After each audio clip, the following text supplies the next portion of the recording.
lost, there's always a hope. Rise and fight.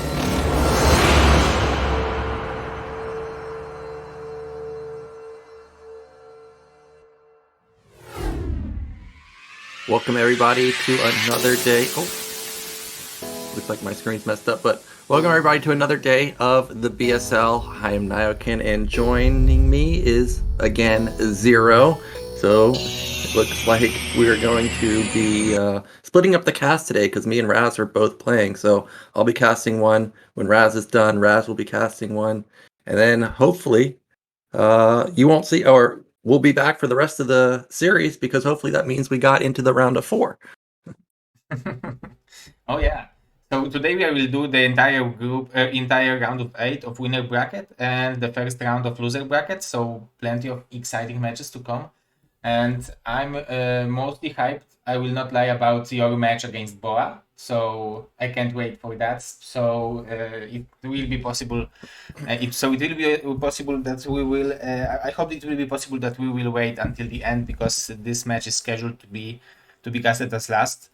So I'm very hyped. But first we're gonna have DragOn versus Razz to start the series off. So what do you think about those guys? Do you think because normally the DragOn is probably a little bit more popular, right? And a little bit more experienced in BSL, but do you think Razz can keep up with him? Yeah, Razz has been playing well lately. I think Dragon's a little bit ahead of him in terms of talent right now. As you stated, every single season you see Dragon in BSL. He always goes pretty far too. So I think it's going to be pretty tough for Razz. But it is PvP, right? You could sneak in a DT and one-shot them probes. So I think Razz can do it, but it's going to be pretty tough for him. Yeah, I think it's going to be tough, but still it's a hard opponent. And if he would make it, then we would have in the bracket stage. Let's look at that. We will have KwarK versus Blade. So ZVP, and then BoA versus Nyoken TVP, and KwarK versus Jaeyun ZVP.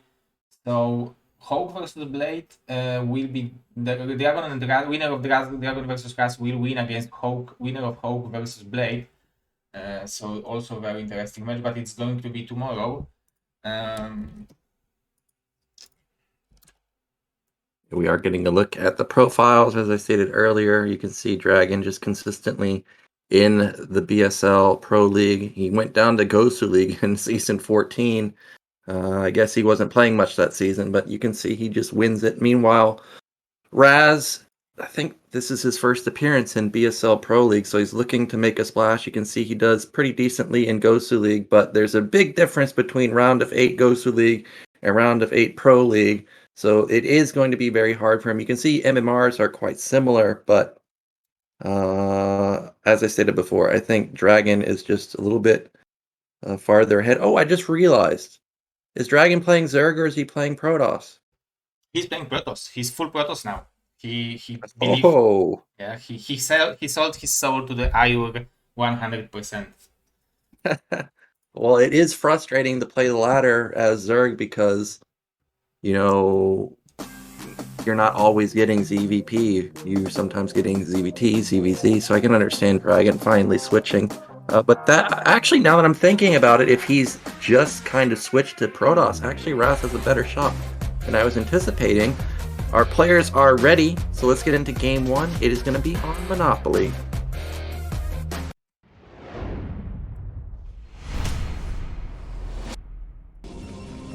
Okay, in the bottom left, our green Protoss, it is Razz. And on the top right, let's say, our blue Protoss, it is Dragon.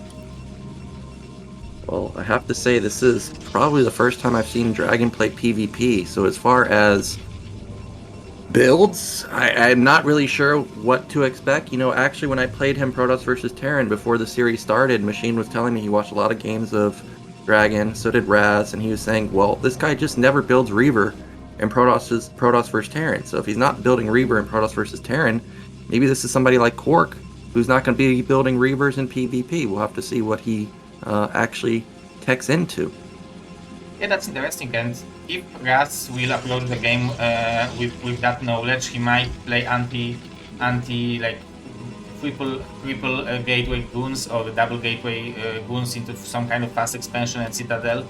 So if Razz will have some kind of good plan to counter that would be exciting.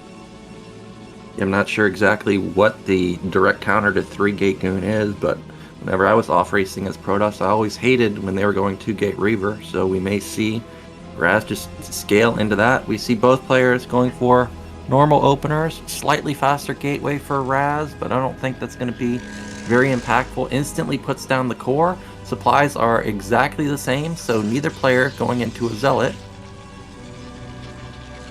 And it looks like they will scout each other in the similar timing, and I mean, Razz will definitely allow the probe to get into the main base, but I think there should be no zero up on time if DragOn even build it one to block the scouting probe. So I'm wondering whether in Monopoly, how the map plays into the PvP, because I don't know the matchup too much, but it looks like pretty open match. So 3-gate goon might be good to try to engage the other opponent, but on the other hand, there is this center in the middle where it's pretty hard to move your units around. So maybe speed shuttle can be very useful on this map as well. Yeah, Monopoly's got a very wide open main on every single position, so we could see some drop harassment for sure. It's also been mentioned to me multiple times by multiple players that rush distances are quite short, so somebody may get aggressive, start really cutting at 17 like Jaeyun did, or 17 probes, I mean, and go into something like a 3-gate. We see that the probes are doing a good job getting intel on both sides. Zealot is going to push the... Oh, nope, Zealot is not going to push the probe out, and there's the second gate, and Razz might be the one getting aggressive. So if you don't know what to expect from your opponent going aggressive, going double gate might be maybe something like in the middle of the way. Like you are not going 1-gate expansion, but you are also not all-inning with 3-gate. So it can be always followed up by the robo, and still it will be pretty fine build. Yeah, I thought that this might be a 3-gate, but it is just 2-gate, and it is going to be middle-of-the-road build, as you stated. Robo coming in for Dragon. You can see Razz has got similar gas count also, or he's got 220 bank dump, so I'm sure he's going to put down that Robo in just a second, or maybe not. Going to build a couple more goons before plopping it down. There it is. Okay, so slightly faster Robo timing for Dragon, but not really a big deal. I'm waiting to see if he's going to put down more gates or what he's actually going to do here, because right now he hasn't put down a second gate, he hasn't put down a third gate, kind of just banking those resources. So maybe DragOn is also playing with some kind of a pressure that maybe people are expecting that he will win, and also he expects that he may be a little bit better player, so he wants to go for the safer build where he will have observers on time no matter how fast Dark Templar timing could be. Yeah, but it would have to be followed up by the Reavers, because you can build the robot simply for the observers, right? If you are not following up with many gateways.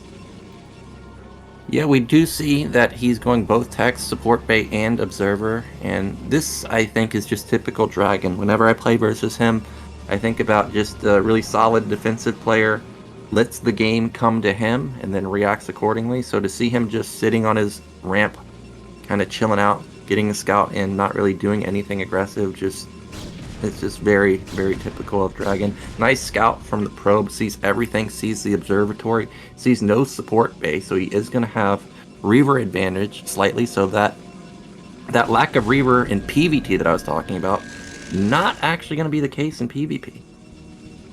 Yeah, you always are thinking, especially that DragOn is a player who played ZVP most of the BSL, so he switched to Protoss vs Protoss last season. So yeah, we still don't know how good his PvP Reaver micro is, so it might come up to the advantage of Razz that he's a player who has been microing Reaver for his entire life, so he might have a little bit more experience with that. Yep, we do see goons are knocking down those eggs, get a little bit better pathway down to the natural.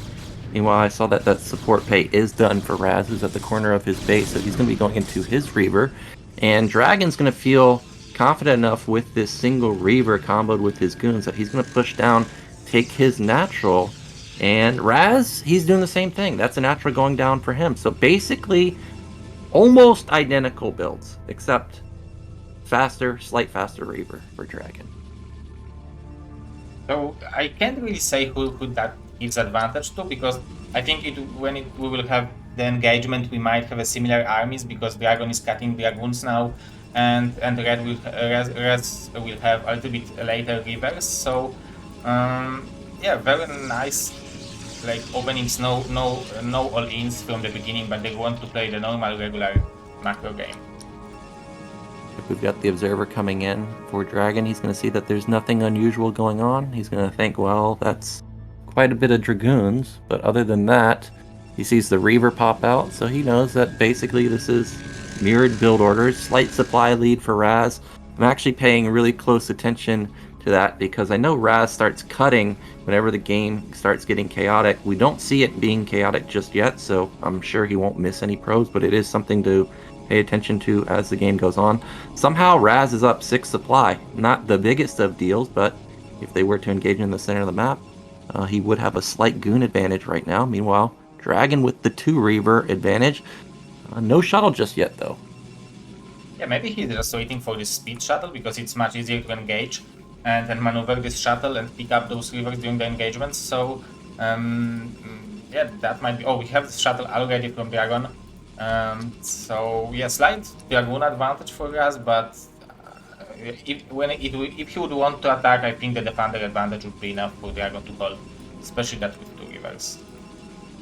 Yeah, for sure, he could definitely hold with the double Reaver, and we do see both players have the pylons on the outskirts of their bases, so that's really great. Going to give him a lot of time to react to any drops. We see Razz is actually the one that's going to put down some more gateways first. Neither player has taken their nat gas, though, so pretty gas-starved, I would say. Pretty low gas counts on both sides. No Citadel anywhere, no Forge anywhere. So we may see somebody just put down a ton of gateways pretty soon. Actually, Razz... Okay, I thought that was a probe going to build a 3rd base. I think that would have been a bit crazy. But we've got a shuttle coming through the bottom side, and it's gone unscouted so far. So the speed should kick in a second, because I would believe that Dragon would wait for that long if he wouldn't wait for the speed. So, or maybe this is some kind of a timing. Hard to say. But let's look at what kind of. Oh, we have a speed for the shuttle, and the reaction from Razz is immediate. So that's really good pull. Ooh, that's two Reavers also. However, only one of the he only gets one volley. Oh my god, it's that one hit. The goon, can he hit it? Yeah. He is going to snipe it and only able to unload one of the Reavers. So this is going to be a big loss for Dragon. And Razz has a supply lead. He's got 10 supply advantage. He also has both of his Reavers alive, and Dragon just lost the Observer, so he has no idea if he's going to get instantly counterattacked or what this is. You can see he's scrambling to get down some more gateways. Nicely done from Razz, good defense, but he did lose a lot of mining time in his main, and he is now oversaturated at his nat. So if Dragon can hold this, he'll still be in a decent position. Yeah, so it will come to the fact whether Razz will be able to use his shuttle advantage on his favor, because we know that the best Protoss players are able to pick up those Reavers once they get shot. So let's look at the micro from Razz, but Dragon is moving forward, trying to pick up the shuttle, but nice shots from the Reaver. Oh my gosh, he loses the shuttle, but look at those shots, as you stated, from the Reaver. They got so much surface area on the goons, and supplies have plummeted for Dragon. It's 8 goons versus something like 10 or so. Razz had a faster 4-gate also, and he's just rallying units. Shuttle comes out. That's not a Reaver, so that's not going to help him. And I think Razz might actually just end it right here. There's so many goons. Yeah, it's only 6 gateways from Dragon, so even if 6 goons would pop out, it would be not enough. So GG, good job for Razz. Nicely done from Razz. And I am frozen again. Nicely done from Razz, and he is going to take game 1 off of a nice defense versus the Reaver. But everything looked pretty normal. Like, both players were doing pretty much the same build. It all came down to that Reaver control, and we were talking about how Dragon might be a little iffy with the control because, as I stated, I know he doesn't play it versus Terran often, and if he's just now switching to PvP, it's going to be hard for him to be comfortable with it, and he did get punished that game. Let's switch the scenes and everybody fix it. So, yeah, He got punished, and he got punished because he was greedy. I think this flying to the main base was a little bit risky. I don't know if he was necessarily forced to do that kind of risky move, because like those were two most important units in his arsenal, and like there was a risk that he might lose it, but he went for this risk. Maybe it would work 9 out of 10, but this time Razz defended it very well.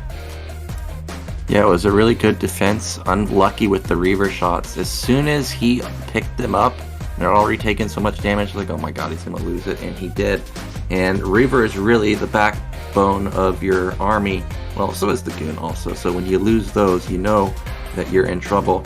However, it is going to be DragOn's pick. We talked about yesterday. I think a lot of players don't like Gladiator. So if DragOn has something planned on Gladiator and Razz didn't veto it, it could be a good counter pick. I always feel like Gladiator is one of those maps when you want to apply a lot of pressure at the beginning because you want to gain control over this reverse ramp. So double gateway seems like maybe even a good option on this map. But we know that the map is going to be Overwatch, so that's 2 players map. And who do you think it gives advantage to? I don't think it really gives an advantage to anybody, really, because DragOn is not the most aggressive player in my experience versus him. So I don't think there's going to be like proxies anywhere. I think Razz can just open normally. And I think DragOn will probably just open normally also, because Razz doesn't necessarily strike me as somebody that will proxy gate in your main either. So I would be, as I say that though, I would be kind of curious, why would DragOn pick this map? Because as I stated, it is a very proxy friendly map. So maybe he will proxy, actually, like playing to his image, like, hey, you know, I'm not that aggro. Maybe I will actually proxy this game. Sometimes you are doing everything regularly just to not do it regularly during the tournament, so your opponents will expect, okay, this guy plays standard, no way he's gonna cheese, and that's how you can use it on your advantage during the tournament. So maybe it will be this way. Oh, right. Players are, I think, ready, so we can see that it's going to be Overwatch. All right, let's get into game 2. Razz up 1-0, 1 game away from making it into the semifinals.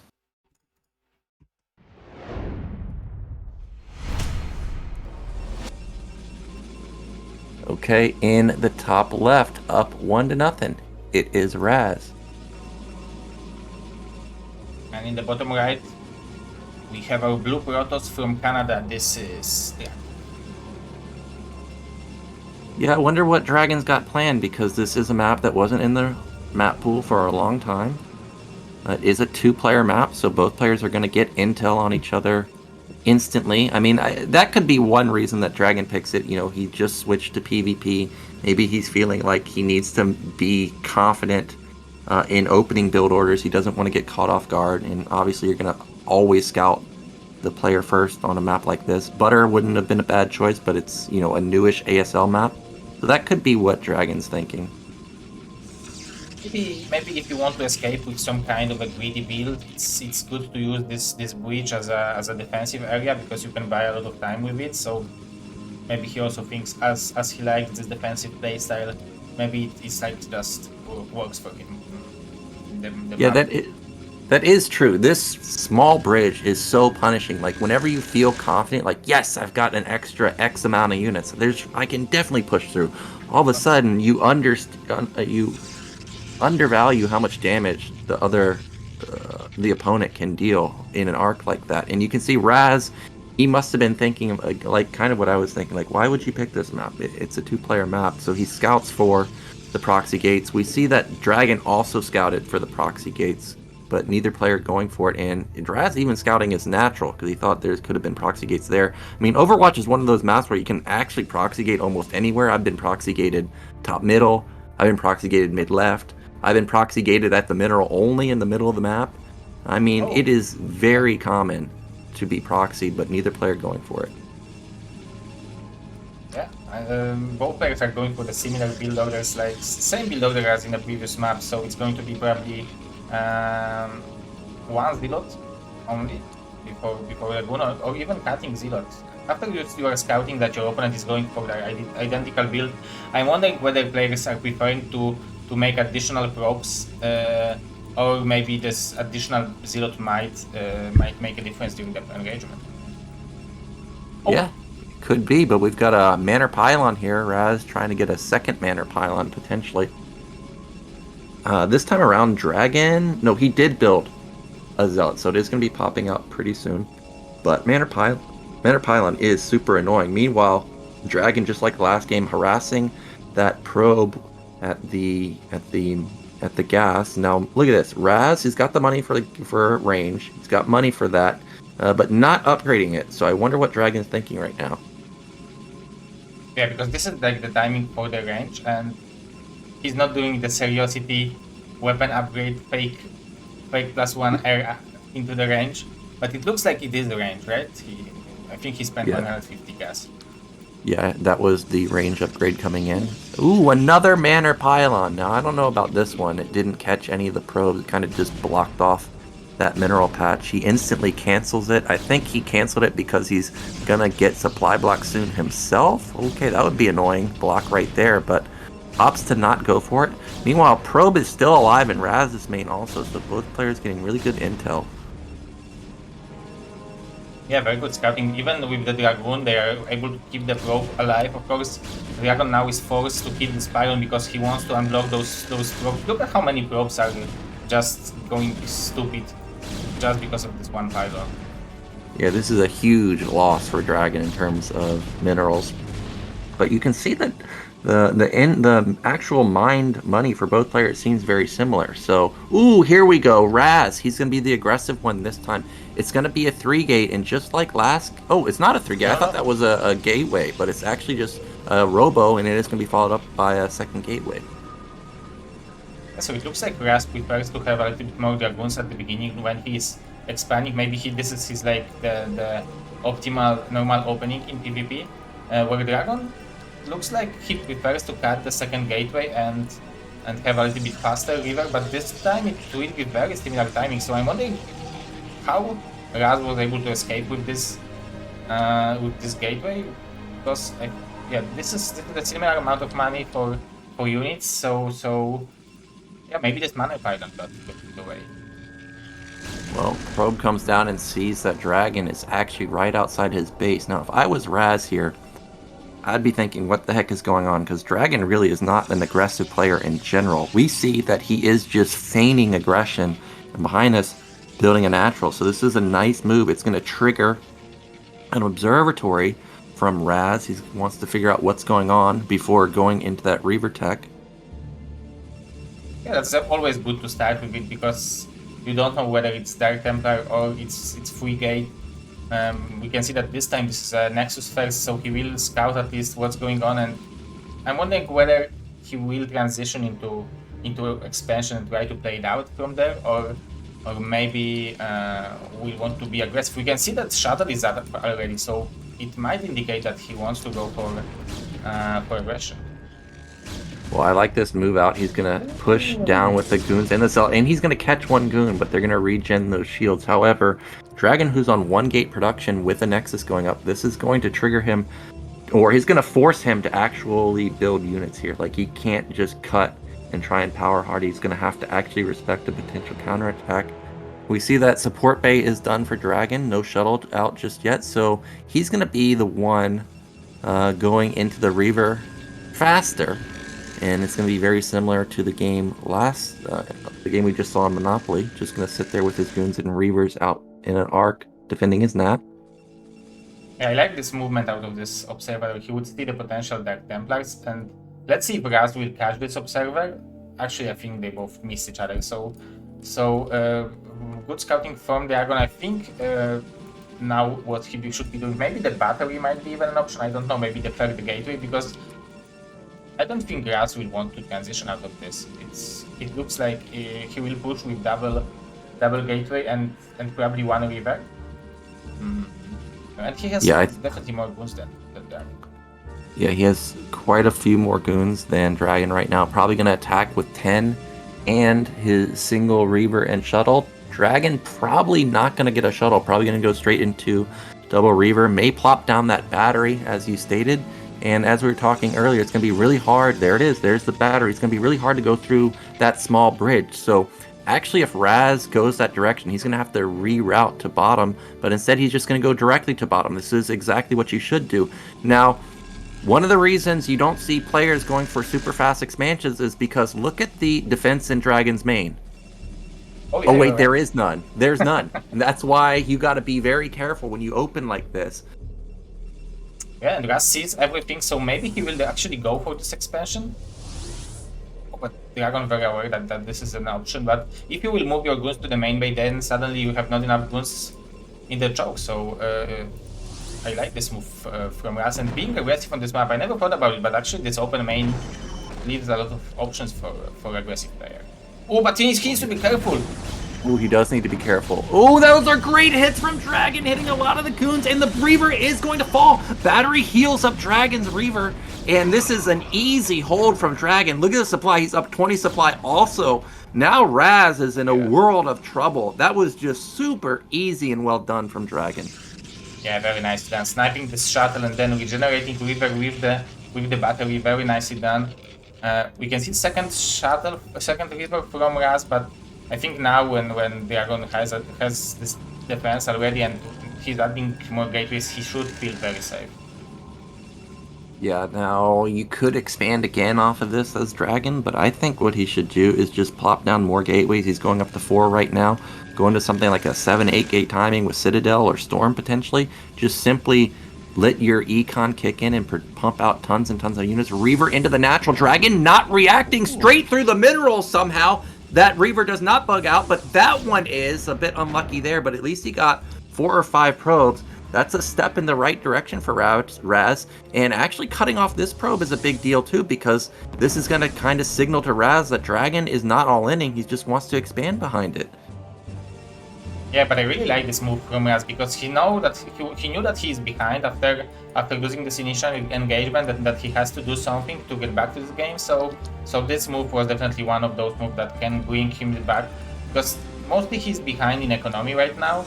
So if he would even it up, it's still not the end of the world for now. Well, look at this. Razz scouts the middle base with the observer, sees there's nothing there, and he's going to come in for round 2 with this Reaver. Again, units are just slightly out of position. Dragon's looking for the shuttle, but he doesn't realize that, hey, it's at the natural again. Ooh, my gosh, that's a huge hit! And he's going to get a couple more on the way out. Now, I don't think he can escape this time. He needs to just kind of hang around there in no man's land, but he's done the damage. That was probably like 12 probe kills by now. So now Razz is kind of back in the game. He's still down 20 supply though, so not out of the woodworks yet, but definitely doing a good job to come back.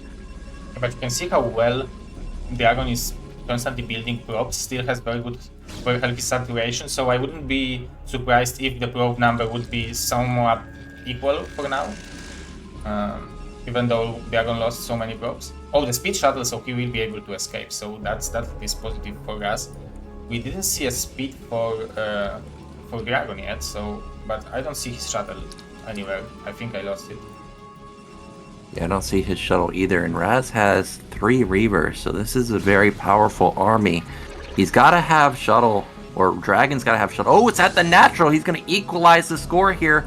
That is okay. No well, I mean, reaction. at least still connects, and no reaction from Razz. He goes straight to the main 2. Look, both players trying to harass each other, but Razz doesn't realize now he's going to pull to his nat.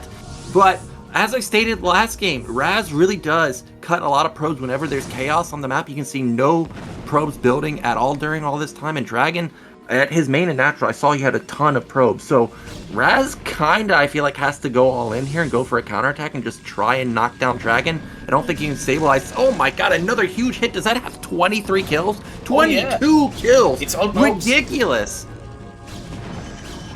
If he would target fire, he could kill up a couple more, but still it was the good damage. But I think that DragOn just simply did more damage, especially that Razz was under-saturated in the main base. So, but besides look very similar.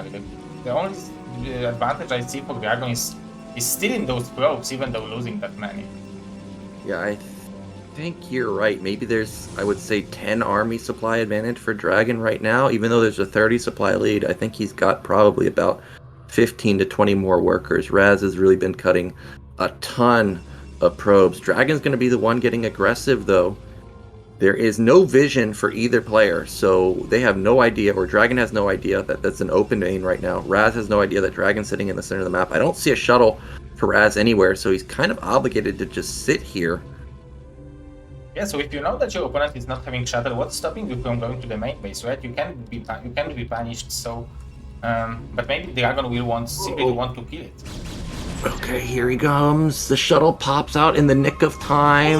Oh my God, he's got his shuttle. Doesn't get off a single shot. Okay, he gets off one shot, but the Reavers in the back for Razz are not firing. This is a concave advantage for DragOn. One of the Reavers doesn't unload. The shuttle is going to fall, but he at least luckily unloads them in the nick of time. However, DragOn still has so many Dragoons. If he's going to engage, he needs to engage on that high ground. Reaver's going to try and support Razz in the back. This is going to be another huge engagement. Look at that arc, getting so many shots off before any of the Reavers fire. They're bugging out behind the Dragoons. Now they're going to get off some juicy shots, but the arc is still huge. Look at it. What those Sweeters are doing, they forgot to battle.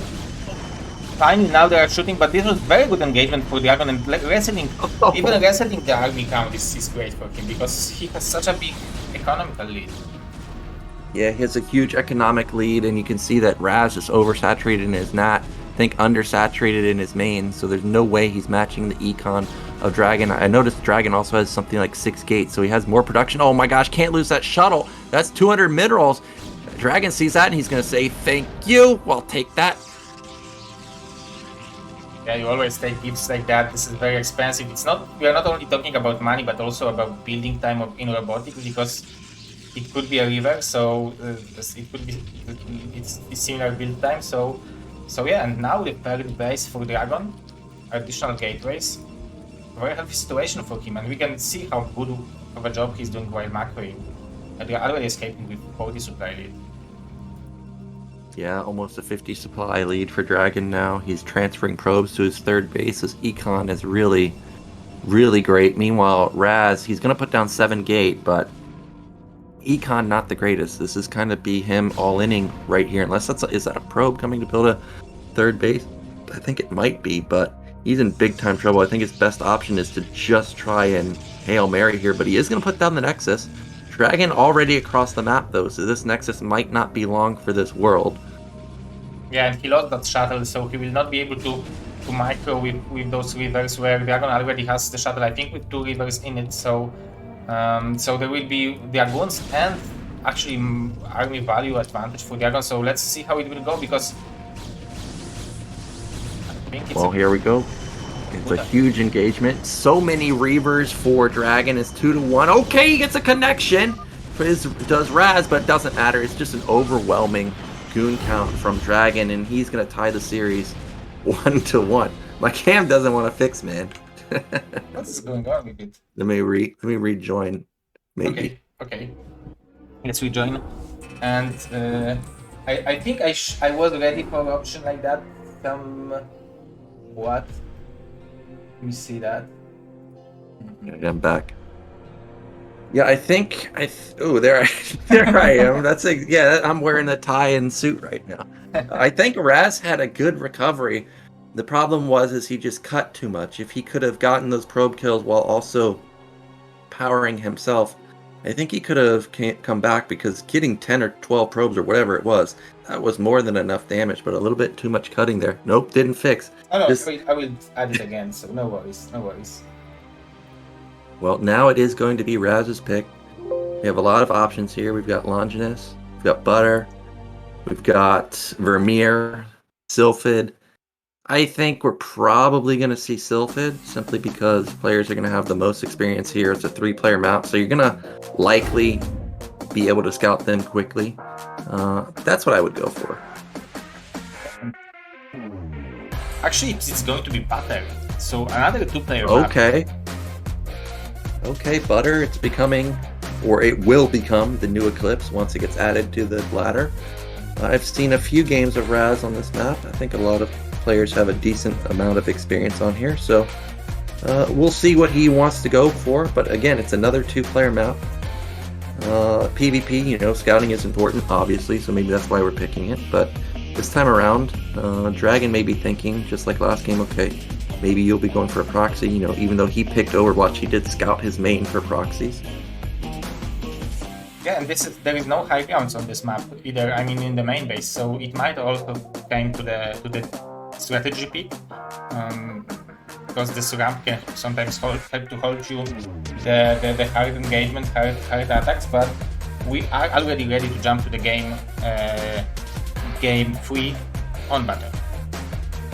Yep, let's get into game 3. Okay, in the top right, our blue Protoss, it is Razz. And on the bottom right, our red Protoss player, this is DragOn. So, Yeah, go ahead. I wanted to ask, because you said that once we will have battle in the map pool, it's going to be a new Eclipse. Do you have any rumors about it? That we will going to have a new ladder season? No. I just assume at some point Blizzard will reset the ladder, and they generally put in like one season late ASL maps. It would be nice if they delay the ladder maybe like one more month until the ASL season is actually announced, and then actually put in real ASL maps. I mean, you can only dream, right? But I'm hoping that that will actually happen in the near future.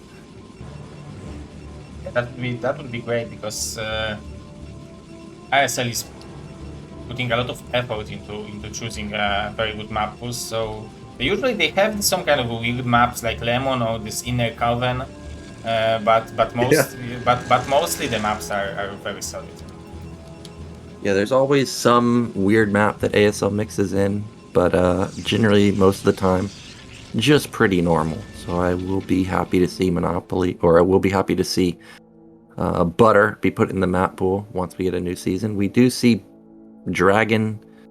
I guess he kind of scouted his natural, but again, Razz scouting his natural for potential proxy gates, even scouted his main too. So both players aware that there could be shenanigans. Yeah, but a very cautious play by Razz. It's very impressive that even though that you are playing against that good of an opponent, you might think that you might want to cut some counters just to keep up, but he's playing very safely, so that's a huge respect. Yeah, so we were talking about how there's no ramp here on Butter. I wonder if either one's going to pull the gun and go for a 3-gate. I'm thinking about the concave at the natural. If we see someone get an advantage, like actually win a fight, like the player that retreats into their main, they're never getting out.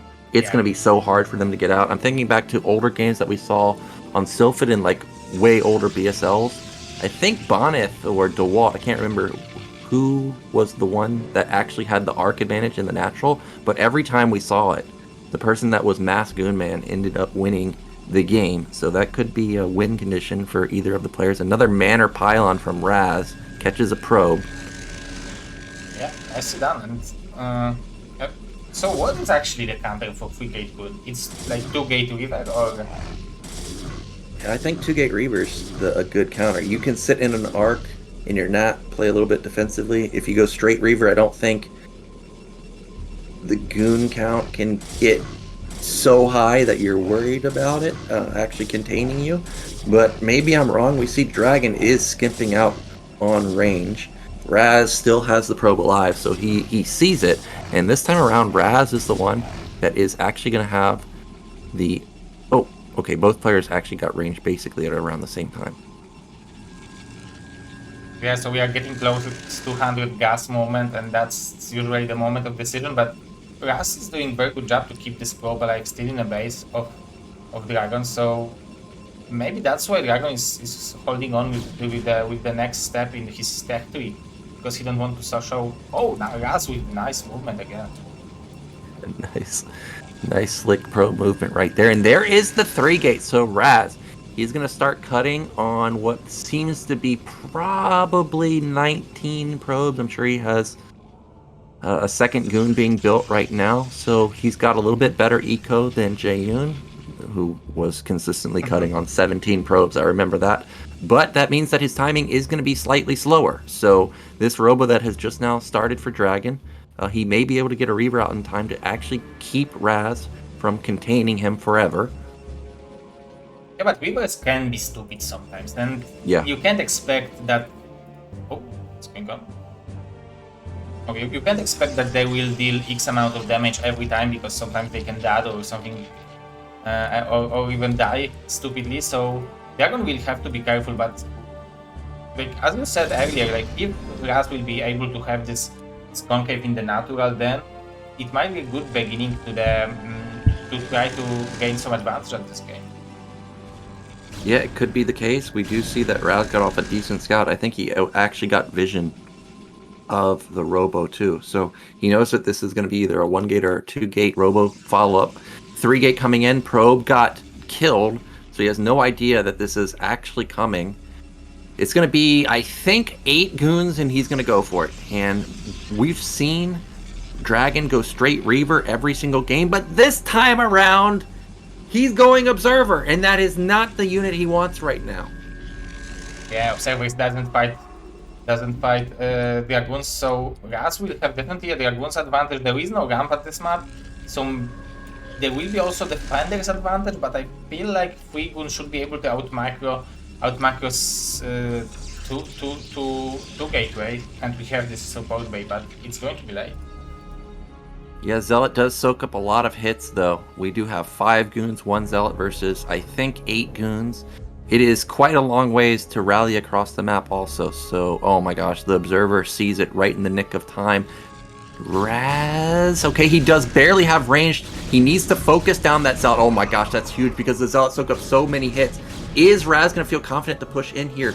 I think he actually needs to back off for now. Just wait for his 3 more goons rallying across the map. Instead, he's going to engage. Both players pick off a goon. But look at the arc advantage for DragOn right there. It's now 6 versus 6. Yeah, so good trades for DragOn. He needs to be careful. I really like that he's putting this wounded Dragoon to the back, but it looks like Razz is getting a lot of free shots, so that's always very good. Oh, we have Oh my battery. god.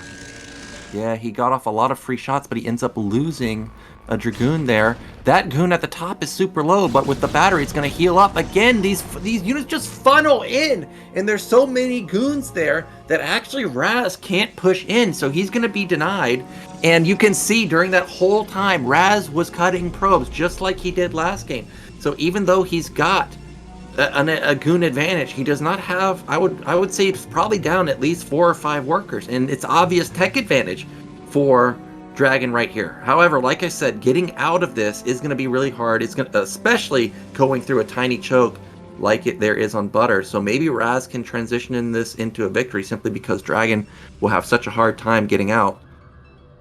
Yeah, that would be that's an option. But I'm wondering why Razz went for the Forge. Maybe he did it earlier because he didn't see the River deck and he was expecting some kind of a Dark Templar switch from DragOn, but he will at least have an option to add the +1 weapon upgrade. But oh, he's skipping Nexus. I thought he will go for it. I thought he was going to go for it also, but instead he's building Zealots, and unfortunately for him, the Observer sees everything. And Zealots are good if he had built them with his first 8 goons and just used them to soak up hits. But now that that time has come and gone, not sure exactly what he wants to do with these. Like, the Reavers are just going to instantly kill them. We see that DragOn's content with just sitting here and building more Reavers, building his shuttle. He's probably getting speed upgrade too. And Razz, now he's got to defend the Nat while also pyloning everywhere, while also defending his main from a potential Reaver drop. Yeah, that's a really hard situation for Razz. So the only thing which works for him is this concave, and maybe expecting that or hoping that DragOn will make some kind of a micro mistake, because it's really hard to get out of there. And I actually like those Zealots because they will tank a lot of hits from Dragoons. So, and may not allow DragOn to move out. This is great. Oh, he's gonna go for it. The Reavers at the bot. I think this is a big mistake. Look at the goons getting clumped up in the back. They're not getting in. The shuttle is gonna fall. The Reaver's gonna fall. DragOn's so far forward with these Reavers. Remember, there's gateway advantage for Razz. This was a fantastic trade for him. Luckily for DragOn, I would say all those Zealots died on Razz's side, so it's gonna be hard to push through. He's got a battery also, but this is an overwhelming goon lead. It's like 10-5 right now. DragOn might fall. Yeah, the battery still has some energy, but this is 8 goons, 8 very healthy goons against 3. The level will pop, but in a terrible moment. Oh, he will pick it up. Oh, Ooh. perfectly done by Razz, and now he's on top of the production. This is going to be him sending DragOn to the losers bracket. Wow, such a nice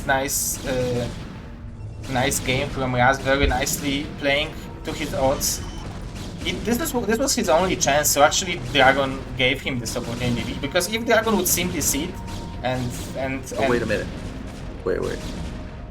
DragOn, first off, he's dead, right? But he Yeah. hasn't left the game, and he's floating 1,500 minerals.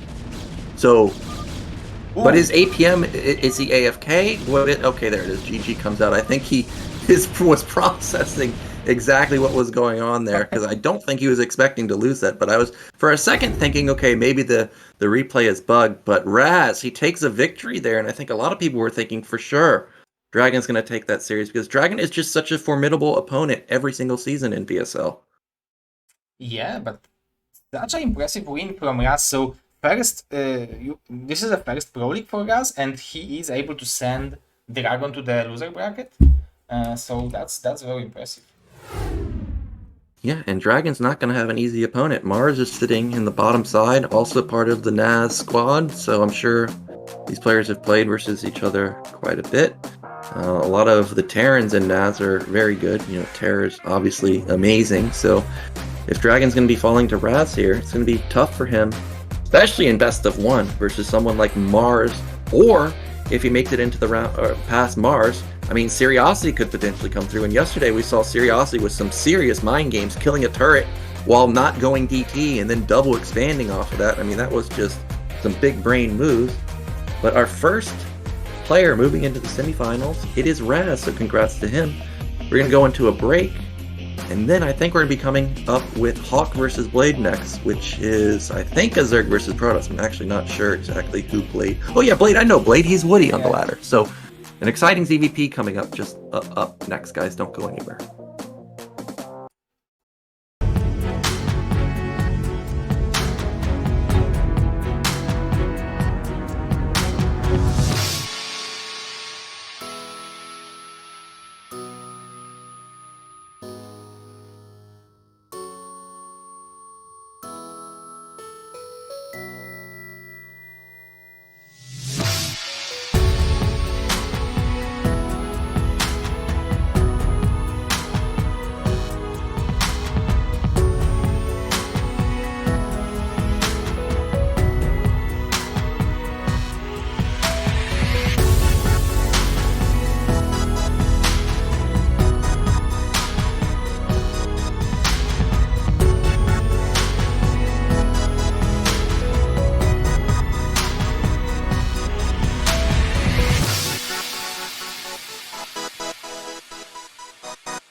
We're back, everybody, and we're about to get into our losers bracket match, the first one of the day. It's going to be DragOn versus Mars.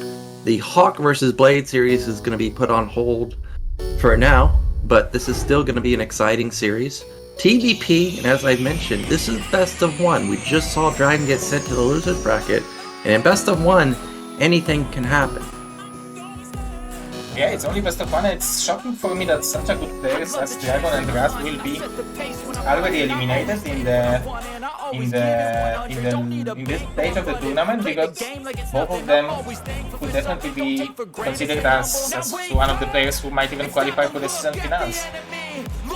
Yeah, as I've stated numerous times, NA has a lot of players all around the same level. If you were to run the tournament like 8 or 9 times, you could potentially get a different winner every single time, and DragOn is one of those people that you think could win the whole thing. So for him to be knocked down into the losers bracket already is very shocking.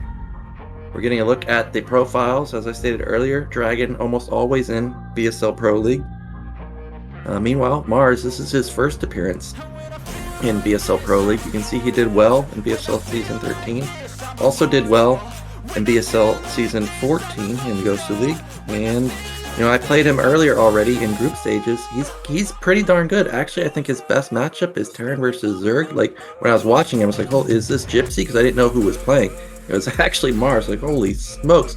So if he's playing in the Naz clan with DragOn often, his TVP should be really good, and DragOn does need to be weary. Our map is going to be Sylphid, so let's find out who's going to be our first person eliminated from the losers bracket. Is it DragOn or is it Mars?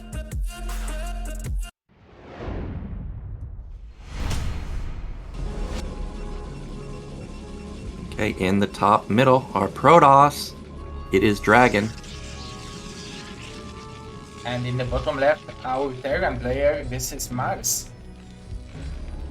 He's already putting Depot on the placement where he might scout for the potential, maybe building in the main, but I think Sylphid has a little bit too small mains for shenanigans like that. Yeah, I think the most common, if we're not going to see a forward gate, proxy location is simply in the middle, but lately on the ladder, I've been getting proxy gated in the middle almost every single game on Largo. I've been getting proxy gated across the map sometimes. Also, but DragOn not someone that goes for that often, so we see that it is just a normal opener. We already saw Terror in Latin America. He had an interesting gas opener. He goes for the normal 12.5 gas or around that, then doesn't actually mine the gas with all 3.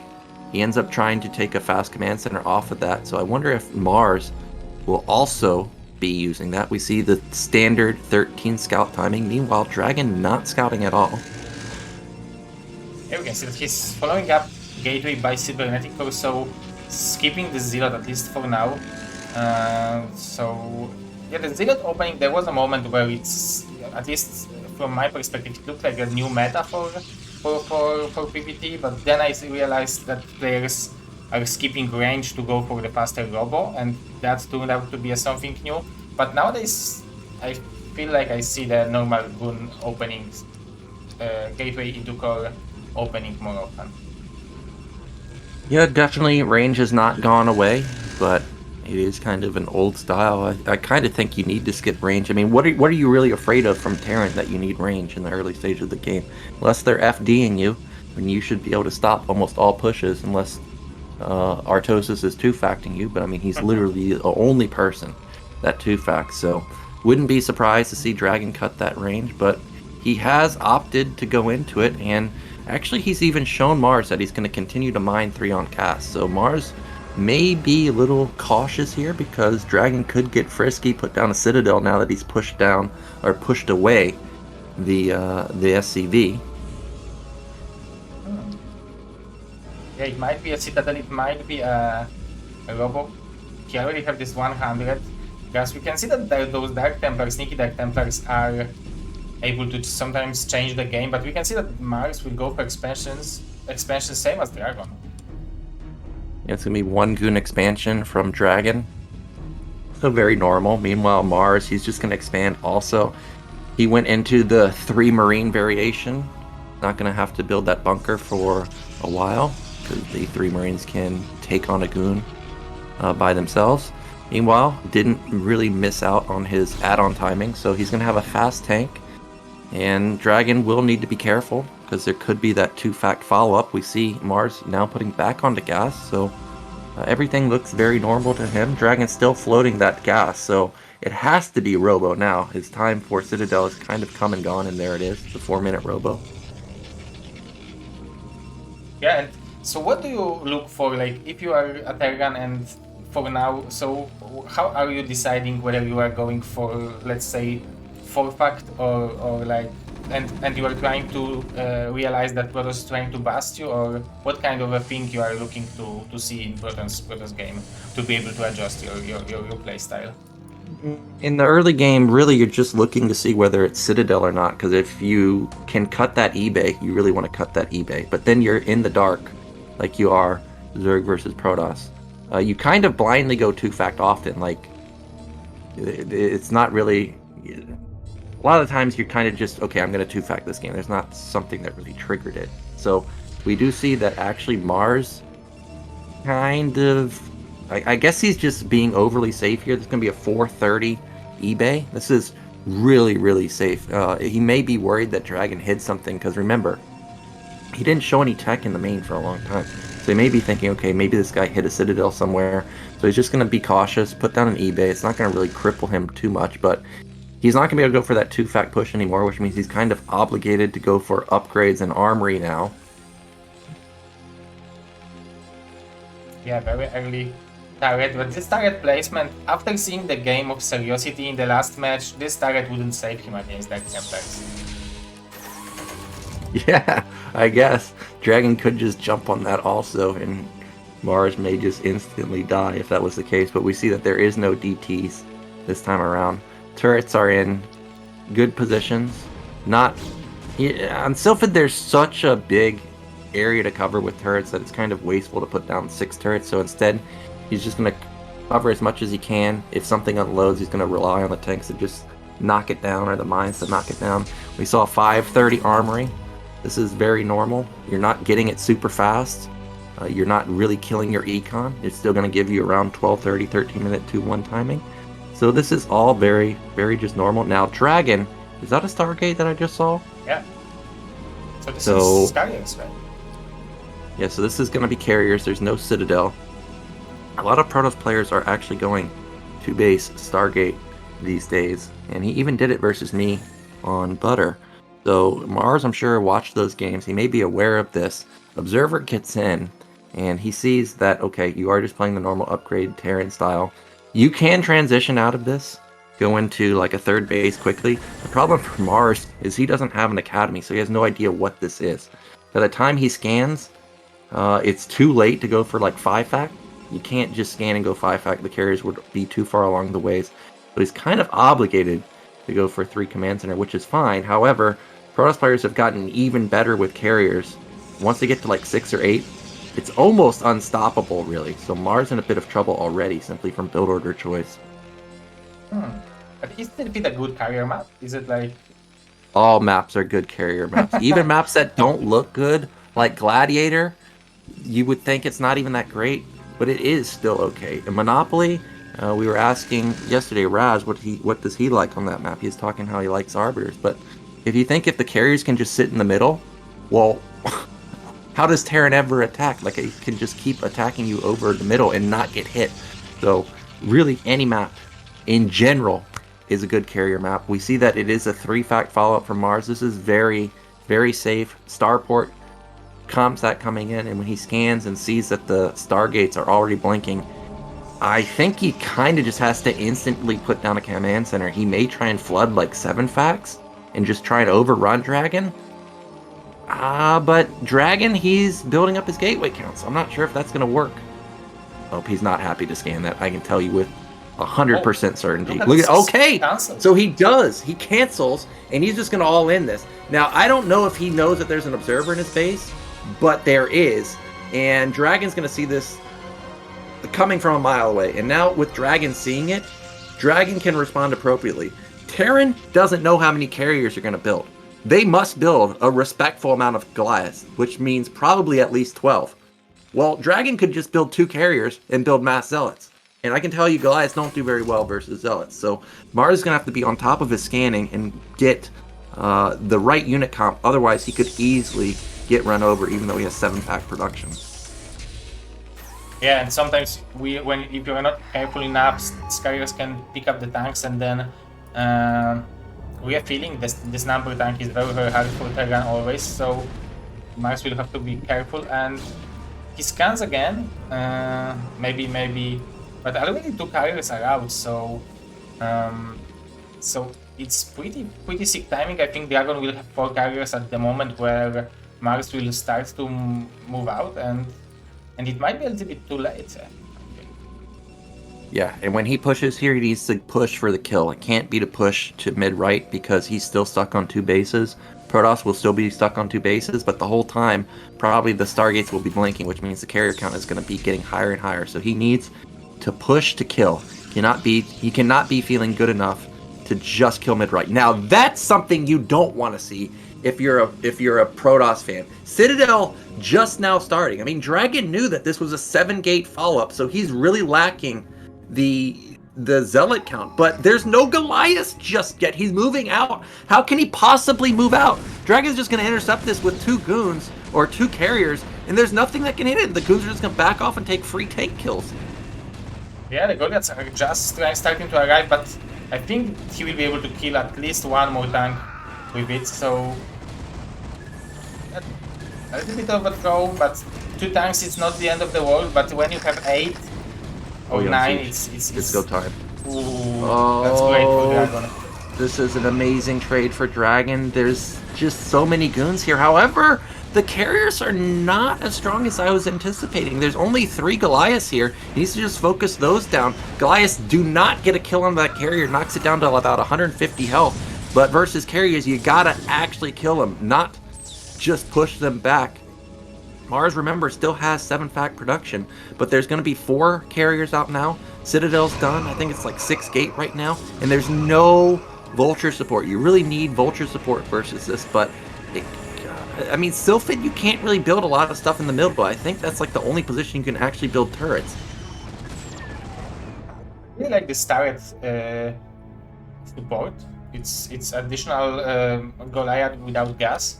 So that's actually really great against carriers, but it will take some time until he will push with those with the natural of DragOn.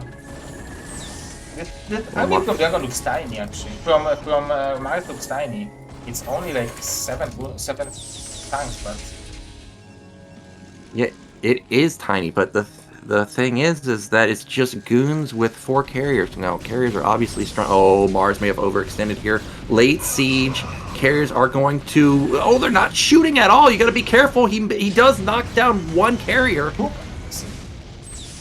Oh wow, that's really good for Mars because this puts some kind of a additional timer on him. That he bought an additional time until the carrier count will grow to like 6, where it's really hard to fight against them. So he bought a lot of time.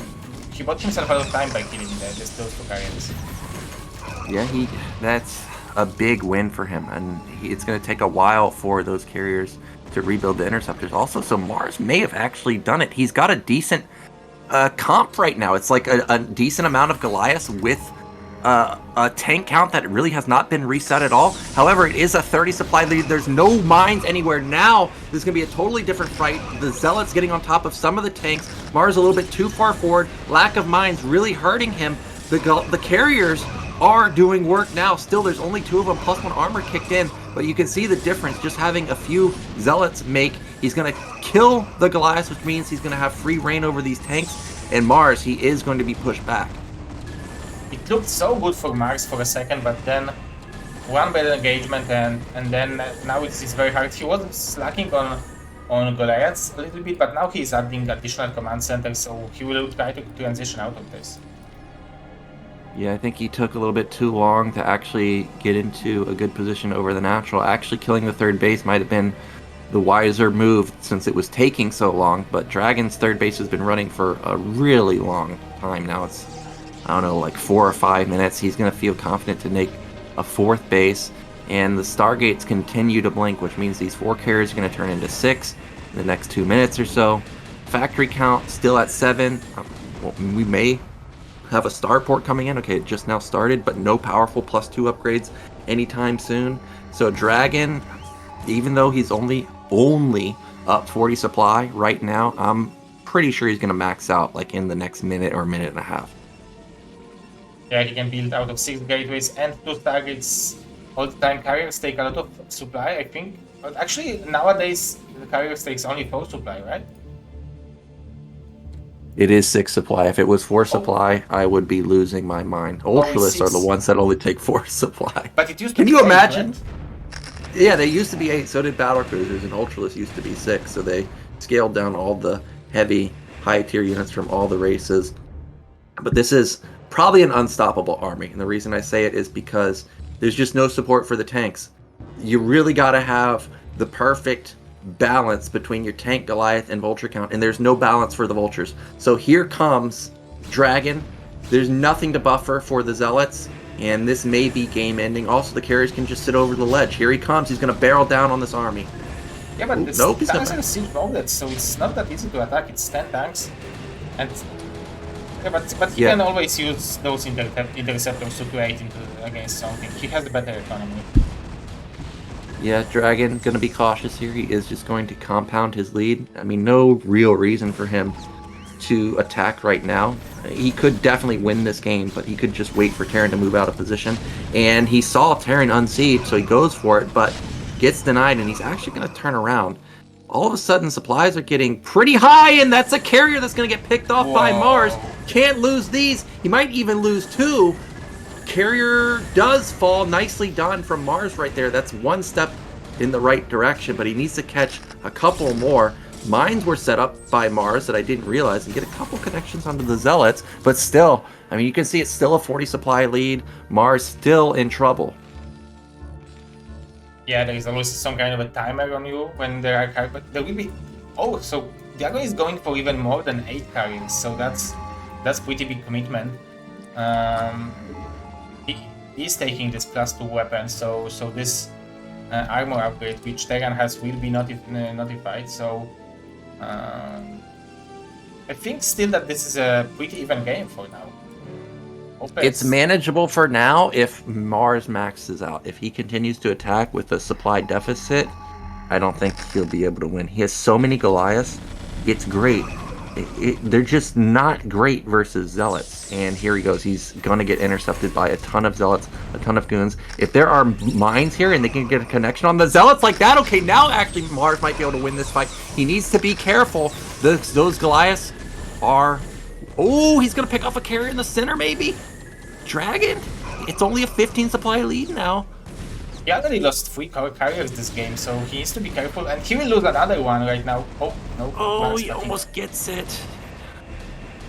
The Observer is doing a lot of work. He knows when the Unsiege is coming in. He sees that there's no mines on the right side. But again, there is still so many Goliaths here, but no Vultures, just 3. Zealots moving in. Tanks dealing a ton of damage, knocking down almost all the Zealots before they can even get on top of the army. And now Mars is within striking distance of this third base. However, it is a high ground, and every Terran knows it's almost impossible to attack into carriers when they're on a high ground, but he picks off another carrier. Here comes DragOn again. Another good engagement for Mars. He's really microing and controlling his army fantastically, and he's taken a 4th base at bottom middle. If his science facility is done and he's scaling in his upgrades, he may have actually stabilized this game.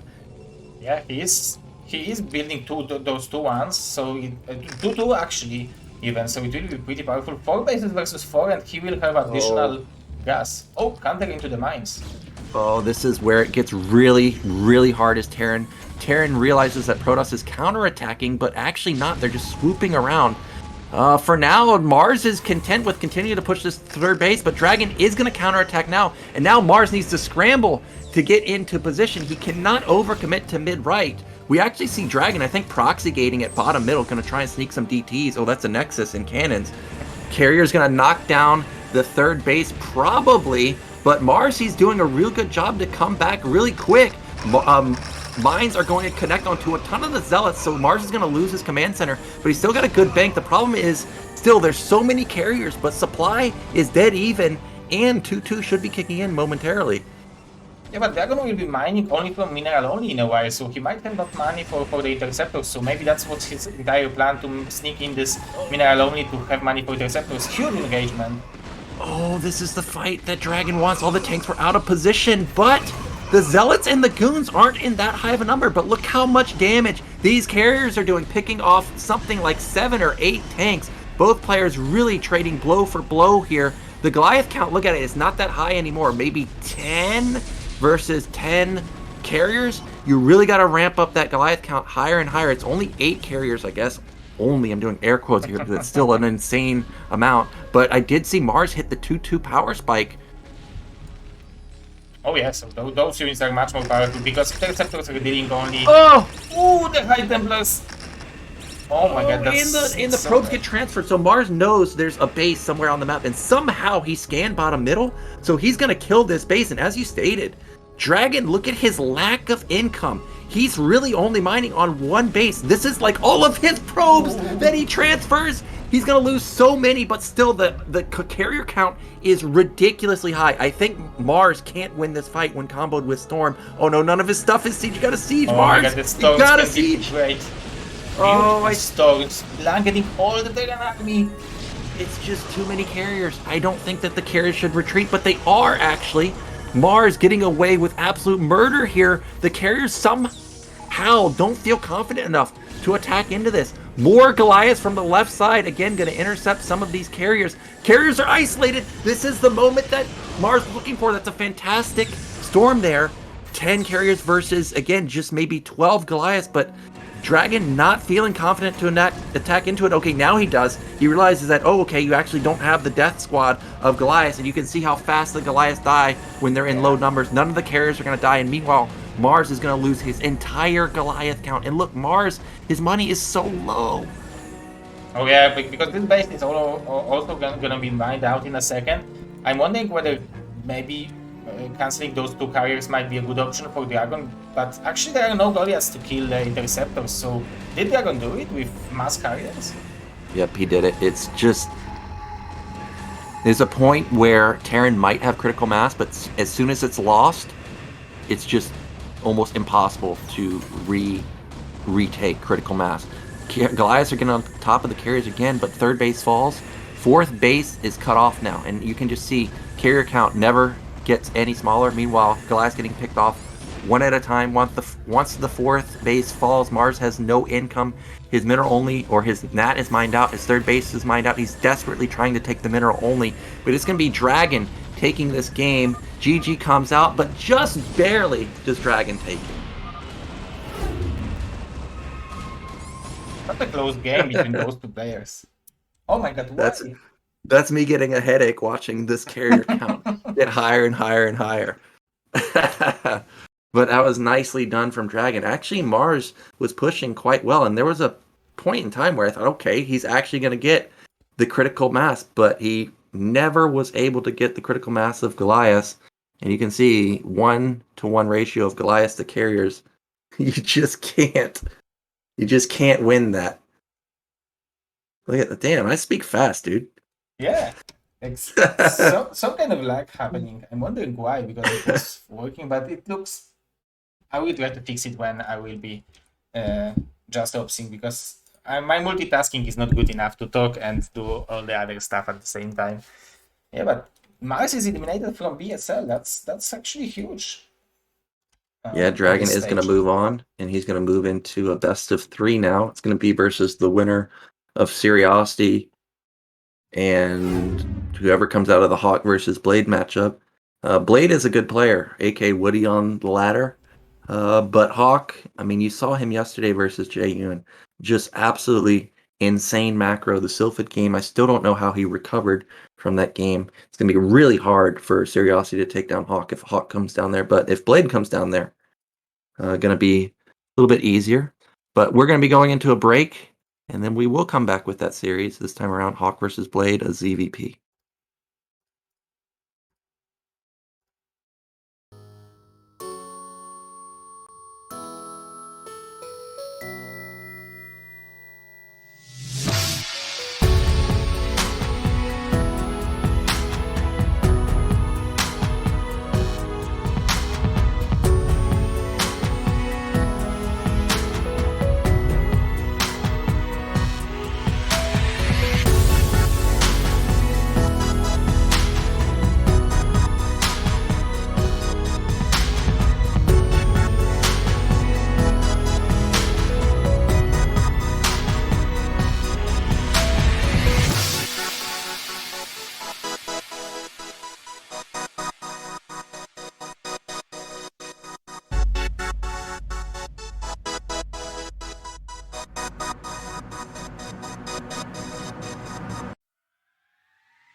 All right, we are back, and we're going to be going into a ZVP. It's Hawk versus Blade. We've put in a replacement for Zero. It's Razz McDaz himself. He gave DragOn the old razzle dazzle, taking him down 2-1. How are you feeling going into the semifinals, man?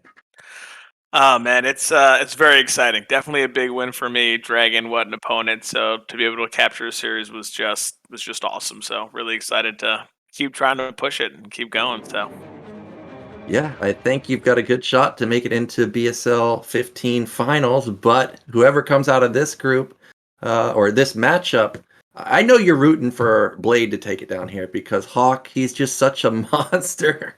ZVP, it's going to be really hard for not just you, but also Blade to take him down. But I've played Woody on the ladder. That's Blade's AKA here. He is a good player. I know he cuts a lot. And if Hawk does overpower, like power too much, I think Blade could hit him with the timing and actually take down Hawk. yeah, Hawk monsters EVP. We saw it yesterday, just incredible. But I do agree, Woody very strong player. But if he can't get a little bit of lead early or can't get some map presence early, that cutting can really cost him, especially like against a player like Hawk. So it'll be interesting to see what maps they choose as well. Yeah, again, it's going to be important map selections. Yesterday, we saw Protoss players consistently picking Gladiator versus Zerg. No idea why that got picked, but maybe they know something that I don't about Gladiator. I feel like that should be an instant veto. What do you think we're going to see vetoed here? I think that we're going to see at least Blade veto Gladiator. I don't think he wants to play against Hawk, especially with his style on that map. And then I would imagine Hawk maybe taking out some of the two-player maps as well, right? Just to avoid that split map scenario. Playing more of the three-player maps are going to be, I think, the bulk of what we see here. Yeah, I think that we may see just the bread and butter Sylphid map be picked first because everybody knows that map. Most everybody loves that map. So I'm expecting to see Sylphid get put in at least in one of the first, or at least in the series, whether it's game 1, game 2, or game 3. We do see that Hawk, as we've stated before, he's always in BSL Pro League. Didn't have the showing that he wanted in Season 14, but you can see he did well in Season 13 and Season 11. Meanwhile, Blade, this is his first time in the BSL. Hasn't played Hasu League, hasn't played Gosu League, just straight into Pro League. And he is a good player. Like, for sure, he can take down Hawk. But, like I said, he does cut a lot. So, if he is going to cut, he needs to have a strong attack. Otherwise, the cut could really impact his mid-game play, as you were stating. Yeah, I'd imagine that Blade has been prepping for this event as well, right? And I think a lot of his preparations were probably PBZ, I guess, because of what his group kind of played out to be. So hopefully he has a lot of practice on these maps. And it looks like we're going to be jumping into Vermeer here. Like I said yesterday, Nyoken, I don't mind this map PBZ. A lot of gas bases, if you can just kind of get your little bit of map secured, on your side, you can take 4 base gas, and that's a very strong Protoss. We're probably going to see a lot of pressure and some type of contain from Hawk on this map here. I agree with that assessment. Our players are ready. It's time to get into game 1 between these two players.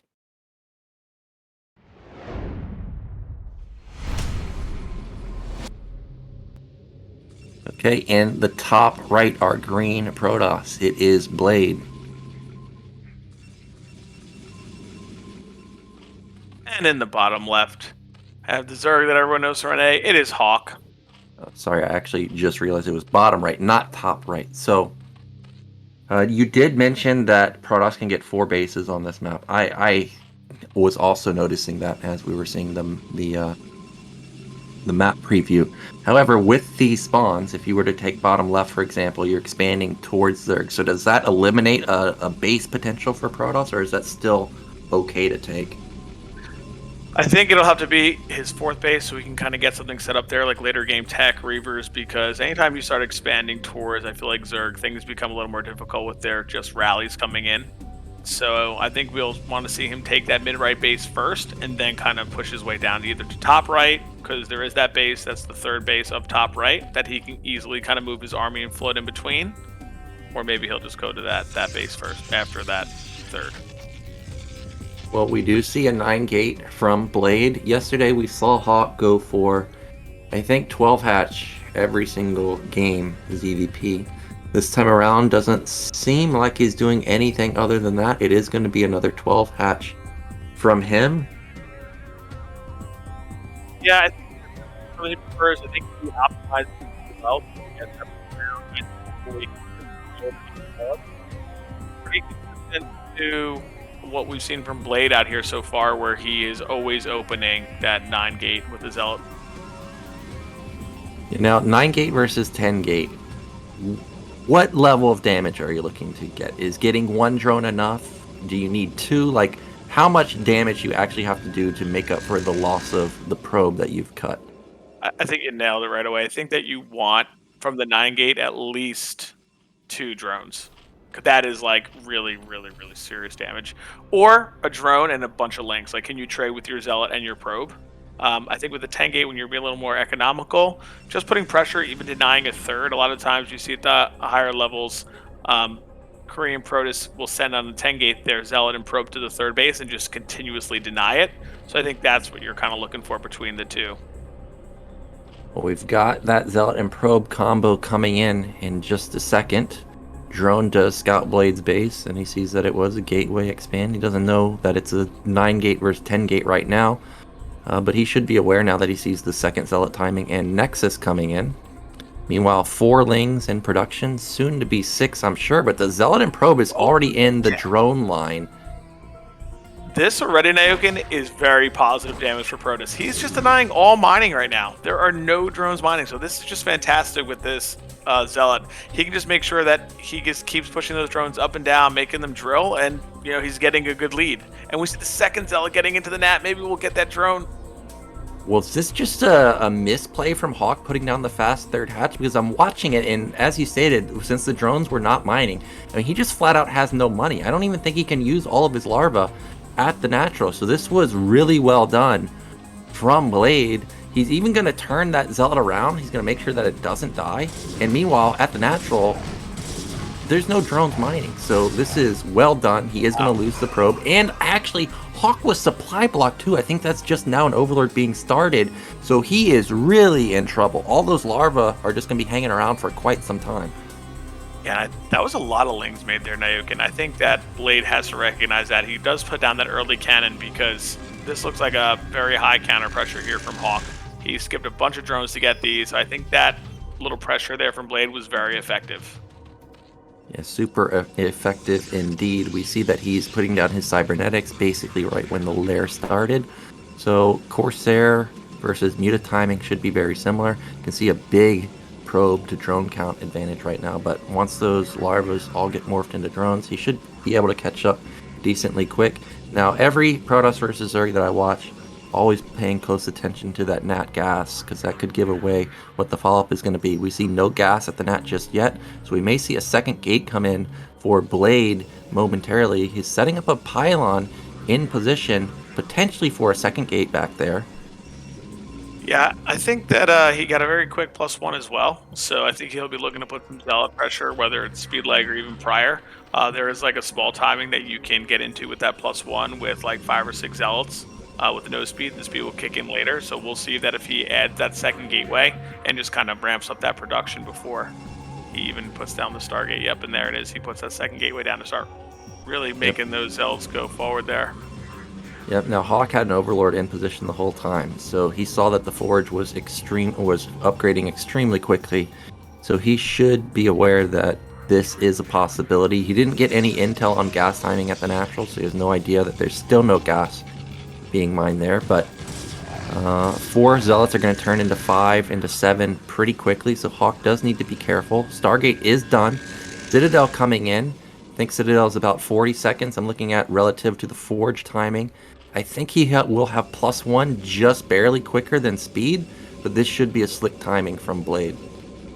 Yeah, we see that he hasn't taken that second gas yet, so he definitely wants to get the Zealot count really high. He's focusing on just mining as many minerals as possible so that he can just keep ramping up that Zealot count to put some pressure. Just to keep Zerg honest, like you said, Nyoken, if he catches that Hawk is just powering and he comes out with a good amount of Zealots, he might just be able to end the game early here. Yep, +1, about 40 seconds away maybe. First Ser out on the map, and this is pivotal that Hawk does not get overly supply blocked, because we know the attack is coming, and it is going to be coming rapidly. Not able to find any overlords just yet, so well done from Hawk to hide them. He may lose one, but that's not going to be that bad. 6 hatch. Yep, 6 hatch coming in, but that third base pretty open. There's not a great SimCity right there. Yeah, we might even see. That might be where Blade goes. He might be looking to hit that base. 3 hatcheries. If you can get down to use some of the production, snipe a hatch, or just the drones there, it'll be fantastic for him. Nyoken, he's been very good with his probes this game. 41 right now at 7 minutes. That is fantastic. 43 super optimal for the 2 bases. So he's making sure he's not missing a beat. Yeah, you don't need any more probes if you're Blade to start putting down those gateways. And it is the 7-minute, 7:30 timing attack.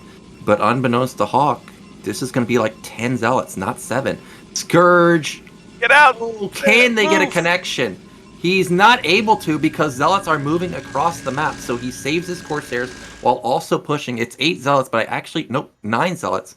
So this is a lot of Zealots moving across. Remember, +1 is done, so he needs to be extremely careful. Soon to be 11. I think these incoming Zealots can deal with these Lings, but Hawk buying a lot of time. Okay, he's going to catch one of them. That's fantastic. Third base is completely open, as we stated, though. He should go there. He's going to poke into the natural and see, oh, we can't go there. So actually, he's bled off 2 Zealots now, and now all of a sudden, this attack isn't as menacing as it was a moment ago.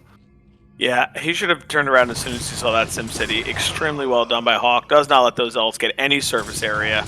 Just forcing them back right away. Great picks. I would like to see him poke into both bases to see. And at this point, he keeps adding the Ser count higher and higher and adding a cannon. It's kind of because he just kind of kept that Templar Archives delayed because he was pumping out so many Zealots. But he really needs to start to get that gateway count up a little bit, Nyoken, or else he's going to fall a little bit behind in the mid-game in production. Yeah, he's falling way behind right now. He still only has 2 gates. He's built a lot of cannons. Honestly, like his 4 or 5 gates should already be done, but here comes Hawk. He's going to force an engagement.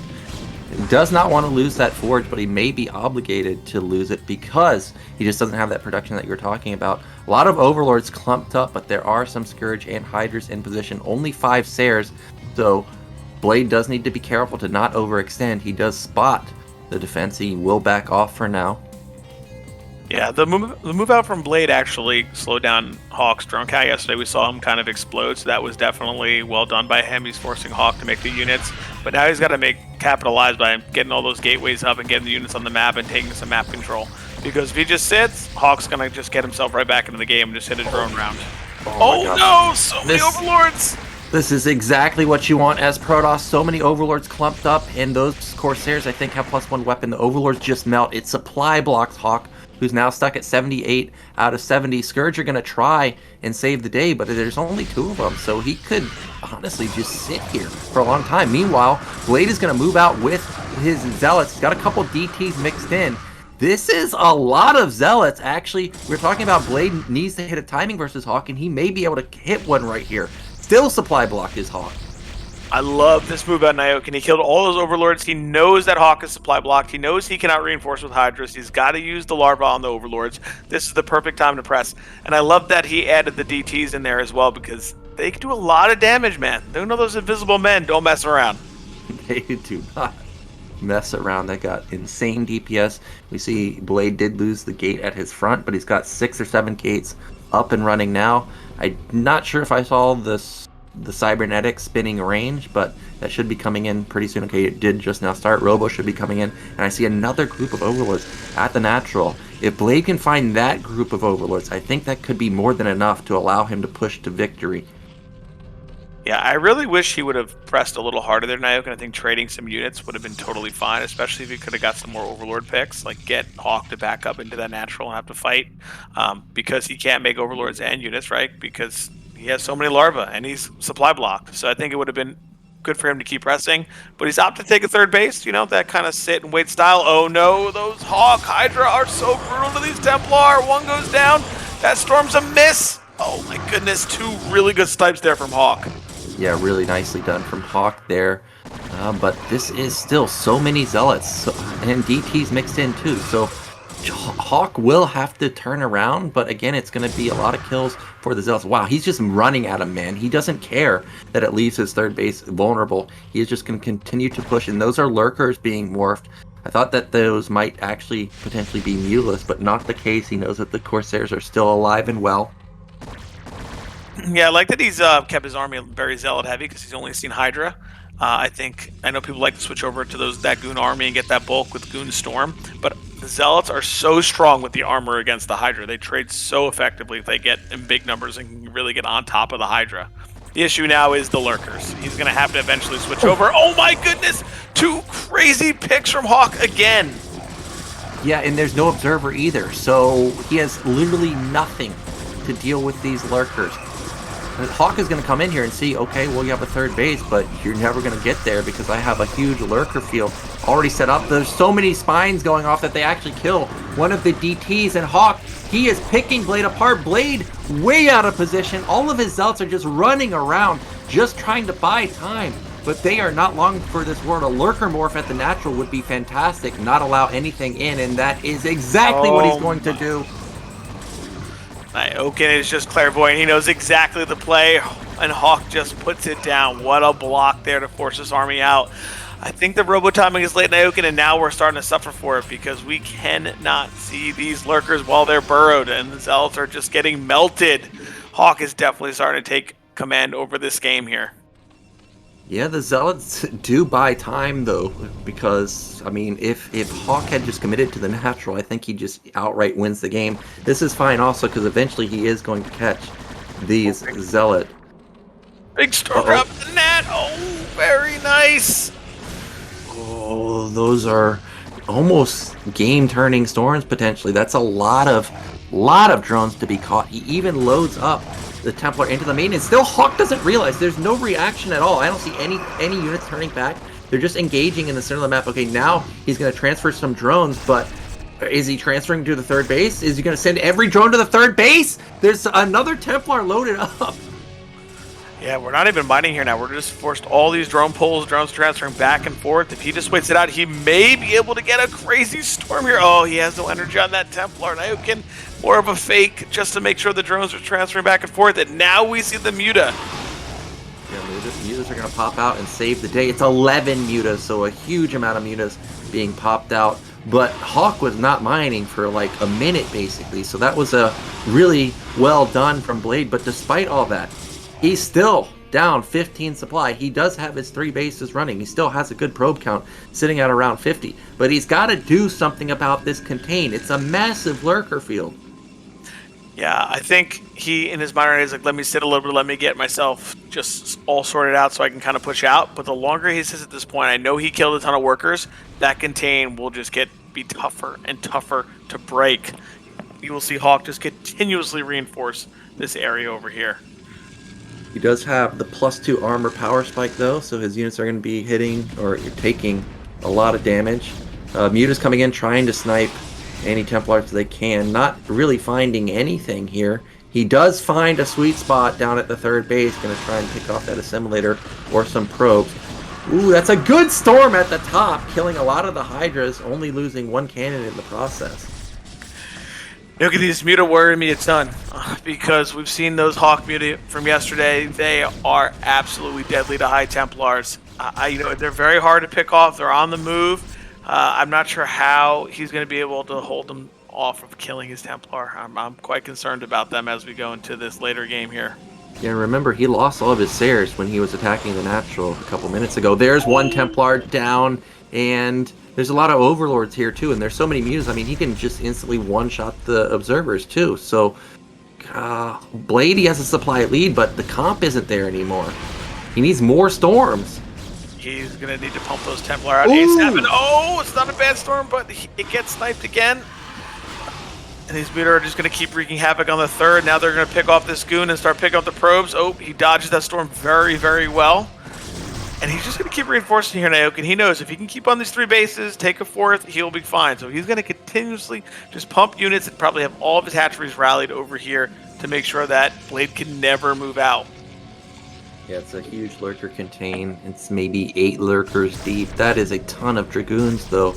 But where are the Zealots? Where are the Storm? Well, there's one of them, but the Templar dies in the process. He trades the Storm for one Lurker. Not sure if that's exactly worth. But there's not that many goons here. Where is the supply? It feels like he has a ton of supply. Maybe it's locked up in his main. He's going to try and bust out now, but look at all of those goons just bugging out in the main. Nyoken, this is exactly what we saw in ASL. A ton of Zergs just did this exact attain. They put the Lurkers all around right there, right outside the Nat, and it was very hard for Protoss to break out. It's a really weird movement coming out from the main to the Nat to get out there with your army and then to be able to push out. This is very, very difficult. He's going to have to keep storming the clumsy units and just slowly pushing forward with the goons, just like that. Well, we're approaching 17 minutes. Now let's talk about how bases are going to start mining out. That's a fantastic storm on the top side and the left side. Mutas are soft and they almost eat another storm there. Those are the storms that Blade is looking for. Those mutas are heavily damaged. I think they're going to just die off if they move in again. Archon being morphed. Blade desperately trying to get some more units to the low ground. Maybe he can bust through. He now realizes he has some Zealots and some Templars at the bottom. It's another good storm, but the goon count is dwindling. Yeah, I'd like to see him start moving a little bit north here towards the top right base. That way he can get a better arc himself on this Lurker contain. Maybe even just bypass it by going up towards that top right and going around, maybe forcing Zerg to pick up those Lurkers and engage into him. Because if he continuously gets engaged in this small area, he's going to really have a hard time. Those storms are starting to add up. The Lurker count is slowly dwindling. It's still 130 to 110. Plus 2 weapon power spike for Zerg is kicked in, but they ate a massive storm. The muta count is really non-existent anymore. They're soaking up a little bit of damage, but Hawk, he's being pushed back. Blade getting desperate. I see his Nat is not mining anymore. He has to get out right now. Meanwhile, Hawk has the 4th base. Yeah, he tried to push up that way, but he's going back into them, and those Lurkers are going to do massive damage to those Zealots that are just stacking. Oh no.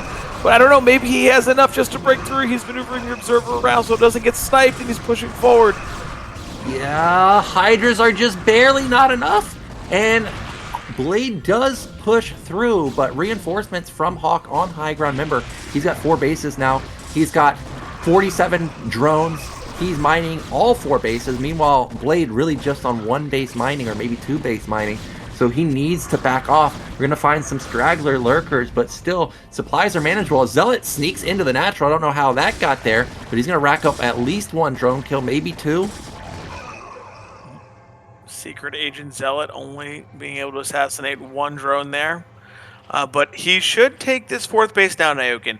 If Blade can stabilize a little bit more, just get his units kind of to float between all the bases, take this 4th base, he should feel good. Hawk's only on 4 bases himself. He'll be able to be even on bases, PvZ, and that's something that you definitely want. Yeah, and Protoss has 2/2 upgrades, whereas Zerg still only just +2 weapon. And there's no Hive, so it's just Lair Tech Zerg versus now, or soon to be, a 4-base Protoss. Protoss does need to be careful to not oversaturate that 3rd base because he only has 10 to transfer at his main. But regardless, both players are going to stabilize for now. Just going to posture around the map. 30 supply lead now for Blade, though. Yeah, I like that he's just posturing, moving back and forth, securing that next base. I think if he can get that up and running, he'll be in great shape. We see that Hawk is staying on the Lair Tech, on 4 bases, just macroing.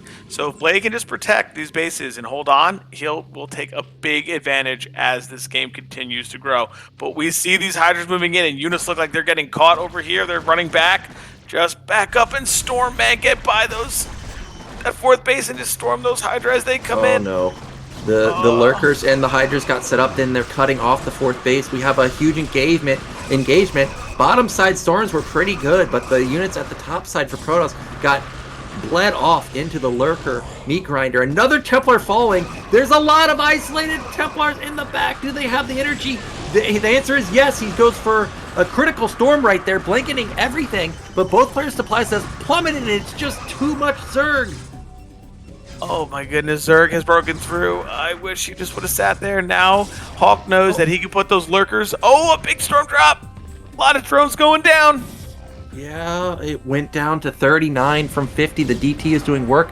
Lurkers find this 4th base. DT's trying to get into position to save it. If the Lurker doesn't burrow, the 2 DTs can clean up the rest of this. Oh, Overlord just flying in here to be able to pick off that DT. Blade's going to have to get up there. He's going to need to secure this next space. He needs to start moving whatever units he has, pull everything, pull the boys, get up there, hold on to what he has. He needs it. Yeah, that Nexus is dead, and Blade is in big-time trouble now. He's got the probe count, but he doesn't have the 4th base. Meanwhile, Hawk, I realize his drone count is a little bit weaker than the probe count, but he's got the better army. DT pokes in, sees that he's not going to be able to get any damage done. Blade desperately needs to stabilize this. There's a lurker under that Overlord, I think. It's hidden, so that's going to be annoying. Oh, nope.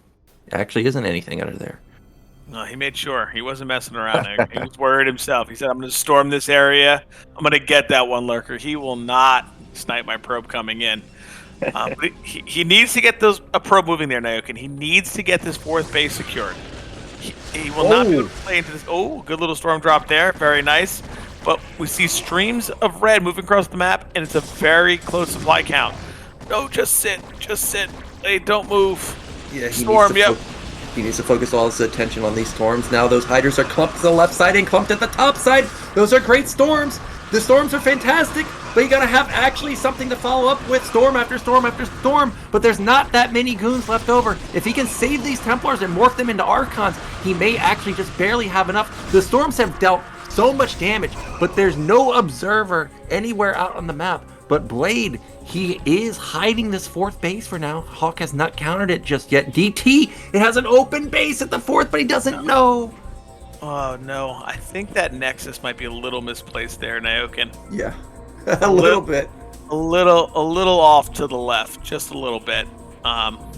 It happens to us all when all this action is happening. We do see that DT moving back, but Hawk must have seen the little blurb on his map and with some Hydra back into place.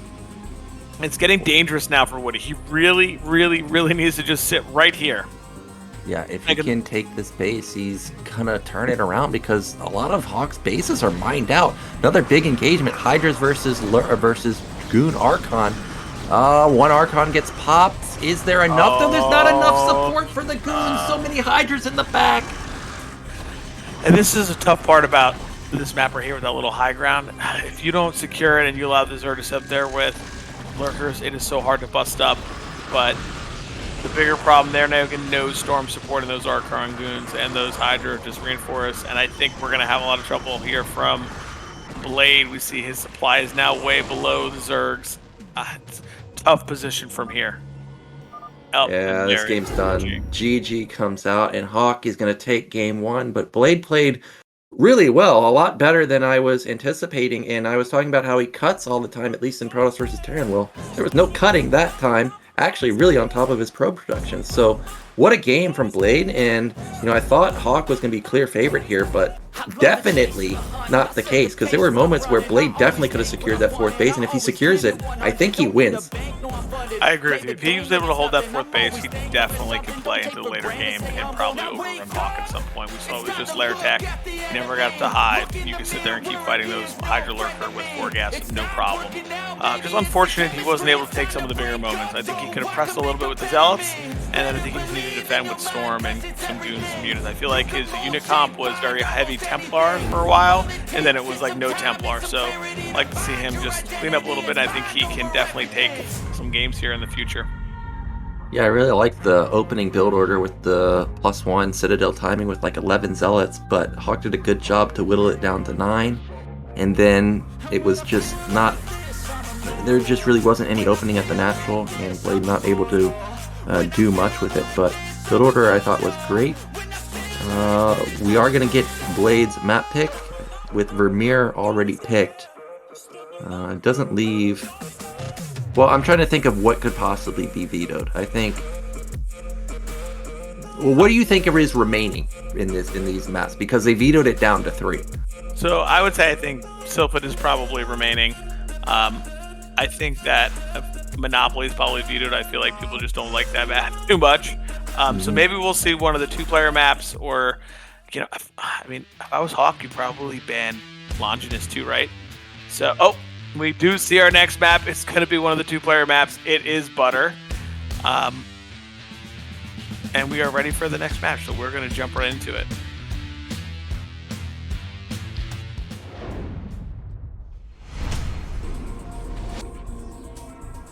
Okay, in the top right, putting on a show in game 1, but down 0-1, it is DM Blade. And in the bottom right, up 1-0, it is Hawk. Now, Nyoken, I'm surprised that this map got through. I feel like in a lot, especially the Asia series, we saw a lot of trickery from Protoss on this map between the hidden probes, really aggressive play. I thought maybe Hawk would ban a 2-player map like this out of the map pool. Yeah, I could see that. I thought it might potentially get through just because I think this is going to be the new Eclipse, as I've stated before. 2-player map. I think Protoss is okay with playing Eclipse on PvZ. So also 2-player map, I mean, you know where Zerg is. You're going to get a first scout off. But something that Hawk should think about is, that tiny choke at the natural. If you just leave 2 lings in hold position and push the probe out, well, probe's never getting back in. So we may see some shenanigans from Hawk. This time around, it is still a 9-gate from Blade. I thought it was going to be a 10-gate. Yeah, I'm surprised we're going to see a 9-gate here. The distance is just so far. And on 2-player maps, I feel like the default build for Zerg is the overpool. And that's exactly what we're seeing here from Hawk. So we'll see what he can get done with the 9-gate, or maybe he'll just see the build and turn around and not send the Zealot and just take a quicker Nexus and defend. Yep, and just like on Sylphid, you can see between the egg and the gate, there is a tiny choke there, so you need to keep that in mind because a lot of games we saw in the Asian Championship, there were some ling busts, and if you are ever not on top of your wall, Zerg will pounce on you. First, or the probe gets in, sees that it is an overpool. Are you surprised that he didn't spend any time delaying that nat? So, I always find this is always hard because you have to go all the way into the main to confirm what it is. So if you're not really diligent with your probe to get it in right away and get it out, you're just going to miss that drone. But it's always helpful to block the nat. But you have to confirm as Protoss because, if this was 9 pool speed, like we saw Jaeyun pull out and you don't go check it, you're like, I'm waiting for this drone to come out here. Well, surprise, surprise, you're dead. The game is just over. It ends. Okay, well, I'll keep that in mind. If I ever queue up as Zerg on just 9 pool speed, these people that I think are going gateway expand. We do see that it is 4 lings, and Zealot did move across the map and is not turning around. We see a lot of Protoss players actually act like they're moving out, but then they actually turn it around. And he is not, so it is just going to be a micro battle on both sides. 1 Zealot, 1 probe. Oh, now he's turning around. It feels like he kind of is unsure what to do with this Zealot. Yeah, and I think Hawk's just going to run directly into the paint with these 4 Zerglings, and this is just unfortunate for Protoss because those 4 Zergling, they can just start picking off probes left and right. Good little drill. Good job.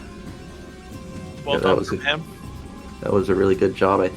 I still think those lings have enough health to not get one-shotted by a Zealot, but it is going to be micro battle on both sides of the map. We've got Zealot and probe kind of hanging out, not really making a decision what they want to attack. I think the larva at the natural is an overlord, so that's actually really smart from Hawk. He doesn't have to risk microing a drone there. He catches 2 probes! That's great!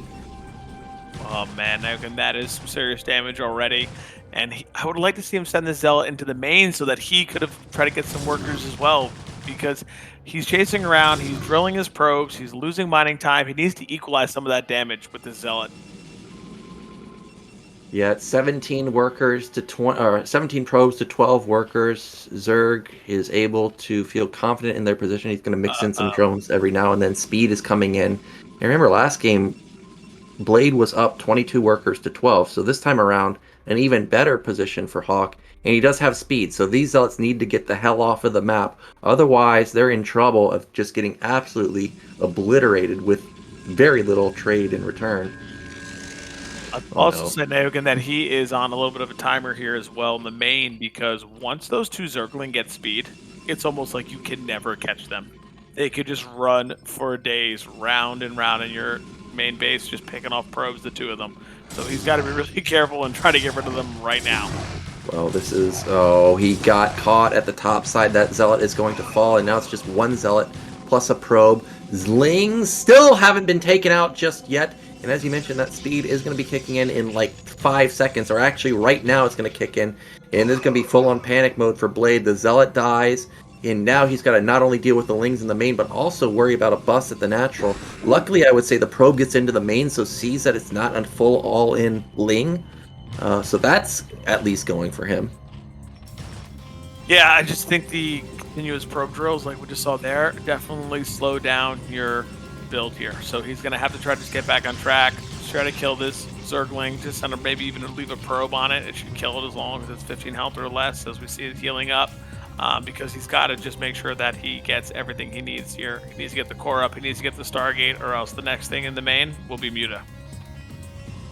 Yep, there is the Spire, and the Ling sees everything. He knows that, dude, you don't have a Stargate unless you built it at your natural, which I guess is possible, but he's going to know that his Spire is ahead of the Stargate, and that may trigger a Muta play from KwarK. He's even in drones, so Blade is in real trouble. Yeah, it's unfortunate that those Lings got in so early and did so much damage, because we're seeing the rippling effect right now. KwarK sees everything. He knows what's going on. The Spire timing is really, really good compared to that Stargate. I wouldn't even be surprised if we see KwarK do something like 5 Muta with a couple Scourge and just harass, because he knows he'll be beating a lot of the Seres out. Yeah, he's got the gas for it. He's got almost 650, perfect amount for it. He's putting down his 4th and 5th hatchery. No Hydrogen anywhere, no Evolution Chamber anywhere. May go into a 6th hatch before he even puts that down. We do see that gas coming up. No 3rd gas coming up just yet. That's going to be another hatch, man. Yeah, the other issue is he lost a lot of those Elts early. So KwarK feels very safe right now to just power drones and put down hatcheries. That's the only issue with losing those things so early, is now Zerg doesn't need to make so many Zerglings. All those larvae are just going directly into drones. We're going to have a 5 Zealot move out, but KwarK saw your tech. He knows that there's no speed. No. Maybe Zerg has, or maybe Protoss has +1. 5 Lings just run into the main. And remember, those Mutas are... Oh, well, actually, I'm looking at the gas. Maybe Mutas aren't coming, but this is going to be another decent amount of probe losses.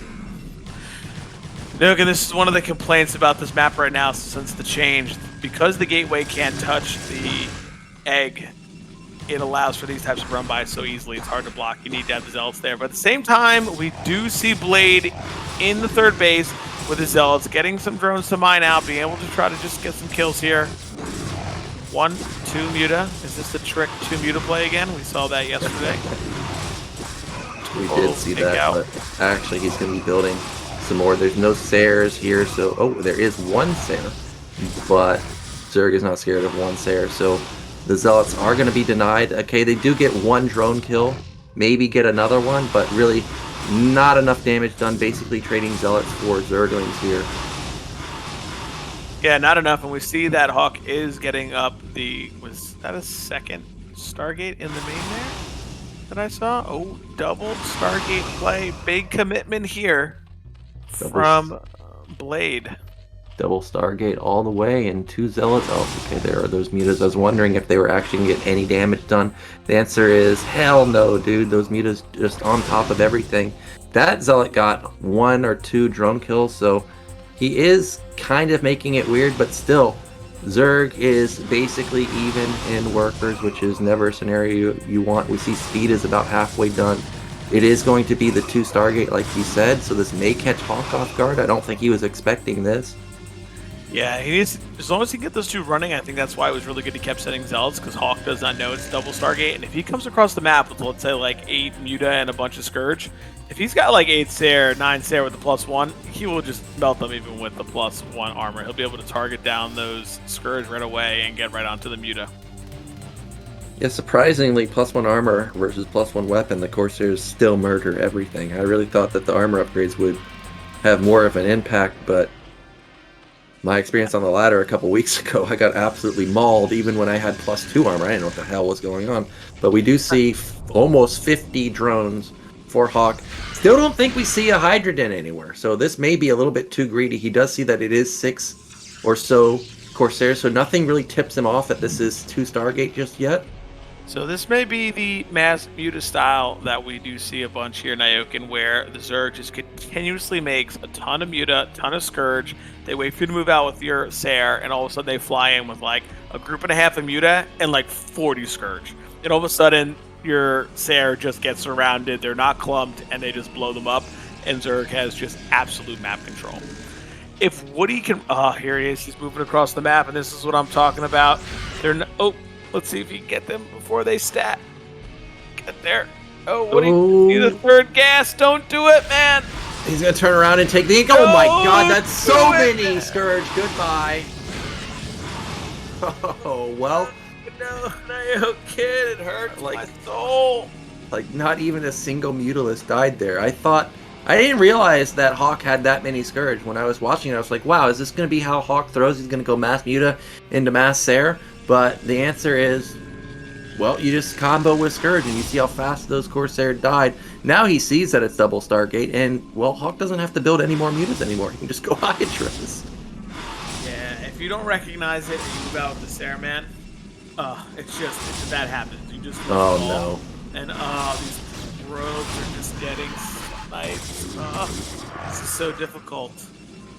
Yeah, Blade is going to go for a counterattack, but look at it. It's just airtight. You can't get in anywhere. Triple sunken at the natural. It definitely ain't busting that. So Hawk, he's aware of his lead. He's making sure that there's no way a DT gets in and, gets like 30 worker kills or something and brings it back for Protoss. Down to 25 workers is Blade right now. We see Hawk going to take a fourth base. Corsair is going to die, maybe, and he gets the other Corsairs too, and there's still 7 left over. You stop that, Hawk. You stop that. Unbelievable. This is just critical damage here, Nyoken. This is such a hard position to come back from.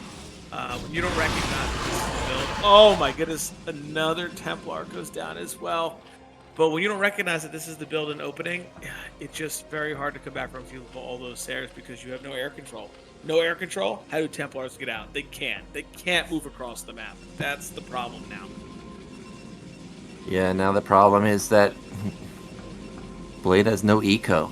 So I think he kind of just needs to pump out as many units as possible and just go for it. But where do you attack? I mean, you just can't attack anywhere. At best, he could knock down bottom left. Zerg doesn't even care about that base because they still have 3 bases up and running. He's got the upgrades coming in too. He's got 6 hatch, actually 7 hatch production versus just 7 gateways and almost no Templar support. So really, nothing Blade can do. He's not building probes, so I think he is just going to commit to the attack. Oh, he is building a couple. I agree with your assessment here, Nyoken. I think you add a gateway or 2. Don't make probes. Make as many units as you can. You make one last-ditch effort at it, and you go for it. Because if you try to play this game any later, you're just too far behind here as Protoss. This Hydra army with the Muta paired in are just absolutely going to tear through this Zealot with a couple Storm only. 120 supply to just 95, but there is a 20 worker advantage for Zerg, so army supply is pretty even. That's a very clumped up Hydra ball. Zealots get right on top of it. I think armor is done too, so this is as good of a fight as you're ever going to get as Protoss. The Hydra count is dwindling. Now focus firing the Corsairs. They're all going to fall, and we know what that means. That's going to open up. Did we forget Storm, Nyoken? Did we He forget may have Storm? forgot Storm. He may have. Oh man. No! It hurts. Yeah, the whole time I was watching, I was like, I realize you're probably going to win this fight without the Storm, man, but shouldn't you try to storm this big clump? And the answer is, well, you gotta actually have the upgrade in order to storm. Yeah, I mean, you always want to try to as effectively as possible, maybe save the energy because you have one, but in that case, that was just unfortunate there. And we see the Lurker upgrade coming in now from Hawk as well, and this Zealot production is going to get absolutely melted because +2 attack is definitely on the way for Zerg, and he is going to start melting down these Zealots. Yeah, and there's no way he can balance going Goons and Zealots and Templars. Goons are quite expensive, so he can't. He outright can't afford them. I don't even know if he has range on his cybernetics. He's going to try and play it out, though. He's got Robo coming in. I guess he knows that the Lurkers are coming in just a second. This is a menacing army. Remember, it is a 25 worker lead for Hawk, so supplies are closer than they appear. Yeah, I think seeing that robotics is so late, Hawk will just sit here and stall, and never mind, he already has Lurkers out. Oh my goodness, Oh, flanking no. Hydra say hello, Templars. It doesn't matter that you have Storm because I'm going to kill you so fast you can't even use it. Unbelievable. Blade must have looked away for just a second and instantly loses all of his AoE. He's trying to take a third base behind it, but there's no way he can hold this. He sees lurkers coming. He has no range. He has no storm at all. Zealots are going to engage because they have to. If they just run away, they're never getting out. So he's going to try and trade as well as he can, but I mean, it's lurker versus zealot. Everybody knows how that goes. Zealots get mowed down. Supplies are plummeting for Blade. He's down to below 70, soon below 60, maybe below 50. Meanwhile, Hawk still at 120 supply and taking a 5th base. Yeah, Nyoken, I think after that engagement, I've been observer there. Hawk's just going to push forward, probably end the game. Observatory not even finished yet, so I think we're just waiting at this point for Blade to kind of collect his thoughts and say GG here. Okay, or not, we're just going to end the game. Here come the lurkers. GG comes out, and Blade, he is going to be sent into the loser's bracket, and that means we now know that that's going to be Razz versus Hawk in the semifinals. Another mountain to climb, Nyoken, just another mountain to climb. What can you do? I don't know what you can do, really. Hawk looks so good. Zerg versus Protoss. That the Proxy 99 might have to come out in the next series here. That's all I can say. Yeah. All right, well, we do see that we're going to have Blade fall down, and he's going to play here against SeriOsity. I think we've only seen PvZ from Blade so far, correct? I don't think we've seen any other matchups, so it'd be nice to see him in PvP as well. Yeah, we know SeriOsity had some interesting moves yesterday.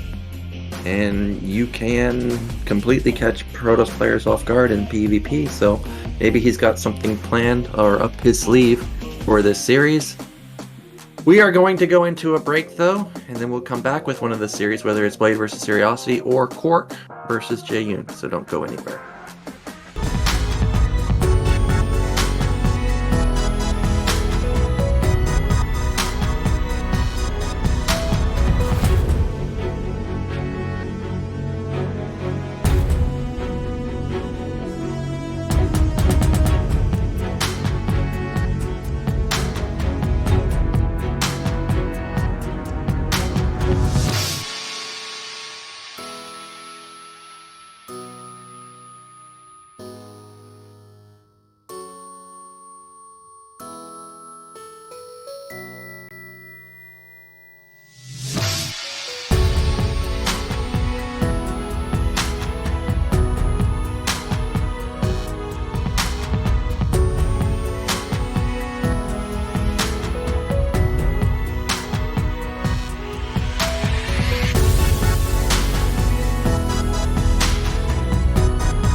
Right, we are back, and our game is going to be Blade versus SeriOsity, which is going to be another best of one. It's going to be PvP, and we all know anything can happen in PvP.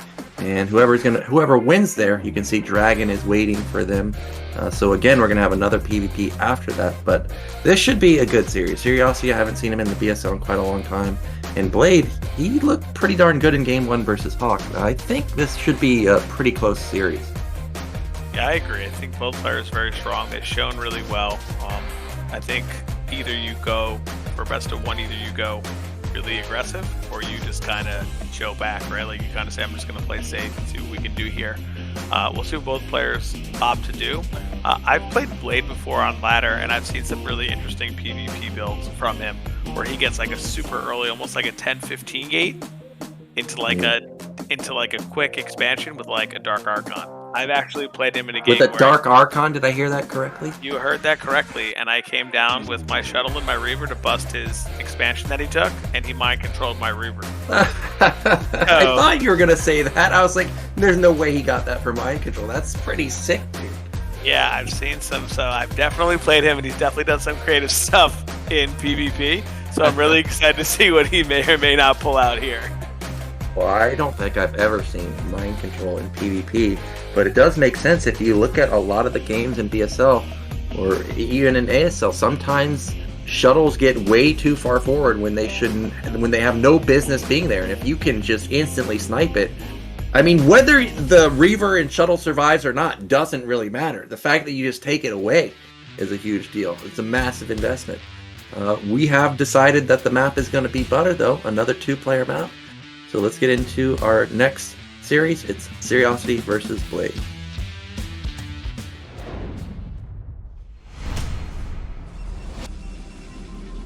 Okay, wait. In the top right, our Protoss player, it is Blade. And in the bottom right, in not Protoss, it is SeriOsity as Zerg. So I guess SeriOsity is race picking as well and not playing Protoss versus Protoss. I did mention when I played him last, he played ZBP, so maybe he is also playing like Jaeyun, PVT, PBZ, and then ZBP. Okay, well, I don't think I've seen SeriOsity play Zerg ever, so this will be interesting. I think he's good friends with DragOn. Not sure on that comment, but I think I'm pretty confident in that assessment, so it should be pretty similar playstyles. I think, if I'm thinking back correctly to DragOn, he doesn't do anything unusual with Zerg. I think it is just typical 5-hatch Hydra play. We do see another 9-gate from Blade, and remember, these are live, so SeriOsity should have just seen the game between these two players, and he's going to respond with Overpool himself. Yeah. We do see the worker count Nyoken, so this game may have been played directly after. So maybe he didn't get to watch the match right away. But I'm hoping that in our pregame talk we talked about Dark Archon. I hope it still comes out in this matchup. Hopefully that wasn't wrong. Well, I mean, he could still use mind control. Uh-oh. Probe got the first hit. Oh, no. Oh, no. Okay, yeah, he needs to run. You know, I have seen mind control used in PvZ. I was watching Rain stream one day, a long time ago, and he was like pushing out, and I'm like, okay, you've got Dark Archon, that's great, but you don't have Observer, man. This guy's like got lurkers. And then out of nowhere, he just mind controls the Overlord, which already had the speed upgrade, and you get the upgrade, by the way, when you mind control it, and he just used that for vision. I was like, oh my god. So we could see that, I guess. We could. We never know. I mean, an Overlord is way tankier than Observer there, Nyoken, so I could see the the reason why you might want one. 25 HP versus Overlord's 150 is way better. I'll take that any day of the week. Yeah. But it is invisible, man. Invisible units are so hard to deal with, especially the invisible man with that cape. We do have the Zealot moving across. This is basically the exact same move he did last game. Zealot is slightly out of vision of the Overlord. It has not shown itself with the probe either. Overlord sees that the Zealot is gone, and SeriOsity only has 4 lings right now. He needs to be careful to not chase that probe. Smartly, he turns back to the natural, because he doesn't want to let Zealot sneak into the main. That would be devastating. Yeah, I think that 4 Lings only has really pushed Blade to kind of keep producing Zealots and pressure. One of the things about Overpool opening versus a gate is if you keep sending Zealots, they got to keep making Lings. And if they're making Lings, they're not making drones. So he may feel that he wants to pressure just to force SeriOsity to keep that drone production going nonstop here. Okay, we've got an engagement. 2 Zealots. Probe not helping at all, actually. So this is the dream engagement for SeriOsity. It cannot possibly go better for him. However, I noticed that a lot of the Lings are already damaged, so we may see a couple of Lings pop in the next couple seconds. Still 2 Zealots are alive. Look how many one-shottable Lings there are, but the Zealot does manage to get into the main. And another one branches off, trying to look to get some damage done at that third base. But overall, this was not successful. I guess he does force a couple more Lings, but other than that, really not getting really any Zergling kills. Yeah, needs to be careful of a counter here, Nyoken. He's got the 3rd Zealot out, and SeriOsity handled those first 2 really well. If you were to send all of his Lings up there, he might be able to run by this gateway and get into the main with like 10 Lings. But we see that he's opted to just take out that Zealot down, attacking his 3rd. Oh, great little spot there. Look at that little nook. Only surface area for 2 Lings to hit it. He'll trade pretty effectively. Oh, well, that one Zergling didn't cut his nails today, so his range was a little longer to actually hit that Zealot. Unbelievable there. I saw that Ling at the top. So it was a nice idea, but in the end, Zerg had the better positioning, and just like last game, Zerg is doing a really good job keeping the drone count very nice relative to the probe count, and you cannot lose the probe that quickly. He's now in the dark, and the lair did not complete, so this could be a lurker bust. He may just use this to set up a contain, but we've seen Eon Zerg in past BSLs just flood Lings with this. However, the Stargate is very far along. I feel like this is going to be spotted and should be able to be handled pretty decently by Blade. Yeah, he should be able to see it and kind of expect what's happening once he sees the lair and the Hydra Den.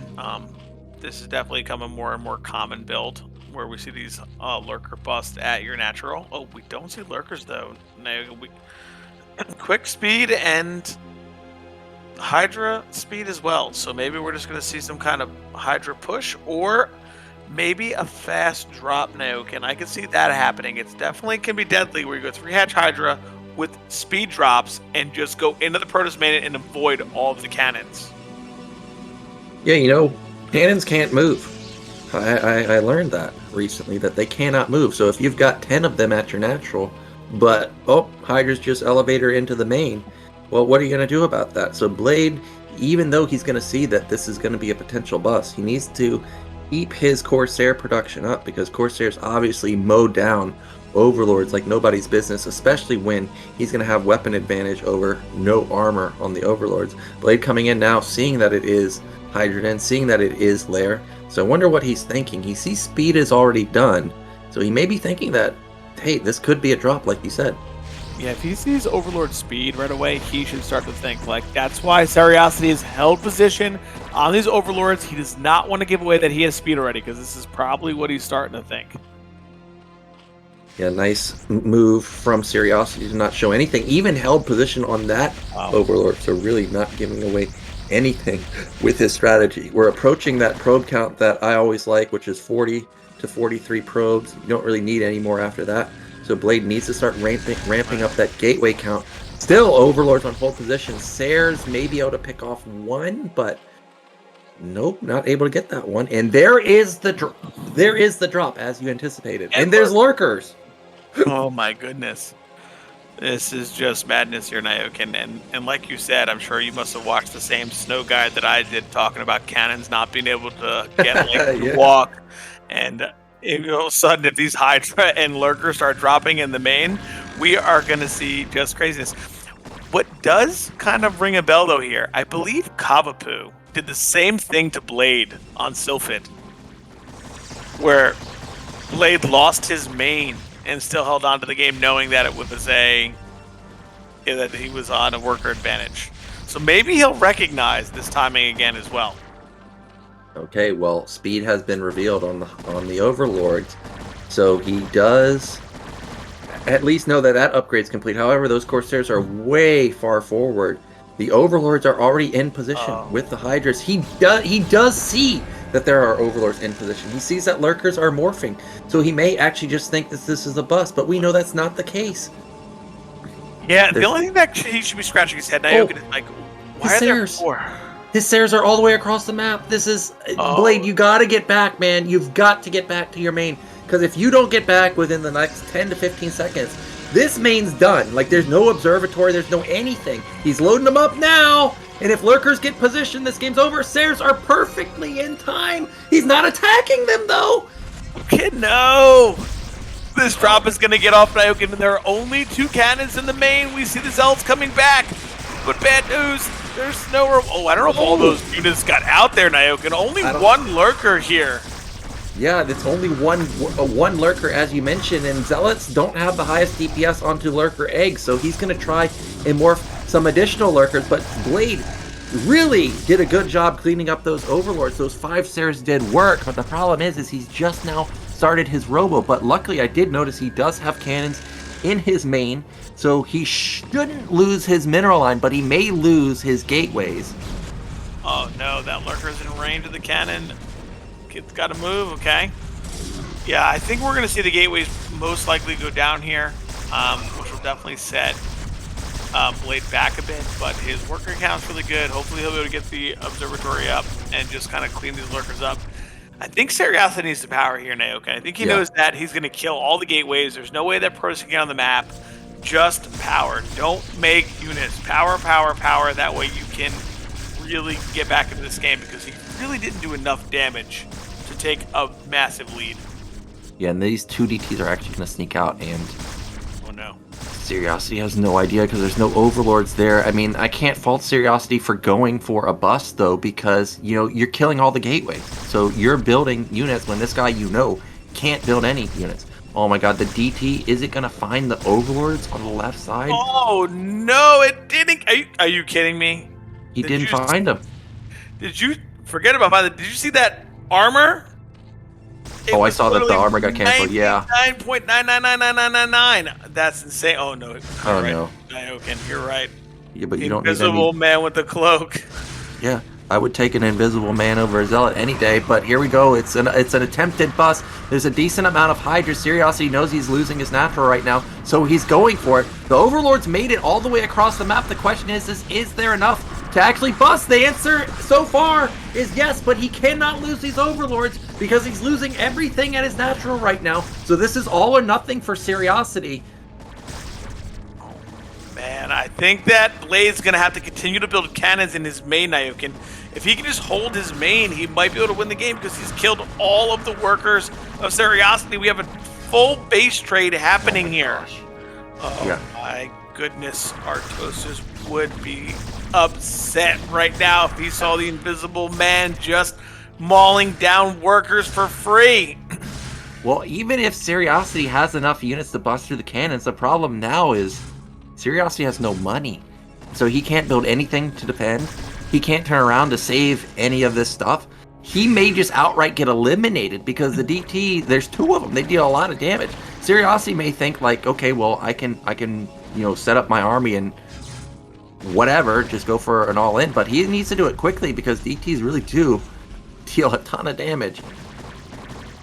Now, again, high-level question. How much does a drone cost? 50. 50? Do we even have one mining to get back to 50? No. Oh, there he is! Oh! Hero drone! Hero drone drone to make another one. He needs to go build an extractor at Blade's base. Oh man, here we go. SeriOsity's going for it. We have Storm. Oh no. Nyoken, I think we're gonna see a GG here soon from SeriOsity. Oh, it was a perfect timing from Blade. I thought the strategy from SeriOsity was a good call, but the Corsair's just barely in the nick of time and saves Blade the game.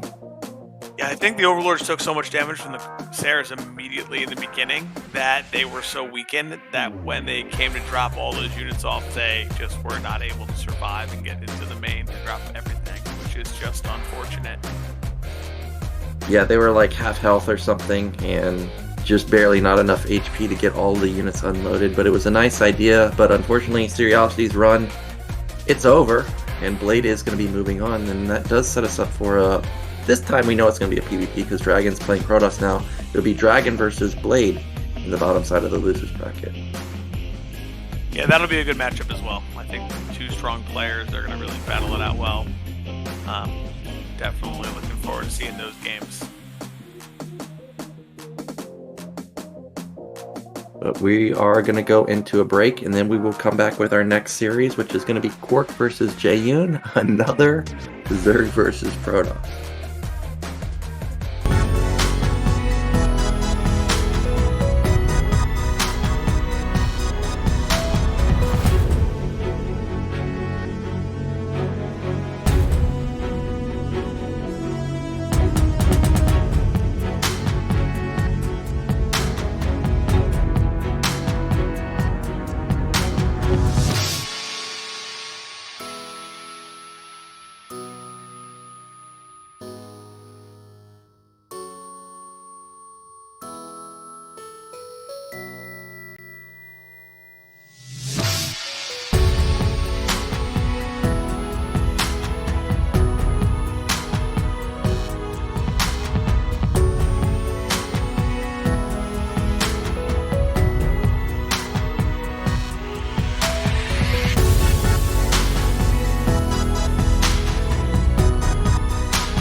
We are back with another ZVP. This time around, it's going to be KwarK versus Jaeyun. We saw Jaeyun the other day. Really strong series versus Hawk.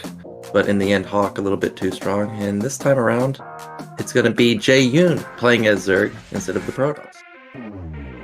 Yeah, ZVP really strong for Jaeyun, really solid player. But KwarK is very good in his own right. He hits his builds, very solid. Make sure that he can just macro out, knows when to push, really high level thinking player. So it'll definitely be a good game here between these two players. Yeah, I don't know how often these players have played versus each other, but I know that Jaeyun has been playing mostly Protoss these days, so need to keep that in mind as he plays Zerg, because it is hard to balance playing Zerg and Protoss on the ladder. But luckily for Jaeyun, if you do off-race as Zerg, the majority of the players are Protoss. It's what, 42%? I'm always reminded of that in the chat. 42% Protoss players. Oh man, Nyoken, you know it. I play more PvP on ladder than ever. It's insane. Just Protoss after Protoss after Protoss. It's crazy out there. Yeah, often people come into my stream and they're like, do you ever off-race? And I'm like, well, when you ask me that, basically you're asking me, do I want to play do I want to play PvP or do I want to play ZVP? Because literally every game is versus Protoss. You know, I was preparing to play versus BoA today, a few games, and I was like, okay, well, I can go in single player, or I can actually just queue ladder. And I'm like, all right, well, it's not Vermeer. You know, I'm not gonna be able to play Vermeer or Gladiator or anything, but at least I'm gonna get real practice playing ladder. And I got 8 out of 10 games were Protoss. So I mean, there's just so many. So Nyoken, true or false statement here. Rumor is you have that same jacket that KwarK does. I got that jacket, man. I knew it. You want me to go get it? I knew it. Maybe I'll go get it after I beat BoA and put it on during the stream, you know? So I'm gonna go find it. I think it's in my closet downstairs, but yeah, I definitely got that. And KwarK, I don't know how he got that, man, because he's playing in the UK region for a long time. Our players are ready. Let's get into our first game of the series, KwarK versus Jaeyun.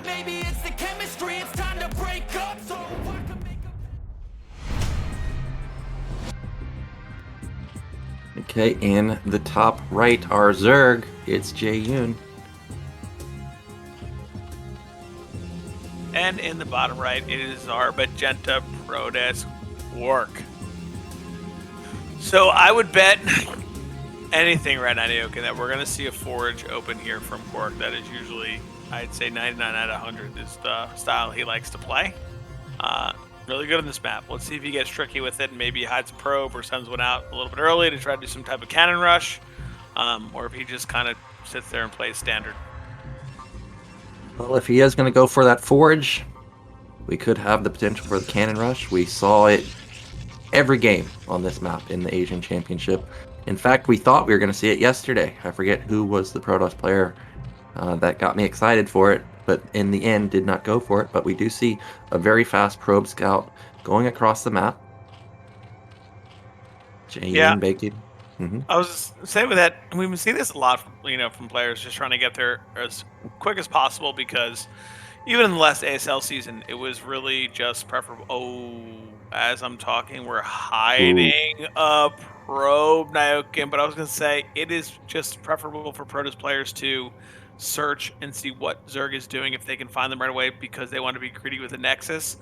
I don't think KwarK is thinking I'm going to be greedy with the Nexus. I'm thinking he's thinking I'm just going to cannon rush this silly Zerg here. Yep, and probe is going to come across now. Now, I mentioned this in the Asian Championship series, was the probe is always late at the natural. I noticed that every single time we saw the cannon rush, that it was always late. So if Zerg is really on top of it, they should know, like, okay, dude, why are you scouting at this? This is my opinion. Why are you scouting at this time? You're not able to block the nat. You're not scouting the main at an extremely quick time. So I feel like this is a dead giveaway, but Jaeyun, unbeknownst to him, it is being set up in the back. Yeah, and this is we've seen it already, though. It is an extremely powerful place to put cannons. Honestly, I even like behind the mineral patch here, Nyoken, because he's able to range it because you can really just fully block it. This is just so hard even for the Lynx to deal with. Yeah, I think he's going to cannon right on top of where the probe is right now, and then pile on block top right. Now the Ling's turned around because he sees there's a cannon. Yeah, does he smell something's up? No, he just sent them out, and he's going to turn around and kill the probe in the main. However, is the cannon going to be too quick? Will the hatch get canceled? How close is the hatch to being done? He might press stop. You can sit there and press S non-stop, stop, and he is. Oh He's my god. stopping the cannon, Nyoken. He's going to sit there and keep stopping it just to make sure that it doesn't attack. Oh no! He Wait, cancels. oh, He does. he cancels. I can't believe it. I was like, really, KwarK is going to stop command for like 15 seconds? And look at this response from Jaeyun. He instantly goes Hydrogen. Now, this is a situation that I have not been in very often, but do you like the response from Jaeyun? Because just looking at it, couldn't KwarK technically just cannon rush or cannon contain you if you don't get out enough Hydra or get out enough units quickly enough? Yeah, I mean, or just cannon at his nat, Nyoken. Like, right? He's under no Yeah, pressure. right there. Are making gateways. Like why? Like, why do I need to make gateways? I know that you're gonna make units. You're not making drones around 2 base. Like, totally fine for me to just sit here. KwarK can just play this game out. Oh Okay, man. well, that was such a clutch cancel from Jaeyun. It was, I don't know, maybe 20 health from completing. And now KwarK, who had an amazing opener, he's going to lose this probe. And remember, that second probe has been up there doing nothing for a long time.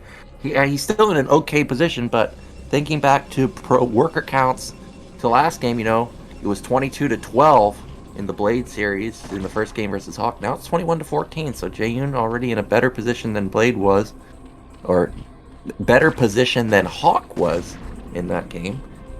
I'm actually surprised, Nyoken, because he canceled that hatchery so late. Like, the larva count was so much lower, but I guess they didn't make as many lings. Like, I thought that would hurt him more not having that larva right away. And we see a Citadel going down here for KwarK. He's probably going to go directly into an Archives and get Storm, knowing that the Hydra Den is down. Because he knows as long as he holds and he can get these Storms up, Jaeyun really can't pressure him. He can sit here and just make probes, get into his tech later, just build all the infrastructure right now, and just do what he has to do. So I like what he's doing so far. I think showing that drone was a big mistake, because now KwarK knows he's not going to get all in. Unless Jaeyun's going to really big brain it, build a hatchery right in front of the pylon, then cancel it. That would be amazing. I would love that. Don't think we're going to see that, though. So KwarK probably just going to stick to maybe 3 or 4 cannons. Both players are just going to kind of power from here. We see, actually, KwarK is already mining gas at his natural. So he is planning to go into heavy tech, really ramp up his tech production. We see the Templar Archive already about halfway done. Stargate halfway done. Yeah, I think one of the things that you can see from a lot of protos from this, I know I definitely like this type of style, is where there's no lair, so why can't I be more aggressive with drops and just get all my tech up, right? Like, I'm not really as worried about Muta. So as long as I hold my front, I can get all my tech up, get really situated, add the gateways, and just pump out. And on top of that, through that whole time, I'm making probes. We see that Jiraya 32 probes about 6 minutes in. With the opening with the cannon rush, I think that's absolutely fine. So I think he's in a really good spot right now. Well, we know Jaeyun loves to drone up, loves to power up, so he's going to catch up in worker count real fast. He's going into 5 hatch production. He's got range coming in. I didn't see Lair being upgraded just yet, but that Templar Archive that I thought was going to go for a fast DT, well, it's actually going for a fast Storm. So definitely not going to be missing Storm in any engagement this time around. Is KwarK, you know, we saw Blade a couple anti-timings with no Storm. Very unlucky, but definitely not going to happen for KwarK. Yeah, also on that Snow guy that you watched about the cannons not having legs, he also said make sure you upgrade Storm. So I think it's good. Oh, yeah? I want to make sure you have that as you move out. So definitely want to make sure that he adds it here so he can hold. But he knows, like I said, he can sit here and just make probes, get to that 43, get to a really good spot, add his gateways in a little bit. I mean, he's still only at 715, or he's up to 3 gates. Usually right now you want to get that gateway explosion, but he has all of his tech, so he is using his money differently and getting to the same pathway. We do see worker count are approaching that 45 that we were talking about. We see just 2 gates right now, but a couple should be coming in pretty soon. It's all double forge for KwarK, so he's going to have 1/1 power spike at around 10 minutes or so. Overlord gets popped, and I like how KwarK is doing what we've seen DragOn do when he plays PvZ, where he builds Templars very early, going to build up a ton of energy, so when he moves out, actually going to have multiple storms available. So these 3 Templars should have at least 6 storms. I mean, he may even get the amulet, could potentially have 3 storms. Oh, the Forge just barely in range of those Hydras, and that might be a denied upgrade. Oh, from downtown, he gets 3 of them. Wow. Good storm there. Just keeping that Forge alive, keep the upgrade going. I actually really like that from KwarK because he already invested so much time into it, he might as well make sure he finishes it, and he has the energy to keep storming.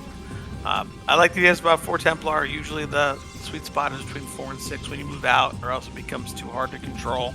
So he's going to have full storm on 4 to 6 Templar, and he'll just add those gateways and macro out. Well, we do have that DT that I was expecting moving across the map, but Overlord's in good positions. Hydras are set up too, so this shouldn't do much damage. I see an idle drone at the natural. May actually trigger Jaeyun to fix those 2 drones. Yep, there he goes. So yeah, that DT backfired, actually. But look at the drone count, dude. 54 to 51. This is why you can't leave Jaeyun alone. This is why I'm not going to say you have to go gateway expand, but when you let him do this, I mean, he's already up to Hawk level of drone count, and we're only at the 9-minute mark. Yeah, this can be devastating. When Zerg gets, especially right to like 50, 60 this early, their macro just becomes insane. It is so hard to deal with. You really need to put some pressure to force some units out, but when you do the cannon rush, Zerg knows you're not going to have units, man. You're only going to have cannons, so they can just sit here and abuse the drone count.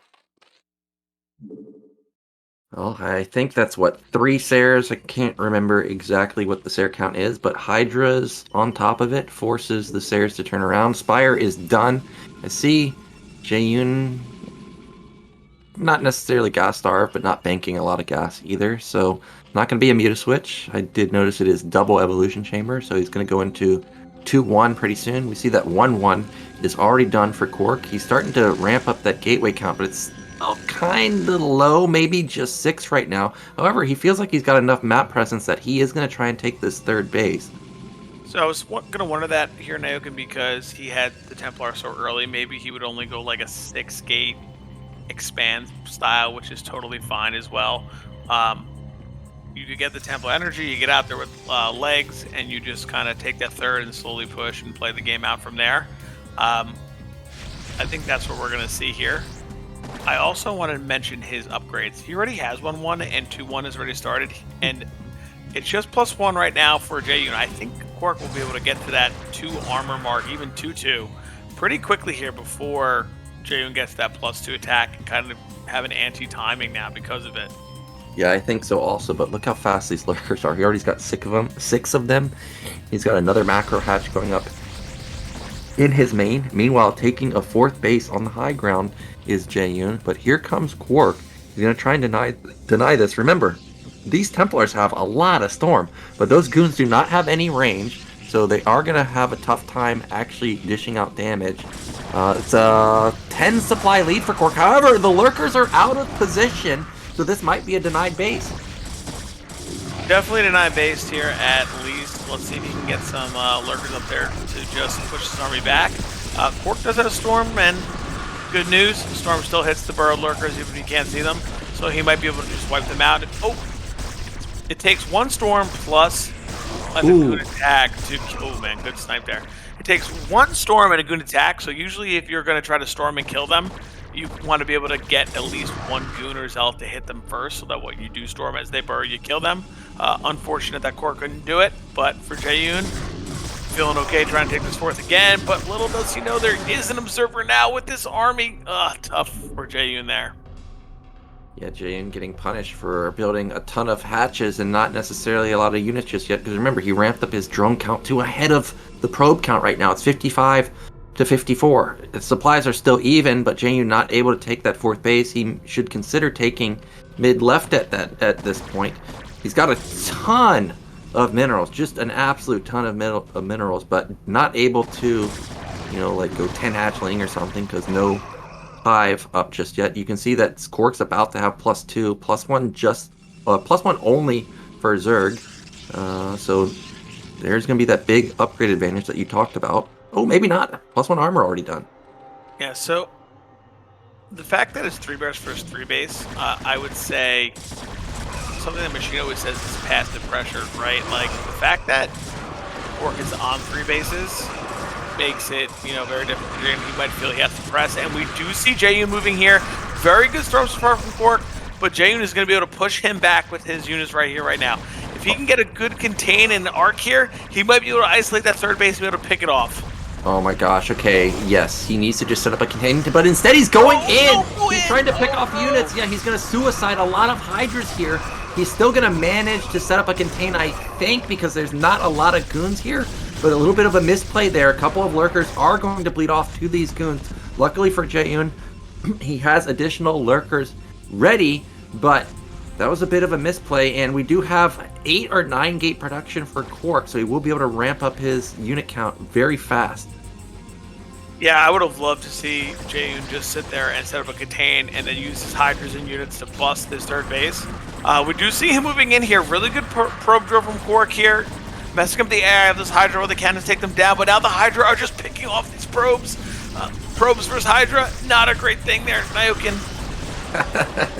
Well, more lurkers and Hydras setting up in that contain. The Observer's still alive, not an Overlord anywhere in sight. If it was there, KwarK would be in real trouble because obviously the Observer would get picked off instantly. The Lurker contain is still sitting at 5. The Overlord just barely out of position. Meanwhile, Corsair is trying to get some damage done. It's so much chaos going on outside of this natural and around the map that KwarK's really struggling to get outside of his nat right now. Yeah, we see a lot of pressure coming in here from Jaeyun. KwarK was bleeding off a couple units, but he's finally got to grab it all to use to group them together. Sarah go down there, so mute a switch possibility later if he really wants to, even though we're this late into the game. Oh my goodness, Observer's going down, Templar going down, KwarK getting cannons to try to hold on to this 3rd.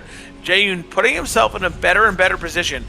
Nyoken, I would love for him just to put a whole big contain here and just bust that 3rd. We're 15 minutes into the game. He knows that KwarK has to start running out of minerals sooner than later. Yeah, exactly. And he's just going to keep taking effective trades here, picking off goons one at a time. What I want to see Jaeyun do is put down the Hive, get those lings pumping out. He's got a ton of minerals, not necessarily a ton of gas. He's spending a lot of it on his lurkers. Lings are also going to buy a lot of time to buffer for the lurkers, so this is a fantastic follow-up. We've got a DT sneaking into mid-left. No sunken setup there. Oh, there's not that much defense at the 3rd base either. Oh, we have one sunken. I don't know. I'm not sure if he saw the drones. That's why he's pulling them right away. We do see KwarK doing a great job right now here, pushing out, storming the groups of Hydra, just trying to get out of this contain right now. Well played for him so far, leading with the goons and the Templar, so that he doesn't have his Zealots get hit at all from those lurker spawns. I think he's going to break out, Nyoken. I think he's out. Yeah, he gets out. Shocked. He just barely gets out, but supplies are still in favor of Jaeyun, and Jaeyun's on 4 bases. He has 8 hatches. He's got 65 drones. It's just an absurd amount of econ for him. But that does alleviate pressure outside of the natural, and KwarK could think about taking another base pretty soon. Now, something Jaeyun needs to be wary of is, yeah, you got a lot of workers, but that means your main nat 3rd are all going to mine out pretty quickly too. So he needs to make sure that he doesn't get stuck on 4 bases, because, I mean, he only maybe has like a couple more minutes of those bases up and running. Yeah, and I got to mention it again. The upgrades, 3-2 already for Protoss. I mean, he is just pumping these upgrades out. Almost is getting armor and shields as well. These things really matter into the mid to late game. Like, his units are going to trade so effectively against these Zerg armies. Yeah, and there's no Hive, so there's no +3 weapon upgrade. There's no +3 armor upgrade. He's now going into Ling upgrades, but these Lings don't have crack. This is butter too, where he can sit on high ground and trade effectively. This I think Jaeyun has really messed up here by not going for the Hive, but he's still in an okay position. Obviously, he's still got 4 bases. That's a good storm. The upgrade's really paying dividends here. You can see almost nothing of the Protoss dies. Yeah, those Lings almost do no damage to these goons. If these goons have +2, +3 armor, and the Lings have no upgrades on melee attack, they're doing like 3 to 2 damage at a time here, Nyoken. That's absolutely nothing. They're not worried about it. Those goons sit there and tank that all day.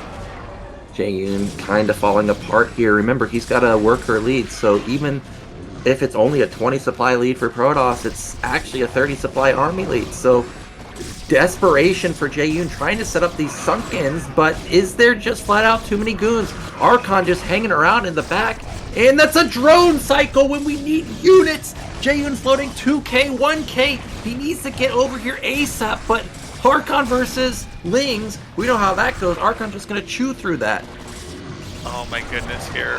Nyoken, I think KwarK are starting to pull up more and more ahead, starting to pick off drones, but we still see the drone count, like you said, after that drone round higher than ever, 67 drones, despite them getting picked off. KwarK, oh my goodness, great storm there. And Nyoken, these units are just trading so effectively that he's able to keep pushing through here. And we see KwarK at the same time as he's pressing. He knows that he's forcing Jaeyun to make units. He's trading really well, taking a 5th base. If he's able to secure that 5th base and get up a base, it's going to be a really hard spot here for Jaeyun. Yeah, well, KwarK is kind of overextending a little bit. I mean, he doesn't really have a consolidated army at all. He's got like 8 units in total. Now he's finally going to back off, start pumping up that probe count a little bit higher. He's got 5 bases up. We'd like to see a couple more gateways from him, but maybe can't afford it. I think he's got like 10 right now. More gateways, or I guess not necessarily more gateways, but like Robotech, like the high tier tech to actually deal with the hive that we know should be coming pretty soon. Jaeyun going to take a 5th base himself over on the right side.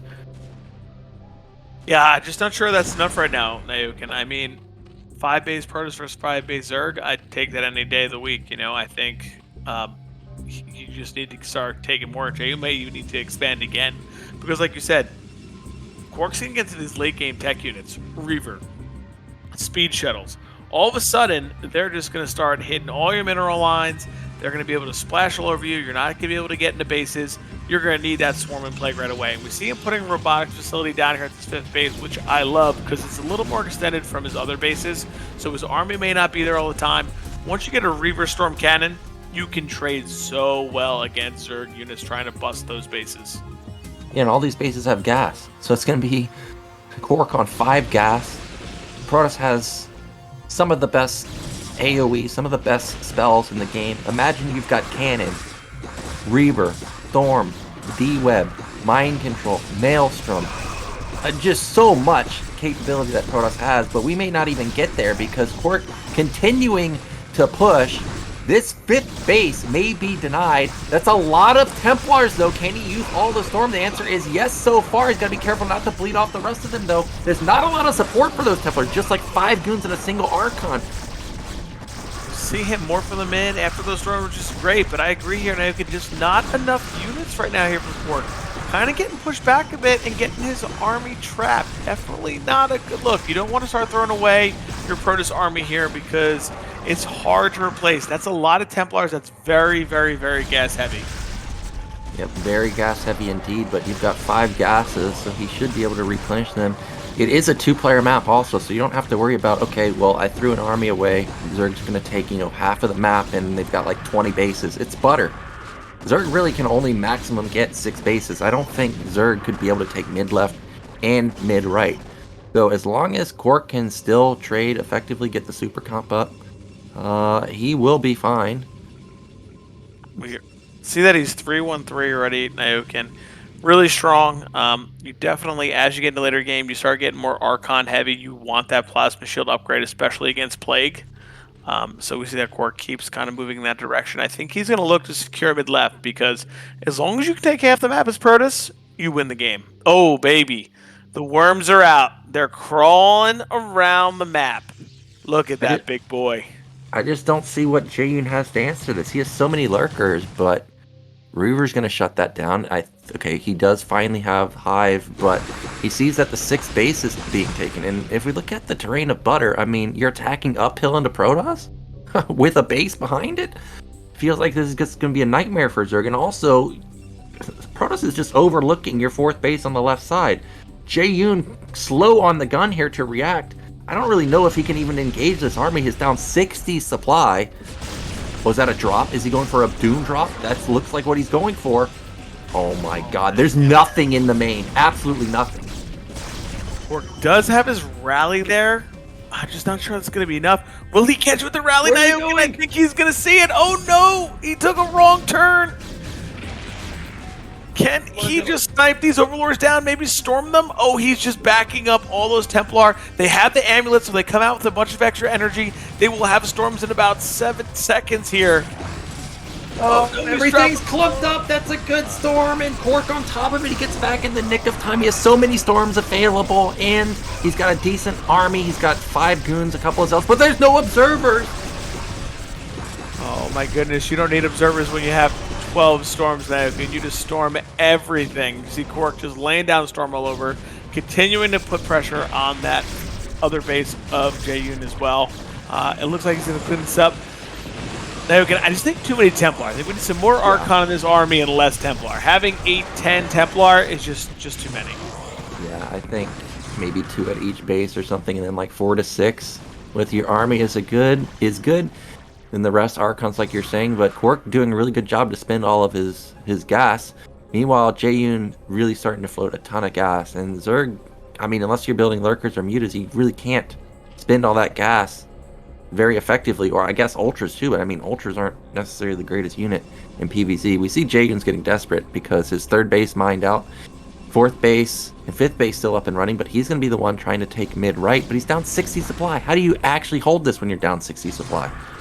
I'm not sure. I'm going to see that we got like shuttle speed, things like that are going to start kicking in, and as the game goes on, all the drones go to a couple bases. Nyoken, you drop a couple Templar and just storm, and next thing you know, you go from 56 drones to 12.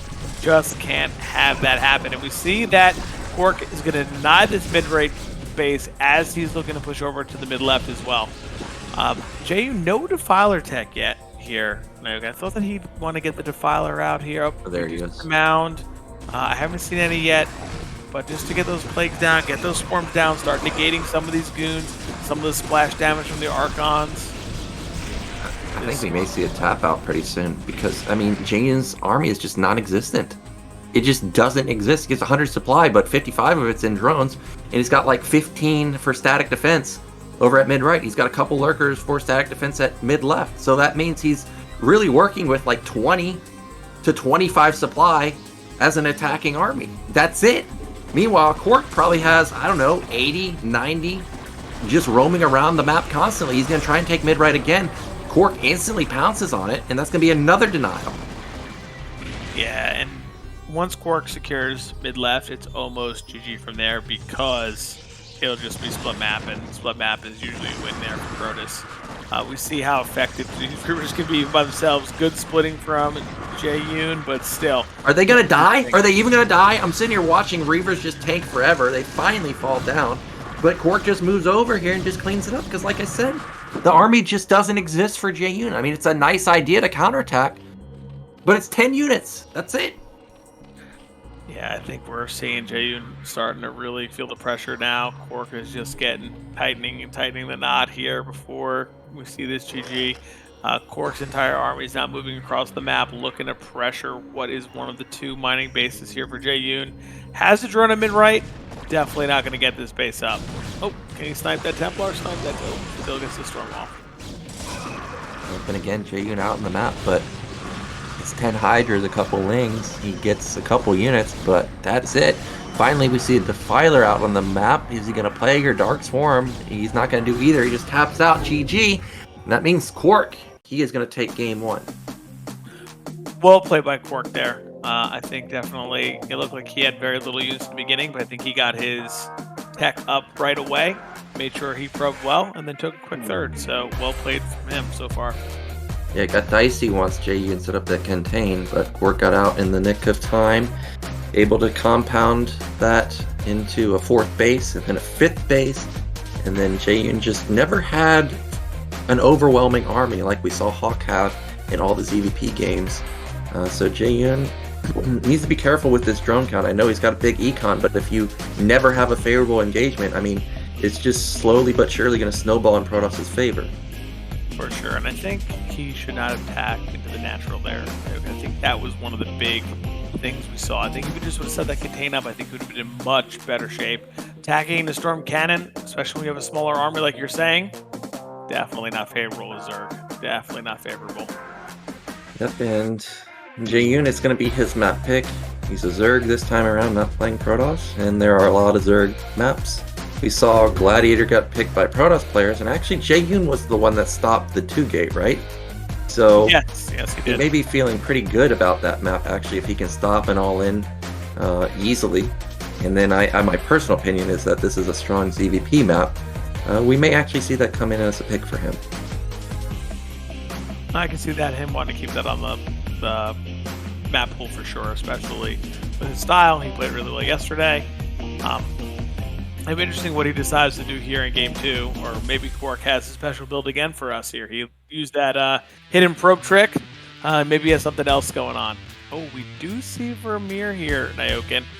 Like I said, don't mind it as for Protoss, but I do know that it can be very difficult with the contain like we saw from Hawk.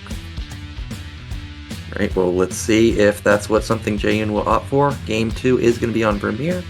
Let's get into it.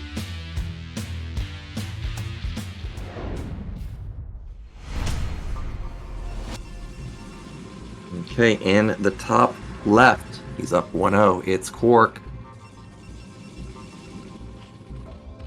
And in the bottom right, the Zerg with the best hair from NA. It is Jaeyun.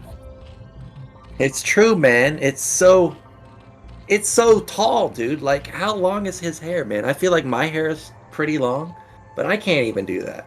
Bro, he's got the flow going. It just flows He back does. so nicely. He's got the wave. He knows it's incredible hair. Well, we've got a low ground pylon. Nothing abnormal here.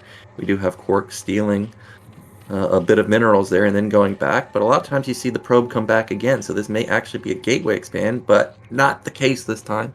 It is going to be the forge expand. Yeah, pretty standard from KwarK. I was going to mention before this, I know he does like to do some 10-12 sometimes. Maybe he opted out of it for this map because it's 4-player, a little bit bigger. But I'm sure we're going to see the forge, or maybe even just a 12 Nexus. No. You're going to see No. blind 12 Nexus here? They can't keep getting away with it, man. PVT, I see it. Now you're telling me PVZ, they're doing it too? Next thing you know, I'm going to be seeing it PvP. Okay, look at this. Okay. We have a little bit of honor. It's going to be a forge first, and then a 12 Nexus. Yeah, small amount of honor. Still going to have a 12 Nex. Very strong economic build here. There was a player a couple seasons ago, Brain from Korea. He was actually doing an 11-11, so this seems to be the 12-12, so very similar style build. And this is going to be the dream scenario for KwarK because it's cross spawns. So even if it was going to be fast lanes, I mean, he would have been able to hold it with the cannon anyways. He does have to build the cannon, though, because he didn't scout it all. But he's going to be feeling about his opener, obviously. Meanwhile, Jaeyun going to scout top right, see nothing there. And that drone going down to bottom middle. Probably going to build a hatch nearby. Yeah, I'm actually surprised that he decided to go with the 12-12, only because the 11-11 is built to actually withstand overpull as well. It's very safe versus that, and you get the Nexus very early, but it's going to work out here. It was hatch first. Maybe he anticipated that Jay would play hatch first because of the map. So I think he's getting away with a lot, just being able to probe up and kind of do his thing here. Here comes the drone, and okay. Oh, okay. Doesn't get taken down. I see that, him taking the third base right away, getting that gas up, pretty good timing. Do you think we'll see a 9-7-3 here again? Nyoken, very popular on this map, 9-7-3. Is it? Yes, I mean, I just never see pros play 9-7-3 ever anymore. They just literally, for whatever reason, never play it whenever I'm watching. So, I mean, maybe I'm just watching the wrong people, but I hope we see it because I think 9-7-3 is super deadly, hard to read also. I don't think we're going to see it now. Can we do the layer going down here for Jaeyun? So going to be more of a standard game from him. Okay, and Probe sees it. Are there actually just no lings? I guess when you see that the guy just went fast Nexus, you don't necessarily have to build any lings. So Jaeyun's content with just showing KwarK everything. And behind this, KwarK is just gonna put down Stargate ASAP. And every game you've been mentioning the probe versus drone count, and here we see 23 versus 18. So definitely very good here for Jaeyun. Yeah, it's Drone Man, dude. He is really more drones. He just flat out doesn't care. Like, okay, you see it. I mean, unless you think I'm gonna, or unless I intend on going for like a lurker or something. I mean, I guess I don't really care if you see the spire or not. Okay, now finally he builds some lings. I mean, if you look at his vision of the natural, I don't even know if he can see a zealot moving through the top side because the overlord just got into the position. So that's probably why we see lings right there, just to try and get some intel onto potential zealot move outs. And how does that probe live? Magic power probe just sliding on through. Oh, clicks on the mineral, gets back. Oh my goodness, it's gonna get out again, Nyoken. Look at this probe go. Well, the reason Jaeyun was not building any lings is he wanted to obviously drone a lot, but actually once he built the lings, he wanted to kill it ASAP. You see, he didn't build any until speed kicked in.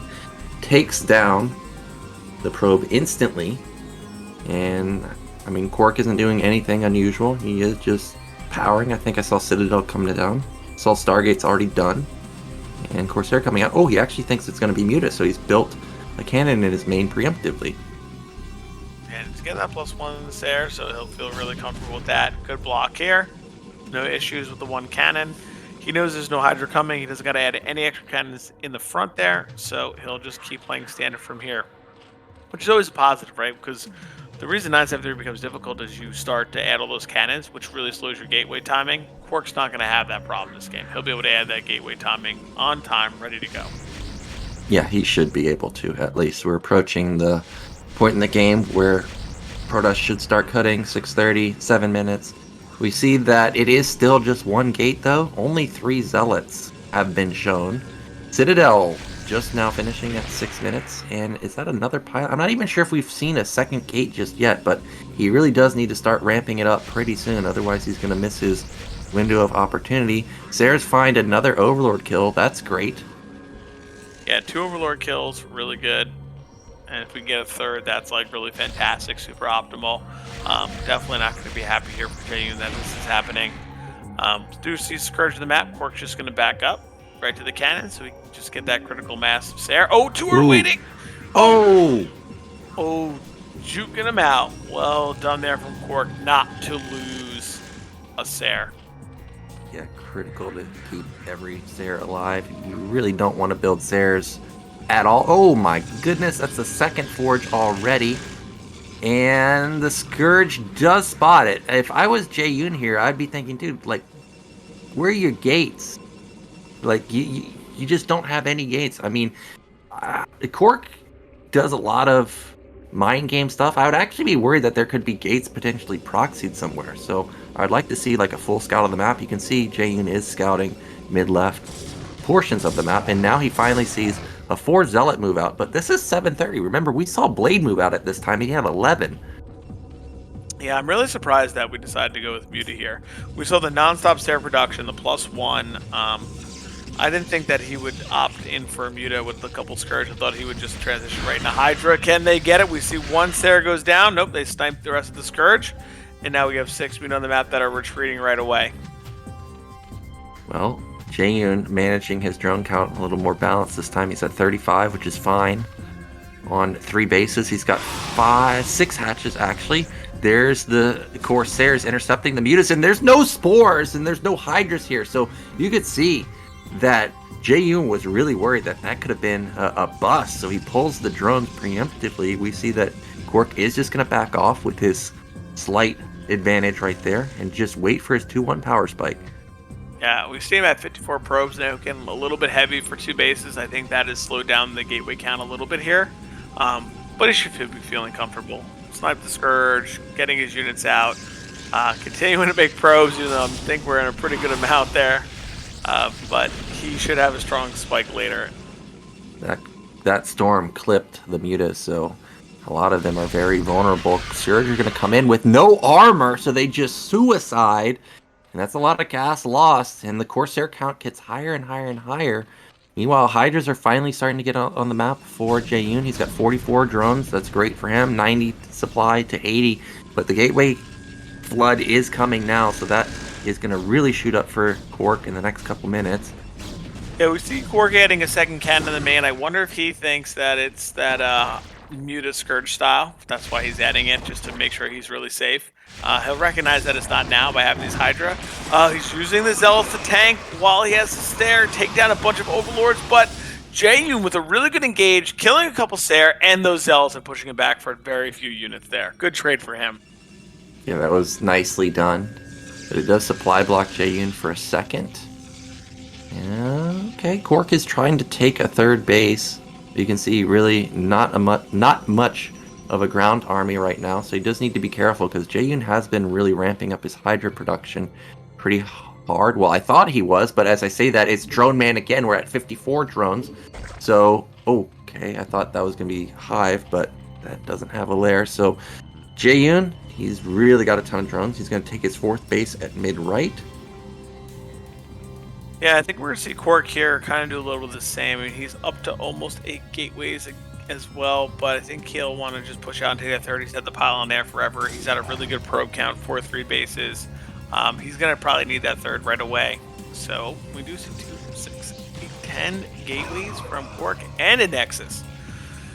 Wow, a lot going down right now, Nyoken. A lot of buildings and infrastructure being built. Yeah, tons of gateways for KwarK. It's like 10 gate with the Robo, like you said. So he's going to have a ton of goons in a second. He's also got his Nexus coming up too.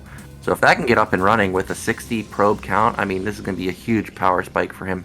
And 2-1 just kicked in. So Jaeyun, if you want to do an attack, it needs to be pretty quick.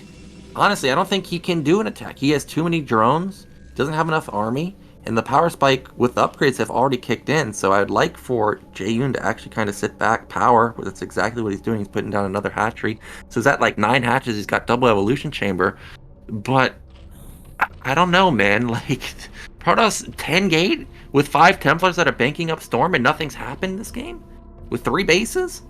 Yeah, I kind of like this for Protoss here, Nyoken, to be honest, because he's going to have a fantastic drone count, 3 base, 3 gas, matching the Zerg. Zerg just taking his 4th base. As this game goes on, the Protoss army is just going to get stronger and stronger. And we didn't make a lot of moves, like you said. We made a lot of drones right away, so Protoss can kind of just chill out and just kind of get to this critical mass. And we see that he's moving across the map now from this high ground to this 4th base. Finally, some lurkers up. Oh, can these Muta get it? A couple of storms going out. Those were some no Templar snipe, though. Yeah, that was good storms. He didn't hit any of his units. He did blow a couple of them, but he still has like 5 left over. I don't know if Jaeyun can actually hold this army. There is no observer, so I guess he will hold because there are lurkers set up. Okay, actually, Protoss' army was smaller than I thought. That is a lot of lurkers. However, goons are doing a good job comboing with the storm, trading really effectively. Meanwhile, KwarK is streaming in more units, more zealots from the back. Muta's going to try and save the day, but Lings are actually what's going to save the day for Jaeyun, getting right on top of that goon ball. And wow, Lurker's going to reposition, and I think Jaeyun's actually just going to eat this up. Yes, he is. He's sniped that Observer Nyoken. They cannot see these Lurkers. These Lurkers are just going to melt the Protoss army. Oh my goodness. Goodbye, Protoss army. KwarK is taking a 4th behind this, so if he can just keep macroing and rally out and hold his 4th, he'll probably still be in a very safe and good position, especially because I don't think Jaeyun knows about that 4th base. Yeah, he still doesn't know about top middle. It's going to be 4 base Protoss versus 4 base Zerg. Probe count is really good for Protoss right now.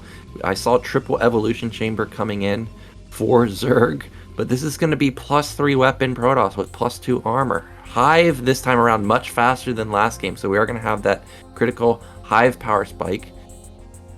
Yeah, much better, I think, from Jaeyun with the Hive, getting it up earlier, making sure he can try to get some Swarm, get some Plague, push these units back. But still, man, 4 base Protoss versus 4 base Zerg, I'm not sweating if I'm Protoss here. I'm feeling still pretty good. I didn't get countered after I lost my whole army. I was able to make more probes. I mean, it's going to get deadly as the game goes here.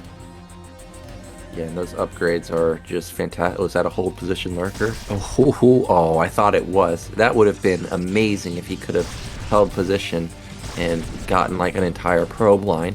As played, it's still going to deny the 5th base for now. A 10 supply lead for KwarK right now. He's going to try and make something happen here. Lurkers in position though. Observers in a good spot. No Overlord to deny the Observer. Good Storm. Very good storms here. Just use the energy to start knocking down some of these Hydra's health and some of the lurker health, which is really good.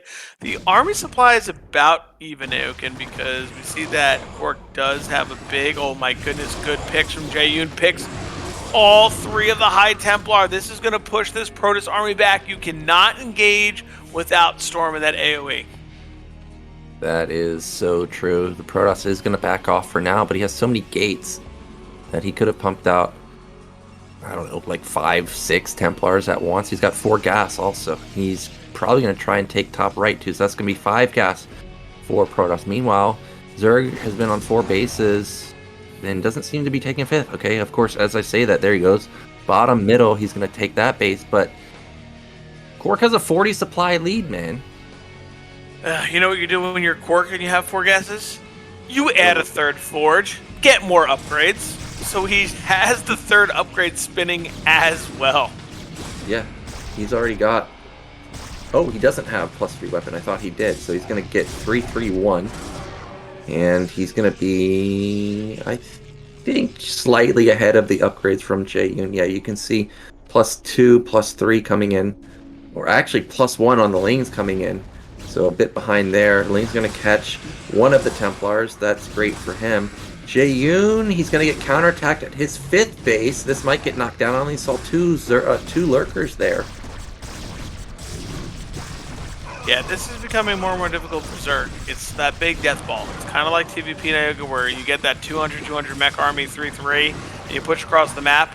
I feel the same thing a lot of times happens for Protoss here. We see a engage on this high ground. It looks like Protoss training pretty effectively. The lurkers are going to hit all these zealots that are in the front. But just look at the supply difference, Nyoken. Is there enough Zerg here to hold this Protoss army? I think there might be too much Protoss.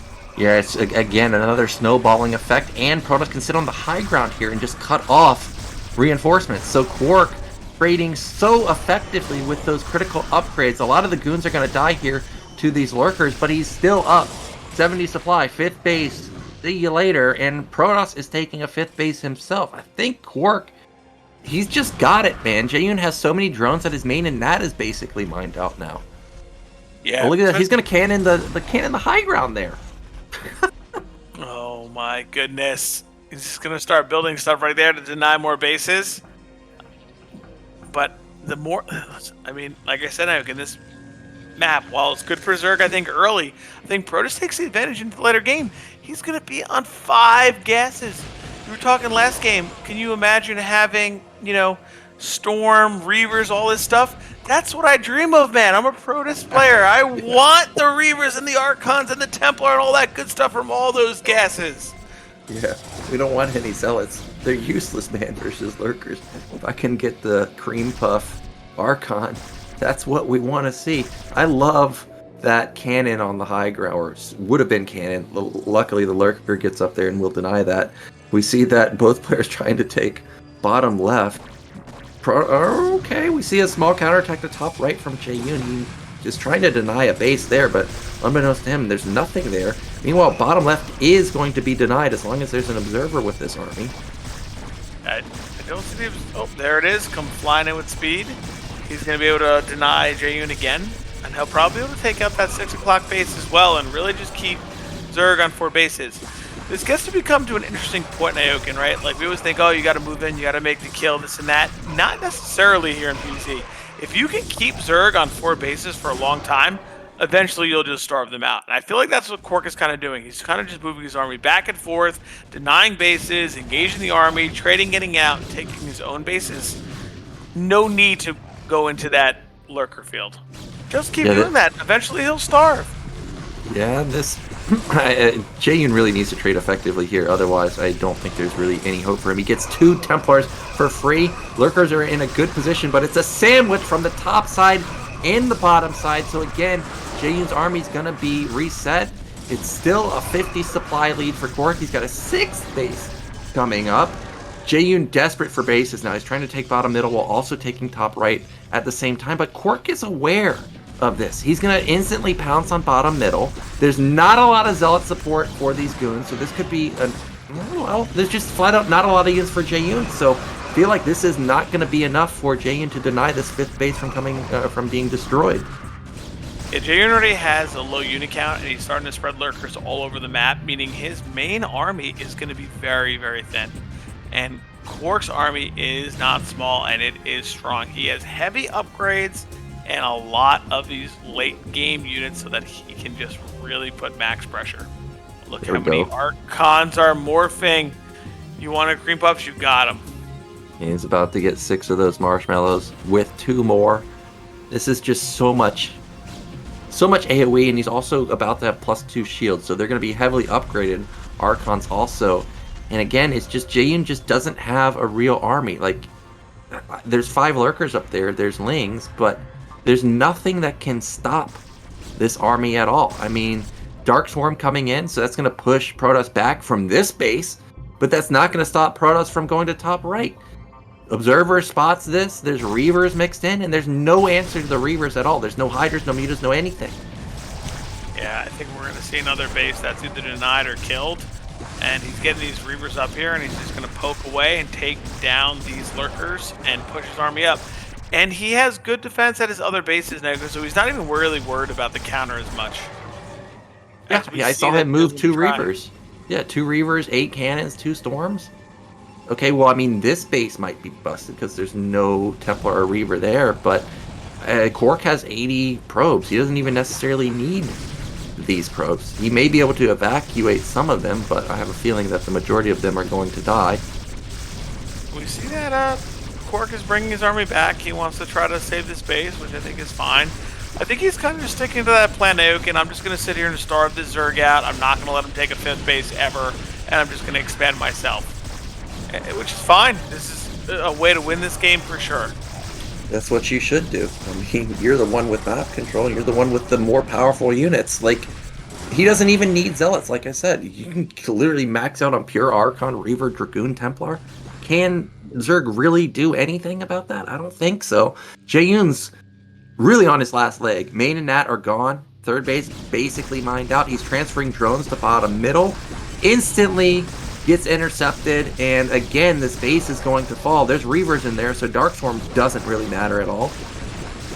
Man, I think it's starting to get thinner and thinner here. Nice little plague there from Jaeyun, but I just don't think he has the army here to fight KwarK. I don't think so either. This is a lot of... Okay, he does clean up the Reaver. That's a start. KwarK, he's almost maxed out, but really lacking units, at least in this army. Don't know where all of his supply is right now, but Jaeyun does hold that base for now. That's a huge lurker morph in the center of the map. Yeah, but we see, I think we just saw another 5 or 6 Archons coming down Nyoken with some Reaver support now. Things are going to start getting trickier and trickier for Zerg. Plague is great, but you know what? The Archons, they don't care. It does like 8 damage to them. They're fine. They're going to keep pushing through. Yeah, does not care about the catch-up. Storm on the high ground. That's an open base. There's no lurkers, no anything. So that's another denied 5th base. Jaeyun really desperate now. Almost 25 minutes. Trying to get top right settled again, but he just doesn't have the army to stop it. Look at what KwarK does. He literally just bounces from top right to bottom middle every couple minutes. Yeah, just leaving units behind, making sure he's killing those hatcheries, making sure Jaeyun can't mine. Perfect plan here, Nyoken. What can Jaeyun do? He has no eco to support to bust this Protoss army. He just doesn't have enough. Yeah, Jaeyun, I don't know what he should really do. Like, he's gotten this base denied so many times that it's almost like, well, maybe should he be the one trying to deny KwarK's base?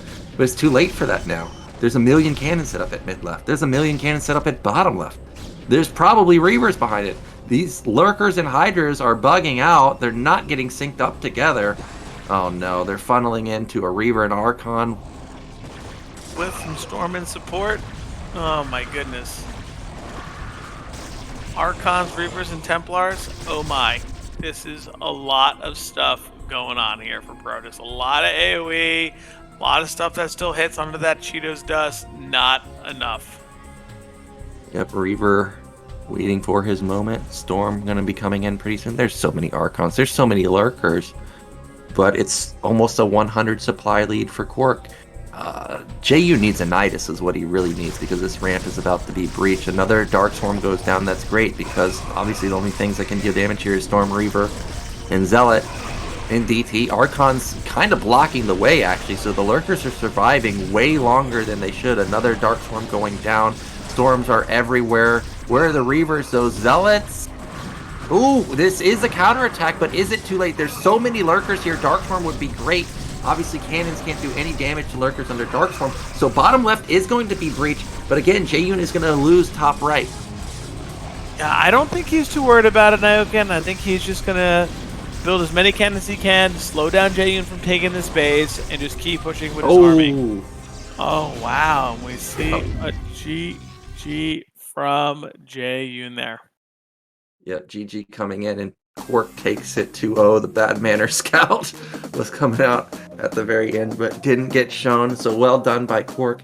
He is going to be moving on into the semifinals, and unfortunately, Jaeyun, he's going to be placed down in the losers bracket, going up against Cavapoo. And Cavapoo is a Zerg player, right? So will be another. Get me out of here, man. So I'm surrounded by Protoss versus Zerg. This is it, man. You are, I think, the lone standing one here in the bracket right now. The great NA Hope. Captain America himself. We need Gypsy. We need more Terran players. I'm looking for, man. They just don't exist. Gypsy, man, save me, dude. So many Protoss versus Zergs. But we are going to be going into our last series of the day. It's going to be BoA going up against BoA, and that should be an epic TVP. Whoever falls there, however, will be facing off versus Jiraya. So at least we may have another PVZ, man. Just every series is PVZ. But upcoming series is going to be great. It's going to be our second TVP of today. So you're definitely going to want to tune in. And, oh, I forgot. We actually have Jaeyun versus Cavapoo, so we're going to go into that first, and then it will be your boy versus BoA, so don't go anywhere.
It's time for some more BSL action, and coming from the spirit realm, we are joined by the one and only, the Mac Daddy.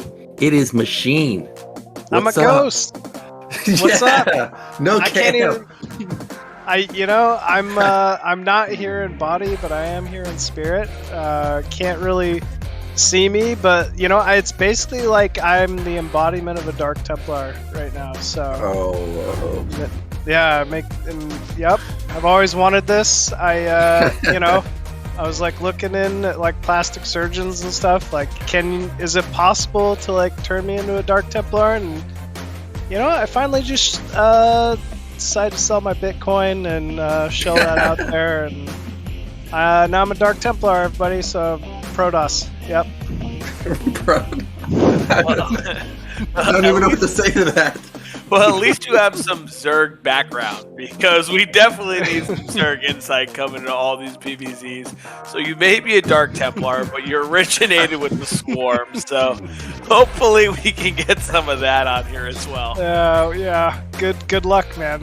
I don't know. Let's see. Jaeyun Cavapoo, man. This is kind of a Zerg, kind of a trader Zerg turned Protoss, also like myself, so I feel like I sympathize with Jaeyun a little bit more here. Yeah. Well, we've definitely seen some strong performances from him, but we all know best of one, especially ZVP, could get interesting, so we'll see what happens here. Cavapoo has pulled out some interesting build orders so far, so we'll see what he has up his sleeve this game. Yeah, he's gonna have to have a lot up that sleeve, because Jaeyun, originally a Zerg turned trader. He's like full on Protoss Lord now. But he thinks like a Zerg at the same time, so it's gonna be tough, man. Like Cavapoo's got a lot to overcome here. Well, he did have a dress shirt on, so he does have a long sleeve. So we'll see what happens. That dress shirt on. He did. So we'll see what our players have in store here. We are going to Overwatch. Ooh, crazy map. Nobody likes that bridge, man. Like, nobody. You ask Protoss players, do you like that bridge? No. Terran, no, I don't really like that bridge. Zerg, don't really like the bridge either.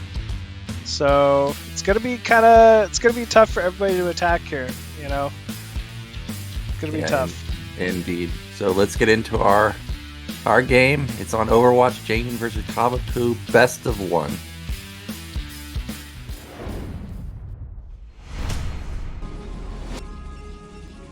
Okay, in the bottom right, our Zerg turned Protoss. It is Jaeyun. Traitor.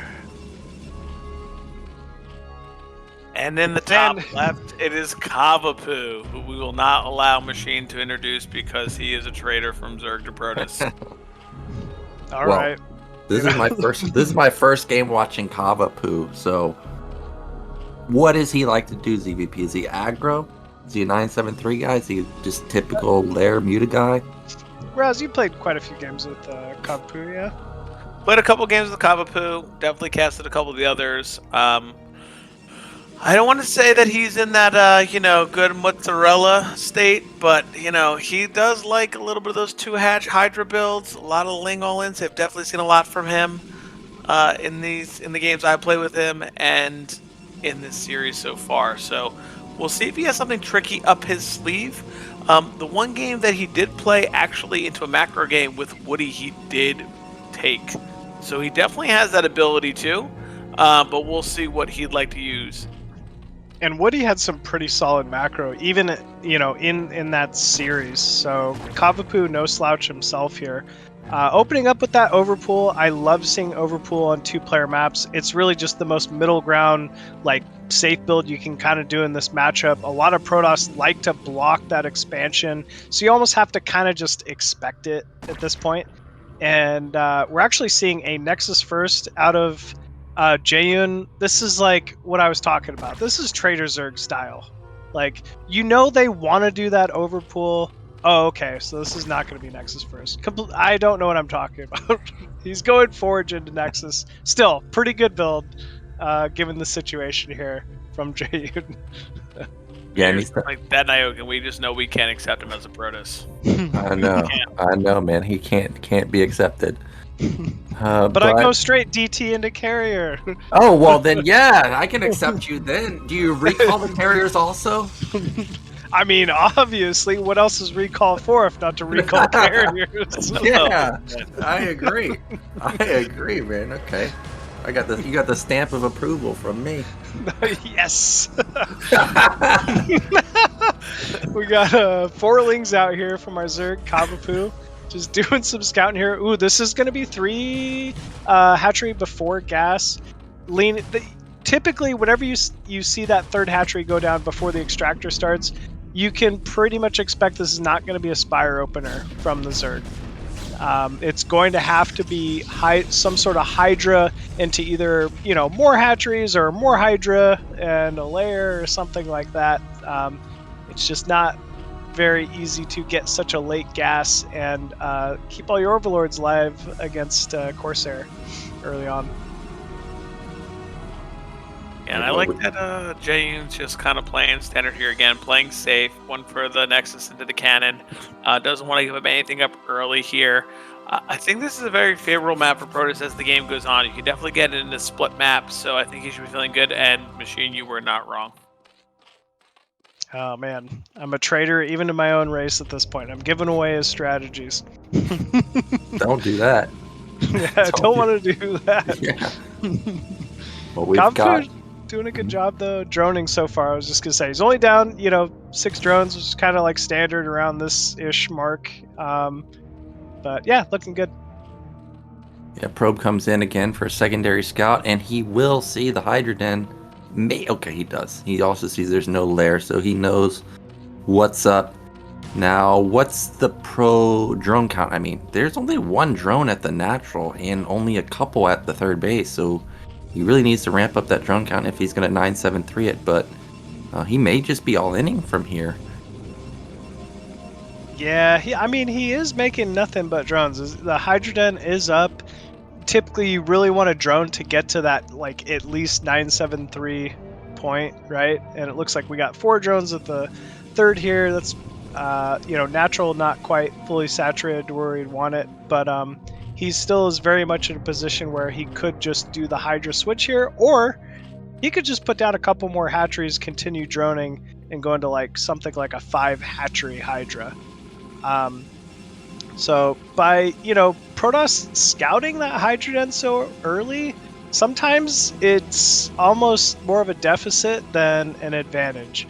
That Zerg could just choose to dedicate all of their resources to running Hydralists across the map, and it's something you have to be wary of. So you have to put those cannons down, but really Zerg doesn't have to commit that much to it. But we are actually seeing Hydra production start here.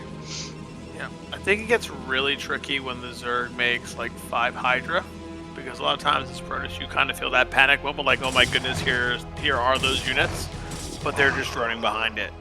So we already see Jaeyun put down 3 cannons.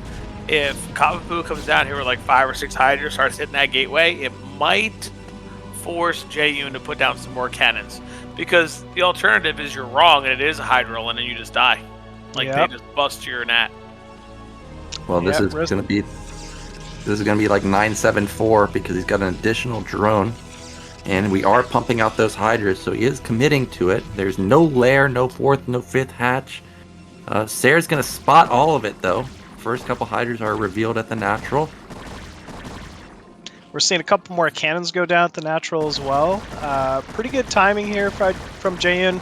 I think these will be in time to at least save or kind of delay the killing of the Forge. But we'll have to wait and see.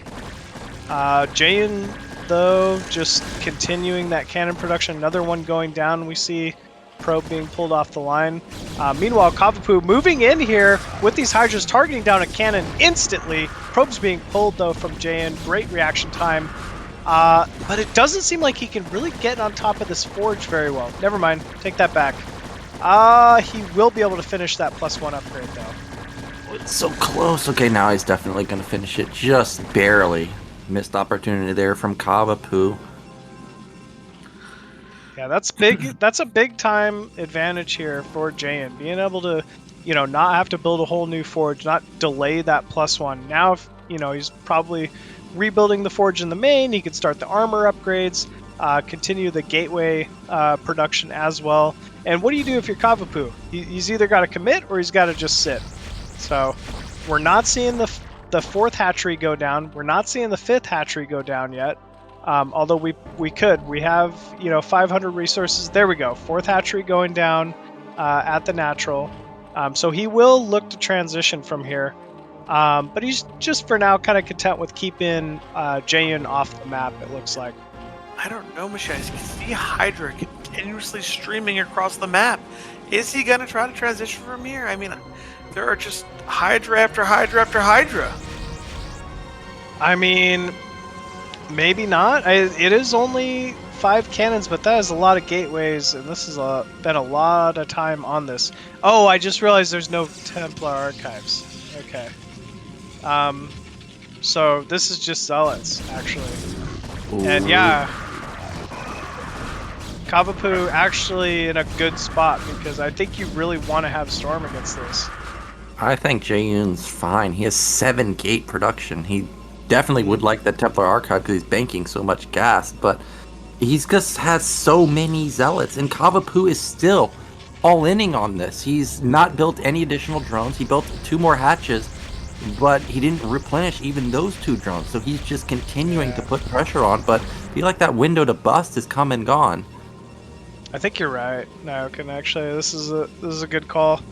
It's not like Jaeyun doesn't see it. He's got the Corsair over the natural, picked off another Overlord here that's gonna supply block Cavapoo, and I mean, this is just what happens when you get caught overcommitting. Sometimes Jaeyun was prepared, had the cannons he needed, has the zealot count he needed, added the gateways on time. I mean, Jaeyun's he's a monster, man. Yeah, and these zealots are just going to trade so effectively now that they're in higher numbers. They're able to get on the Hydra. And even when he tried to push him before, they body block so well. They're so tanky, and he's going to lose those Overlords as well as these zealots are trading. Well, Wow. Cavapoo does hold that attack, but it's 51 probes to 21 drones. And like I said, it's 7 gate production. Templar Archive is done, so he's going to be able to pump out some Templars, and there they are. DT could even sneak out too, and if it sneaks out and gets any drone kills, that's just going to put Cavapoo even farther behind. That was a clutch catch right very there. nice catch. Yeah, that was a sick catch on that DT. I mean, at least preventing those other avenues for Jaeyun to continue to deal damage here, but losing yet another Overlord that he can't afford inside Jaeyun's main here. This is, it's looking a little tough. Looking a little tough here for Cavapoo.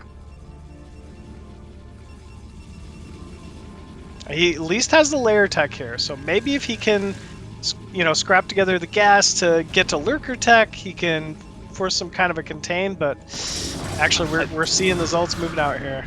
Yeah, I think Nyoken nailed it on the head, though. That drone count is just so low right now that once Jaeyun gets all that gas into production and gets Storms on the map and he starts trading army a little bit and getting these fights, especially with his upgrades, he's 1-1 versus 0-0. There's just no way the Zerg player can take any effective trades here. Oh, a drone cycle, but it's rallied to the bridge, man. Yeah, it's not what you want to see. see. A Manor Hatch coming? No, we don't. Unfortunate there. Unfortunate. Oh, maybe it's on the other side of the bridge. Manor Hatch, still potential. It could be. Well, Jaeyun, he's got map control now. Now he's taking a 3rd base. He was worried about lurker contain, but there's still no lurkers anywhere. Why? Because Cavapoo doesn't even have his nat gas, man. He's literally just funneling all of his resources into pure Hydra. No drones at all. And it's just, I mean, he's down 50 supply already. Yeah, this is a rough spot. And, I mean, Jaeyun's an expert, man. He's not going to overstep. He's going to float in between the natural, in between the 3rd, out, right across the bridge here. Ooh, okay, moving in. Couple Templar look like they're going to go down before they get any successful Storms off. But this is a lot of Dragoon and more Storm coming down on top of this Hydra-only army from Cavapoo. Look at this. Jaeyun learned from those drones. He can mix in probes himself. There they are, 2 of them. I think they're on move command with those goons. Forget the Manor Hatchery. Let's get that Manor Nexus out there. Just get it. Just put it up by that bridge as well. Yeah, supply is starting to dwindle here for Cavapoo. Looks like the Hydra numbers are just not enough. It's not what it needs to be against such a heavy Dragoon force here from Jaeyun. Ooh, Yeah, does pick off an obs though. So maybe Yeah, they're he's fighting going- the machine with 0-0 against 1-1 Dragoon. Ooh. They're just trading so effectively right now, these Dragoons. And Overlord. Oh, we're now going to be supply blocked in. We have a GG there from Cavapoo. GG is called. Well played from Jaeyun. I think I could say he was definitely the favorite going into this series, but Cavapoo, had some interesting, steps there. I like the trap of the DT. The 973 was not a bad call. He forced a lot of cannons, was able to tear down that wall, but Jaeyun just overall, just prepared so well for it. It was really, really tough situation there for him. Yeah, the defense was really good, and there was just no transition from Cavapoo. And he also never killed the Ser, so Jaeyun just consistently knew what was happening. He didn't have to guess. And that means that Cavapoo is going to be eliminated. And Jaeyun is going to be moving on to the losers bracket quarterfinal, or lower bracket round 2.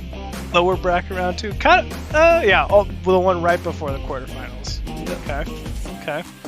So still impressive from Jaeyun. Got to see plenty of him tonight. See him moving on. He'll face the winner of Jiraya and I think the loser of you and BoA. So it could be Yeah, so interesting. BoA. Yeah, so BoA. Yeah. Yeah, this match is going to be really hard. BoA's really damn good, and he can macro really well. He has this sick timing at like 10 minutes where he tries to bust you quite often. It's really hard to stop. Almost every time I get him on ladder, he does it, and I die. I mean, it's what he did to me in the, forget exactly what it was, but there was a show match or something between BSL, and he did it to me on Andromeda, so it's going to be really hard, I think. Yeah, I mean, he's just kind of a veteran competitor at this point in the NA scene, like big name Protoss player, and I mean, he just kind of shows it every time. So, but you've been around the block a couple times yourself, man. You can do it.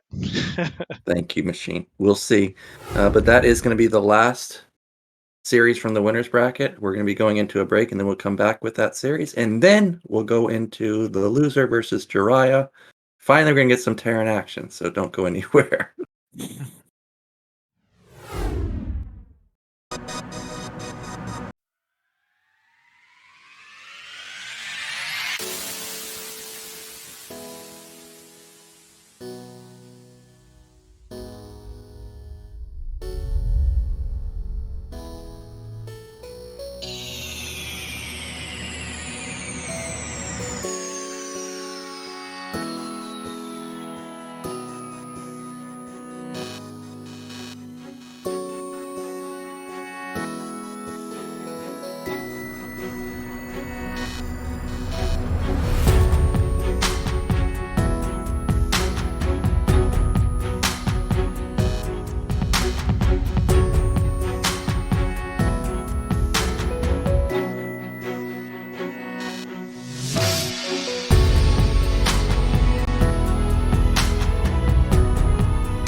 Hello and welcome back.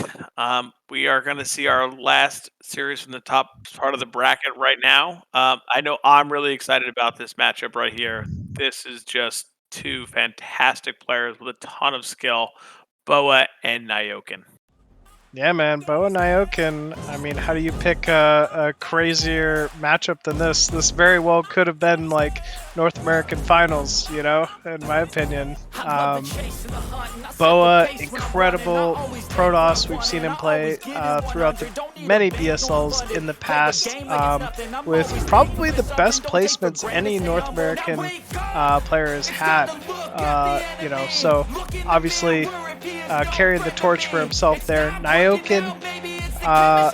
been around since the dawn of time, man. Like I've been fortunate enough to know this guy for many, many years. Just an incredible Terran mind. We obviously moved to Korea, made a name for himself casting there, and you know what? Decided to come home and donk on some NA players. So we finally got Nyoken back in the BSL brackets here. Yeah, I'm really excited to see what he's going to do here because he is so strong. I've played with Nyoken a couple times now recently, and he's tough to play against. He is very, very good with all of his timings. He recognizes what you're doing and adapts really well. So he is super strong, and we all know I played BoA in the group stage, and he slapped me around a little bit. So these are two very, very, very good players. So I am just excited to get into this map. Oh, and our first map is going to be Neo Sylphid. Very popular map. I don't know, man. I find this map a little tough sometimes for PvT. I'm going to be honest. I was going to say the same. I think this is a great map for Terran players. You know, you see the strength in a lot of two-base timings from Terrans on this map, especially if you're able to secure the high ground base outside your opponent's natural. You know, a lot of times that could just be enough to end the game. So I'm real excited to get this one started here.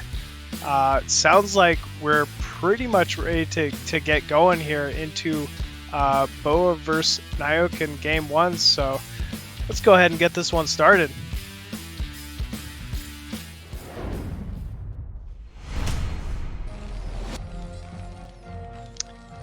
And at the 12 o'clock position of Sylphid, as that magenta Terran, we have Nyoken.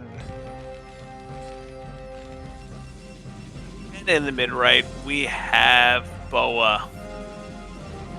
I'm very curious to see how BoA is going to open here. Will he put some pressure early with some Zealots? Short distance from base to base here, machine. So I think that he's able to be able to put that pressure on if he wants, or will we see just kind of some standard play from him with a gate, range, expand? Yeah, not a bad map for pressure, especially given their, you know, like you said, their positions. Natural to natural here is kind of a short distance from these two bases, so BoA's got some potential. Nyoken, not the kind of player to leave anything up to chance, though. You know, I know you can wall the natural of this with just a single barracks, so I would almost assume Nyoken a lot of the times would just wall his entrance with a barracks here. Yeah, I think it's always preferable, right? The less you leave up to fate with those Zealots coming in, the better it is for you as a Terran player. But we've seen Nyoken just kind of building his barracks in the main, nothing too crazy. We'll see if BoA does take his gas here on 11. Well, we see another probe in production here in it. Machine maybe. Oh no, never mind. He went for a 12 gas. Just a little bit of a delayed gas. Okay. Yeah, I was gonna say I thought maybe he was gonna go with the Zealot pylon into Nexus, but I don't love those plays on this map because of the distance. But who knows? Maybe he was gonna mix it in.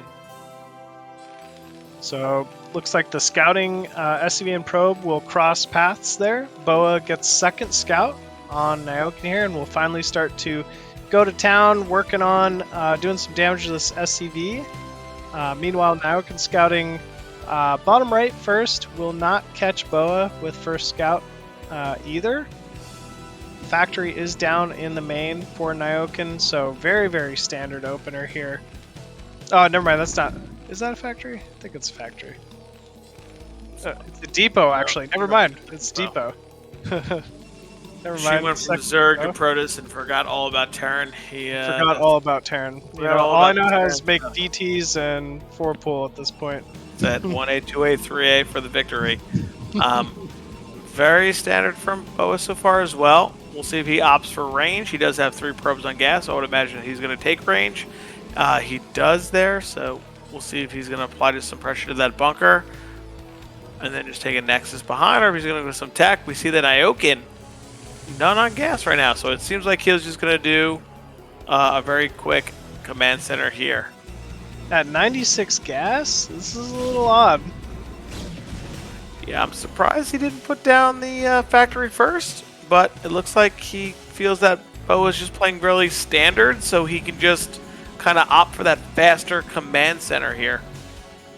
Yeah, I mean, the command center is down. I guess that's one way to kind of get an advantage, right? It's not like the factory is going to be too much delayed at this point. It just means he's getting a quicker command center. So, kind of like this play. I just have not seen this very often. Yeah, I think this is a really good play because he actually put the command center down before the Nexus started, whereas if he would have won factory, he would have been behind. So I think he recognized what BoA's build was, and he said, I'm going to make a little adaptation, I'm going to make a little change, and just get this command center down right away. Yeah, pretty solid play here from Nyoken. Always teaching us the real Dan is. He's going to have that better eco, 4 Marines in that bunker as well, so if BoA tries to push by with any, you know, single or double Dragoons, they're going to take some serious damage here. And really, that factory is not that delayed. It's not like he's not going to have a tank here in a minute or two, and he should be fine. Second factory even on the way, looks like. Oh, Citadel from BoA here, Machine, getting a little bit tricky. I was going to say, it's interesting that he added a second gate before Robo, but now I understand why. He is going to go into some DT play. I don't know, man. I feel like Nyoken is not the player to skip on things like turrets, so I don't know why you'd open DT against him, but we'll have to wait and see. You never know, he could pull the famous move we saw out the other day, SeriOsity, also known as the Ghost of Dark play, where you send in the Dragoons with range and snipe the turret, and you send the 2 DT in, and you just win the game. Very true. Could happen. Very strong build order. Well, we got the Dragoons pecking away at that front bunker here. Templar Archive's about a third of the way done for BoA at the same time. Most likely looking to build a couple Templar, Dark Templar once that completes. I do not see an eBay or an Academy anywhere just yet, Machine, and that makes me a little nervous. It looks like Nyoken wants to go for this 3-tank Marine move out to kind of push across the map. The problem is, you know what's a great counter to that move out, Machine? Would DT. that happen to be DT? DT. DT are just great. They're invisible. You can't see them. They do 40 damage. They're going to swipe your units down. No problem. eBay just going down. Become a traitor. You know, I've gone to the dark side. That's it. Like, You're can't invisible. see me. You just one-shot things. It's fantastic. And here's the move out now from Nyoken, but I'm not sure he is going to be able to get there in time to get any effective damage. I think that BoA should just send these DTs to Nyoken's base and defend with his goons behind the pylon wall. I mean, maybe Nyoken can use his force to delay enough to get a turret down or something? Probe scouts that the force is coming, so the DT is beelining it towards those units, but maybe it'll just walk by like you say, and yes. Oh, nope. Never mind. Take everything I said back. It's getting on top of the first siege tank, and Nyoken is opting to pull those units back here. Tank is alive for now, but it is just a single swipe away from death. Oh, and he has mines, actually. So Yeah, he so knows he's walking these units into mines. So Nyoken's going to live here for sure. I was a little... Oh, please. Oh, no. Oh, no, Machine. Okay, he splits up his units. Very well done. Whoa. So my thought process was that, oh, we have a drop of DTs here, Machine. That's not a good thing. Nobody likes DT drops. 3 DTs as well. They're going to jump right on that turret that's just about to complete. And this game is not fair. And GG. Wow, GG from Nyoken. Oh, man. Unbelievable. I'm a little man. I didn't see this game happening in this fashion at all here, Machine, but DT drop very strong, and Nyoken for a little push, and just an unfortunate build order versus build order here. Yeah, you know, if the scanners were slightly earlier, or maybe there was a second turret in the main or something like that, there might have been some things he could have done to stall, but BoA, you know, maybe read into something, or maybe just decided, like me, the DTs are clearly the superior unit, and They're just the best unit in the either game. way, comes out with the victory here in game 1. All right, I know Nyoken said he's not a fan of Gladiator. What maps do you think he left in the map pool for himself to play? I think he wants to play, I mean, really just the larger maps. I think Nyoken pick something like Vermeer. I've heard him say he doesn't mind playing Longinus TVP, which I can't imagine. Well, But yeah, he'll literally pick Longinus TVP. Kind of shocking. I would imagine he banned the 2-player maps mostly, you know, because of the cast steal potential and the aggression that Protoss can show. So we'll see. Yeah, what we're decide. We already know he doesn't like that Overwatch ramp outside the natural, so probably not going to be Overwatch. No one likes that ramp Machine. No one. Nobody likes it. None Yeah, I of don't us know. I'm hoping it's I don't know. Hoping it's Vermeer or something like that. But we'll have to just wait and see. agree. Wow. And it's Vermeer. You ask and you shall receive, Machine. Congratulations. Look at you come in late for the cast and boom, whatever map you want, we're gonna play on. That's what I get. That's what I get, you know? Nice. So this should be pretty good. Hopefully more of, you know, a longer drawn out game than the previous one. This is a large, very large 4-player map, like deceivingly large, I'd even say, because there's not really like the best straight pathways like natural to natural, so it just feels like there's a lot of travel time. Anyways, also a lot of Vespid gas, like no mineral only bases on the map. There's plenty of terrain to fight over, so this one should be pretty exciting. All right, and we are ready. So we're going to get into game 2 here between Nyoken and BoA.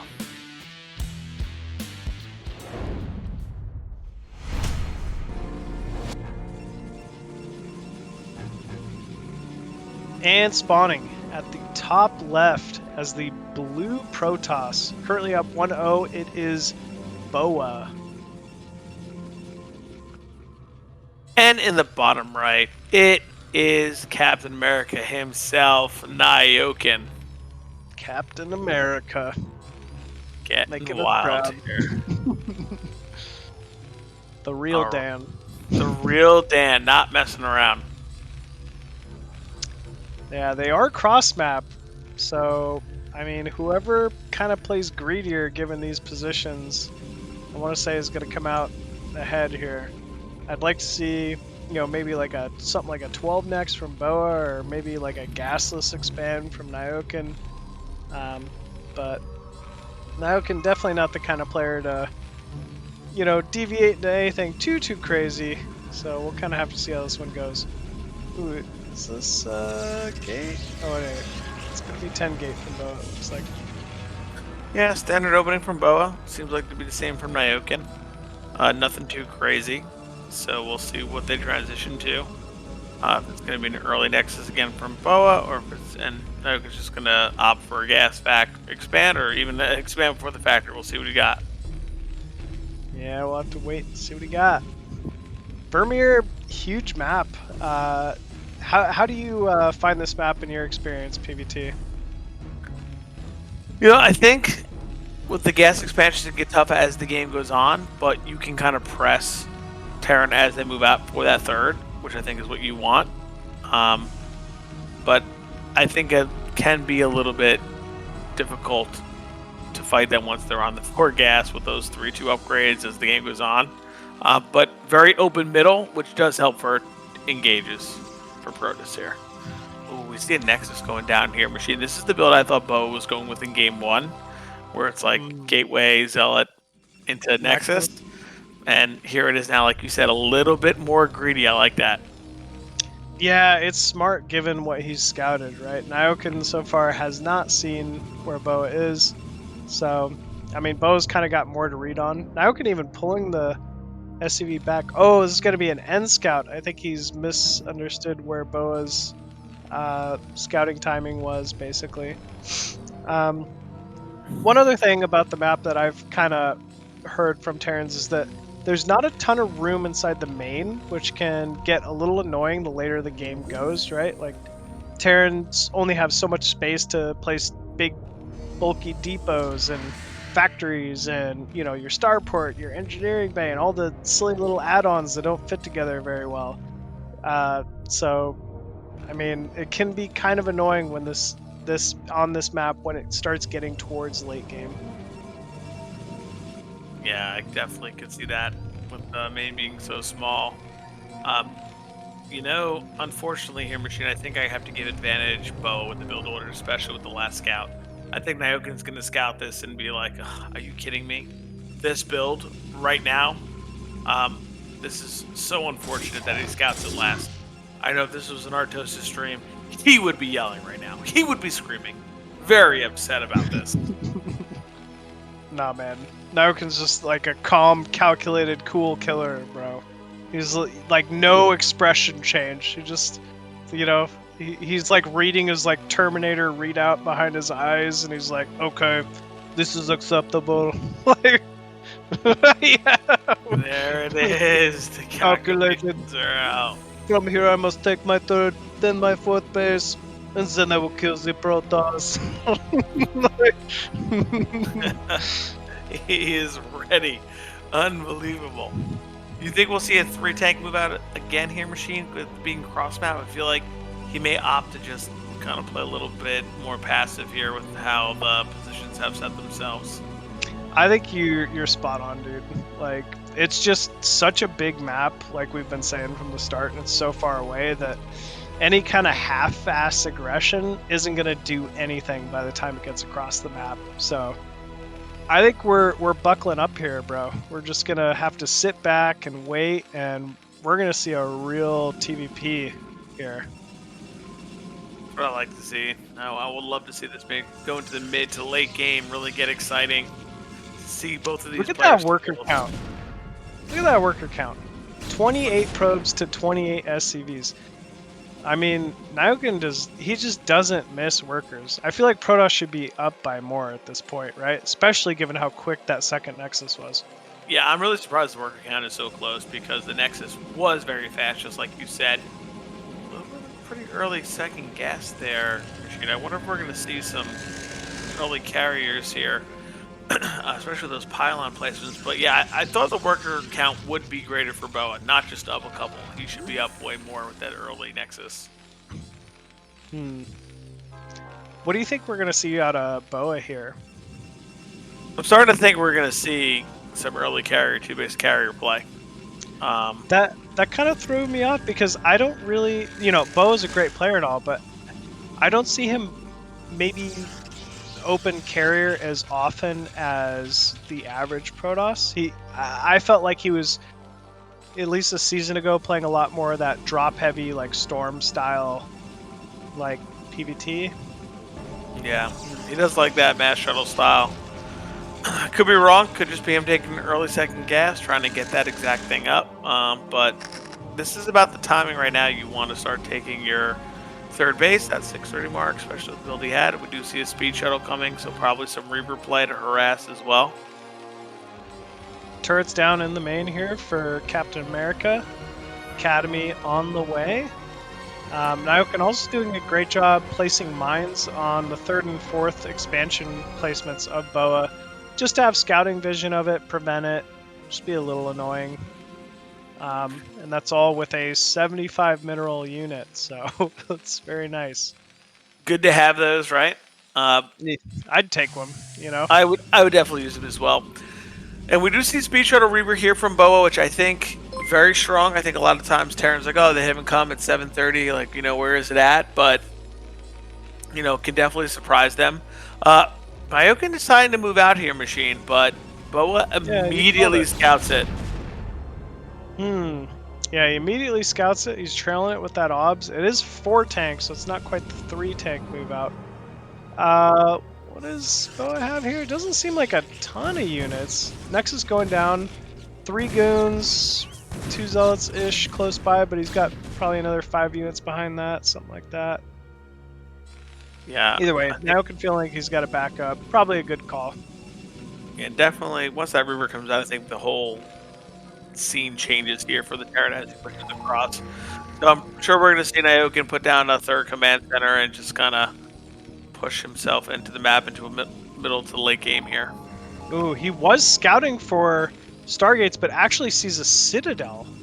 So this doesn't look to be carrier, actually. This might be kind of that Storm style we were talking about. Yep, Storm style with maybe an early ARB. Get that Speed Shuttle storm all these SCVs and then into an early ARB. Definitely strong play as well. Yeah, we see the worker count is almost dead even still. 3rd Nexus obviously up pretty quickly, though. Nyoken not quite... Oh, never mind. Jesus, that's a fast 3rd command center, too. 3 more factories going up as well for Nyoken. And Nyoken rallying to just a really good spot. He's kind of recognized, all right, for us took the 3rd, I can't do shit about that, so I'm just gonna have to sit back up, like wait for my upgrades, and suddenly there's a scary worm in your main killing SCVs. These worms do some damage here, Machine. I gotta be honest with you. Oh no! If he gets that armory and that +1, that would be massive. I'm surprised that BoA is not focusing down the armory with the zealots to try to get them down. It's gonna be rather close. I think he recognizes he could get it. Ooh, it's so close, but he didn't quite get it. Wow, still though, like to have that vision of that was very nice from BoA. He's delayed so much. Delayed the starport, turrets, the shuttle was even able to get out. So Nyoken on the back foot officially in this game a little bit. Yeah, I think if he would have targeted the zealots onto that armory, I think he would have gotten it, which would have been crazy insane. Would have put Nyoken way behind. But we see that BoA is just starting to amp up some more probes. He's starting to get some more units out, get his infrastructure going. Wants to take a 4th base, knowing that Nyoken wants to take his 3rd, which I think is a great move. I'd even love to see maybe even double expand from here. Yeah, that's probably the right call. He's definitely secured map control with that drop. 4th Nexus did go down. We see that Zealot legs are complete, 2nd shuttle as well. And BoA might feel like he's got a kill switch window here. Nyoken did mention that BoA does like this 10-minute timing to push. Here we go, double drop ship with speed. Zealots onto those units. The 2 Reapers down. Will they get a shut off? Only one gets 1 shot. Another one goes down. Is Nyoken going to hold here? Yeah, that's still so many Dragoons trailing in here. Zealot's still alive as well. Just doing a great job buffering, but 3 siege tanks still alive, and there's a bunker. 2 bunkers, actually. So it's not like he could just walk into this 3rd anymore. And I think he's done it. I think BoA's going to have to retreat from here. Yeah, this was a really good hold here from Nyoken. I know he lost a bunch of tanks, but he completely wiped the Protoss army. He is now on 3 bases and up on workers. I mean, it's not like BoA botched the attack, right? He split the Reavers, he targeted the clumps of like siege tanks. It was really well executed from both sides, but Nyoken with that defender's advantage just somehow able to pull it out there and had a pretty decent trade. Scouts a 2nd rowboat. What is the timing on these scans, man? That's just amazing sense here from Nyoken. Yeah, so that kind of really indicates to Nyoken we are going to see that mass drop style. We're going to see Templar storms, multiple shuttles, 4 or 5 shuttles with zealots in them, getting on top of tanks. It is going to probably be mass speed shuttle coming out. So what I mean, whenever you do that style and you play a Terran, what do you hate that they do to defend it? Well, they're going to have to put up turrets, right? You start losing dropships with Templars in them. Things become more difficult. They put mines behind the mineral patches, things like that can actually kill those Templar before they get out. That's what Nyoken's going to probably need to do, because if you continuously allow them to keep dropping, they will kill all of your SCVs and workers. You'll have nothing. Even to the mid game, you'll want to push. If you push them right away, you will be out of the game. Got it. Okay. Well, let's hope he starts getting some mines down near these mineral lines, and we're seeing that as we speak. Maybe like small group of like Goliaths, like 4 Goliaths or so, just pick off shuttles. Probably not a bad idea here. We see the science facility has completed, so possibly going to be seeing some vessel tech here. Wraith even to scout for the shuttle and actually finds one. Very nice. BoA having to pull that back. That's high level right there. You don't see that every day. A Wraith jousting off against that shuttle, trying to drop a Reaver in the mineral line. Perfect scan. Once again, bottom left too.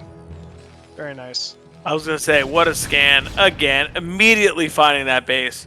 You know, Machine, I see that Nyoken was within 10 now. He's within about 20, but not too far off the Protoss here in macro. Not a bad thing for Terran. No, he's definitely not. I mean, this is a very playable situation. You could say this is pretty dead even. He was able to keep that +1 attack upgrade, which is a very big deal in this matchup. Probably moving towards that 2-3. I think he's got a couple armories. But we still are seeing the shuttles being mass-produced here out of BoA. Eventually, he's going to dive in here with some of these, and, I mean, it could spell doom for Nyoken's economy. Yeah, I think that Nyoken's going to keep scanning and seeing that there's no like heavier tech, there's no arbiter, there's no carrier, so he's just not going to move. He's just going to try to secure his 4th and get to that 200 timing, because there's no reason to push out. Protoss isn't really that big of a threat without all of that stuff, so why not just sit here and take the bases he needs and get to his death ball?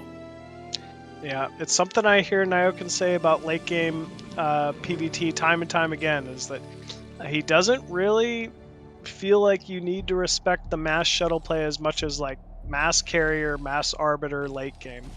If you're Protoss, you're investing so much gas, so much minerals, so much supply in shuttles, in Templar, in Storm to kill off basically just miners, like just SCVs that could be remade.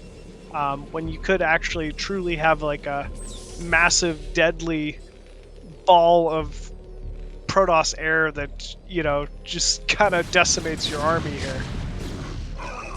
Yeah, we're going to see. Here comes an engage. BoA looks like he's going in. 3 shuttles dropping. Reaver down right away. Way more shuttles dropping. Right on top. Ooh, big storms going down on the remaining siege tanks. This was very well done here from BoA, clearly. And that is going to prevent Nyoken's 4th for sure. I was just saying, Machine, it looks like, oh wow, it looks like BoA's armor is fizzling out. No, it's not. There's like 15 more goons up by the 4th, taking out this command center. Yeah, this was very well timed from BoA once again. Nyoken, I don't know, man. He's just got to get that tank count back up. He's got 2. He doesn't quite have the +1 armor yet, which is a big swing here for Terran. So maybe once he gets that +1 armor, he can feel a little more confident pushing in here. But we see him going anyway. He just wants his 4th, and he wants it now. Yeah, he knows he's going to need it. BoA is expanding all over the map right now. He is almost maxed. More shuttles coming in. No units in them. Maybe he's going to throw them away to get the supply back, but we see a 55 supply lead here. Now 60 for BoA, and he is just expanding all over the place. Not a lot of probes at that 3rd of BoA, I gotta say. Yeah, I mean, his probe count is pretty good here. 70. Very strong. You don't want to go too much higher than that. Yeah, it's starting to be a little more daunting here for a Nyoken Machine. I hate to say that, but maxed out Protoss army versus 135 Terran. You have a ton of bases. One in the main with a ton of gateways. Ooh, we're not mining the gas at the third for Nyoken, unfortunately. Shoot. Just one SCV, yeah. Unfortunate. All the harass must have taken his focus away. Nexus is going down to a group of vultures top right, though. That's going to force a reaction here out of BoA. Maybe some mine connects. But man, another 4 shuttles coming in. Filled with Zealot Templar, looking to... or just Zealot, maybe. Gonna do some pretty heavy drops here on the Terran tank line. And here we go, once again. BoA moving in here. 4 shuttles. Siege tanks kind of splashing themselves here. A lot of Zealots falling, but a lot of tanks falling as well. Yeah, I think we see the strength of that speed shuttle. Getting those Zealots online, on top of the tanks, just absolutely key. Getting those storms on the bulky mech army, also key. I know it doesn't look fantastic, but the more that BoA keeps setting his tank count, the less that Nyoken can ever get on the map, so he'll just keep expanding and taking bases. Yeah, Nyoken at least did kill that Nexus top right, but bottom left has fully been allowed to form. There's plenty of economy there for BoA, and BoA now already starting to transition. We see 2 Stargates in the main. It's likely either Arbiter or maybe even possibly Carrier. And yeah, Nyoken just a little light on gas to be able to produce the tanks and the Goliaths he needs to deal with a force like this. Yeah, like you said, he's not minding that third gas, which is definitely harmful. Trying to take his fourth, which he needs to hold. I think he really, he's noticed, has SCVs on it. From BoA from here, I'd like to see either a nice little recall or just more storm drops on the SCVs. He knows that we're at the 19-minute mark. The main and natural start to become really low for Terran, so all the SCVs are at the other bases. Oh, he's gonna bust this base here. Machine's going for it. Yeah, big drops there. Completely obliterates that bunker. And Nyoken forced to pull all of his SCVs. Huge storms going down on the tank line. Wow. Man, that is just so much damage here from these Templars. And Wow, Nyoken killed the lift. Tanks, SCVs, well, everything. Everything was in the blender there under that storm. Yeah, it was just a really opportune moment there for BoA, and he pounced all over it. Units just kind of split a little out of position here between that third and the fourth base. Nyoken really trying to do his best to secure that fourth base, but just a little too spread, unfortunately. Yeah, and we see right now Nyoken's supply, he's down about 50, 60 supply. Things are just getting more and more difficult for him. Trying to secure bases, but keeps losing a bunch of tanks. Can never really get that tank count really high after these engagements from BoA. That Arbiter count starting to move up like crazy, though, for BoA. It just means he's going to be able to do more and more of these two-pronged attacks at this point. There's not much of a wall to the Terran fourth here. Just feels wide open for any type of a Zealot or, army, like Arbiter, Dragoon counter. So Nyoken's really got to kind of consolidate everything at this point. Yeah, he's got to put together what he can. I mean, he's down a ton of supply right now. Obviously, the worker count's a little higher there for BoA, so it'll be made up in army by Nyoken. But I think right now he has a little bit of a tall task to ask right here. He can secure that fourth gas, but he needs to get to that critical mass for Terran to push out. BoA doing a great job just expanding to polar opposites of the map. Bottom left is fully secured, gateways are down, and at the same time he's forcing so much pressure here top right. It's just one of those things that great Protoss players do that's so difficult to deal with. Ooh, we have a nice little stasis there. He gets about 4 tanks, which is a pretty good amount. I would like the same stasis as the ones in the back, but our Nyoken's units here, machine. Maybe the stasis is making my eyes go a little crazy, but I feel like there were like 12 tanks and like 8 vultures. But still wins the fight because he is did Nyoken. somehow win the fight, man. Yeah. He's just kind of spread thin. He's got to keep some units back to secure his bases, and at the same time, he can't let top right get secured. So he's trying to do what he can here. 50 supply lead though for BoA. Arbiter's coming in here, and yeah, I mean, he's just barely doing it somehow. He's barely holding on and taking out top right, but man, this is a close one. Yeah, I was gonna say, really tough. We see a counterattack here right now, canceling out the third and the left. Yeah, he's doing a great job with the units he has. The problem is BoA's economy is crazy. Nyoken, and we see a GG. So BoA will take it down 2-0 and advance on the winner's side of the bracket. And Nyoken will fall down to play Jiraya in the loser's bracket. GG's, very well played from both players. BoA taking it, Nyoken giving him some pretty scrappy games there, especially that game 2. But yeah, Nyoken's going to end up falling down to that loser's bracket and going off to face Jiraya. So that's going to be a pretty interesting one. For sure. For sure. Jiraya showed really well, played really well. But now he has the beast that is Nyoken at TVZ, which is a matchup he is extremely good at. We see those Valkyrie builds from him all the time that wipe out Muta from Zerg. They don't know what to do. Their Muta are coming in, harass Messy Beast, then they're just gone. So we'll see what happens in this game.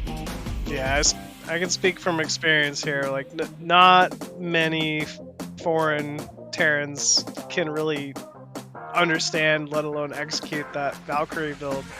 And so you don't face it very often. When you don't face it very often, you really can't practice for it. Like, it's kind of a unique thing, and it's really, really difficult to deal with, honestly. So obviously Nyoken just saw him play here. He's the Captain America man. Like, he's the real Dan. He's just the great Terran NA hope. And the great old one. We can keep going. I think we can cast this one too. Yep. Yeah. All right. We'll see what map they have chosen between the two of them. With banning out the maps, any ZVT map here, Machine, that you think Jiraya could have a little bit of a jump on, or no? I think something like Gladiator can get interesting. Jiraya. If Jiraya has some, one of Jiraya's like best attributes is really just, believe it or not, like his mechanics. Like, he makes a lot of units, he makes a lot of drones, he makes them really quickly. So if it can kind of get to a later-ish game, I think that's really where Jiraya would kind of start to thrive. But like I was saying before, Nyoken can do all the builds, and some of the builds that he could do are just so hard to practice against that it's really just going to depend on how Nyoken chooses to play the game. Alright, well, looks like we're ready, and we're going to be fighting here on Vermeer. Let's get into the next matchup.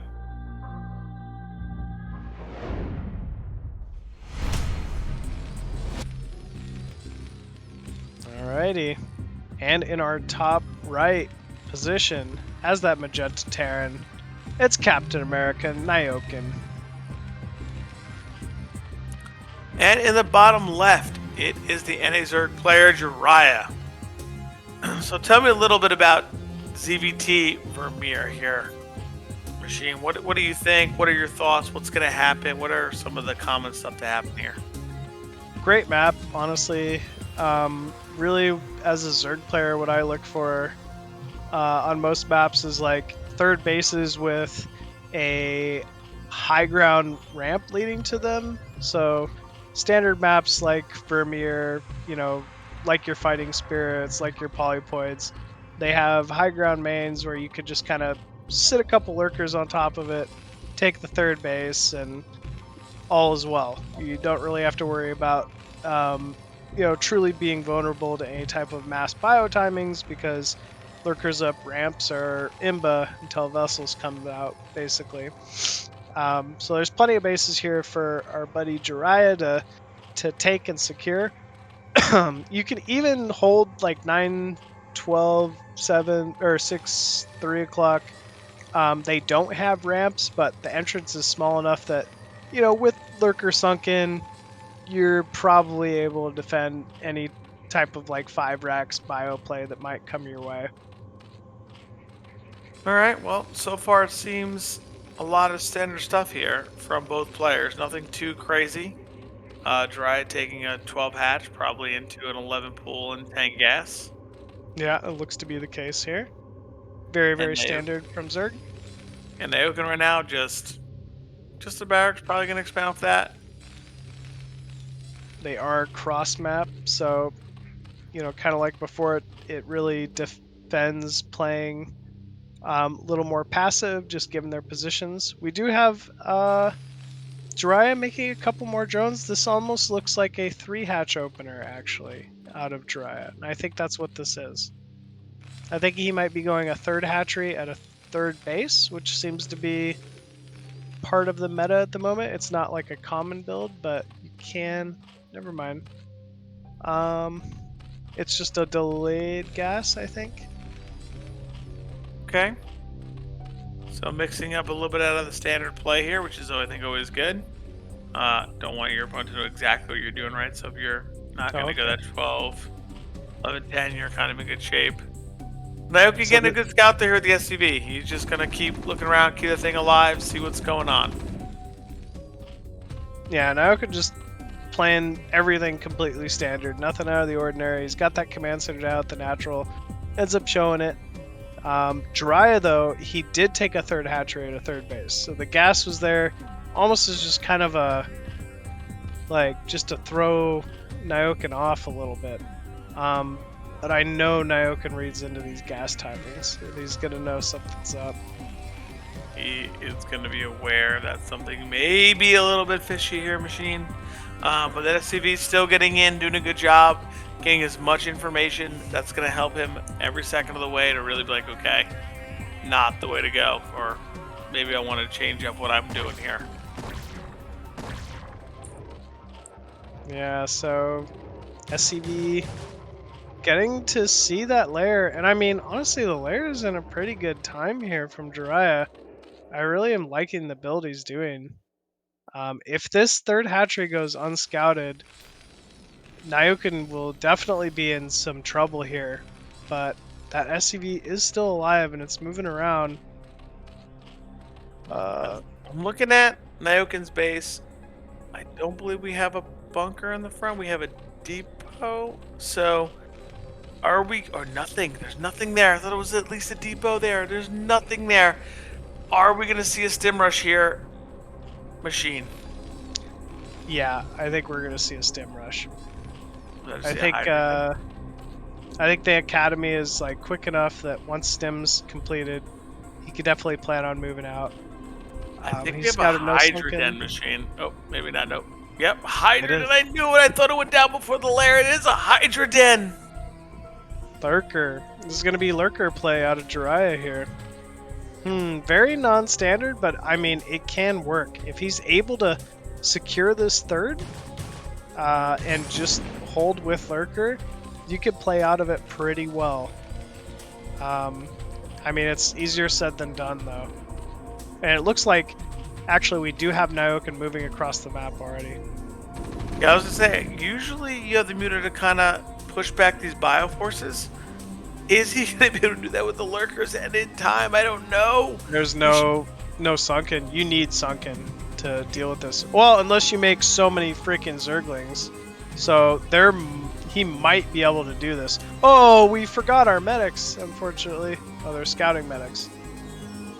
He was just looking at what's ahead. He sent them out there and said, go take a little peek. Come on back. Kill us up. Don't worry about it.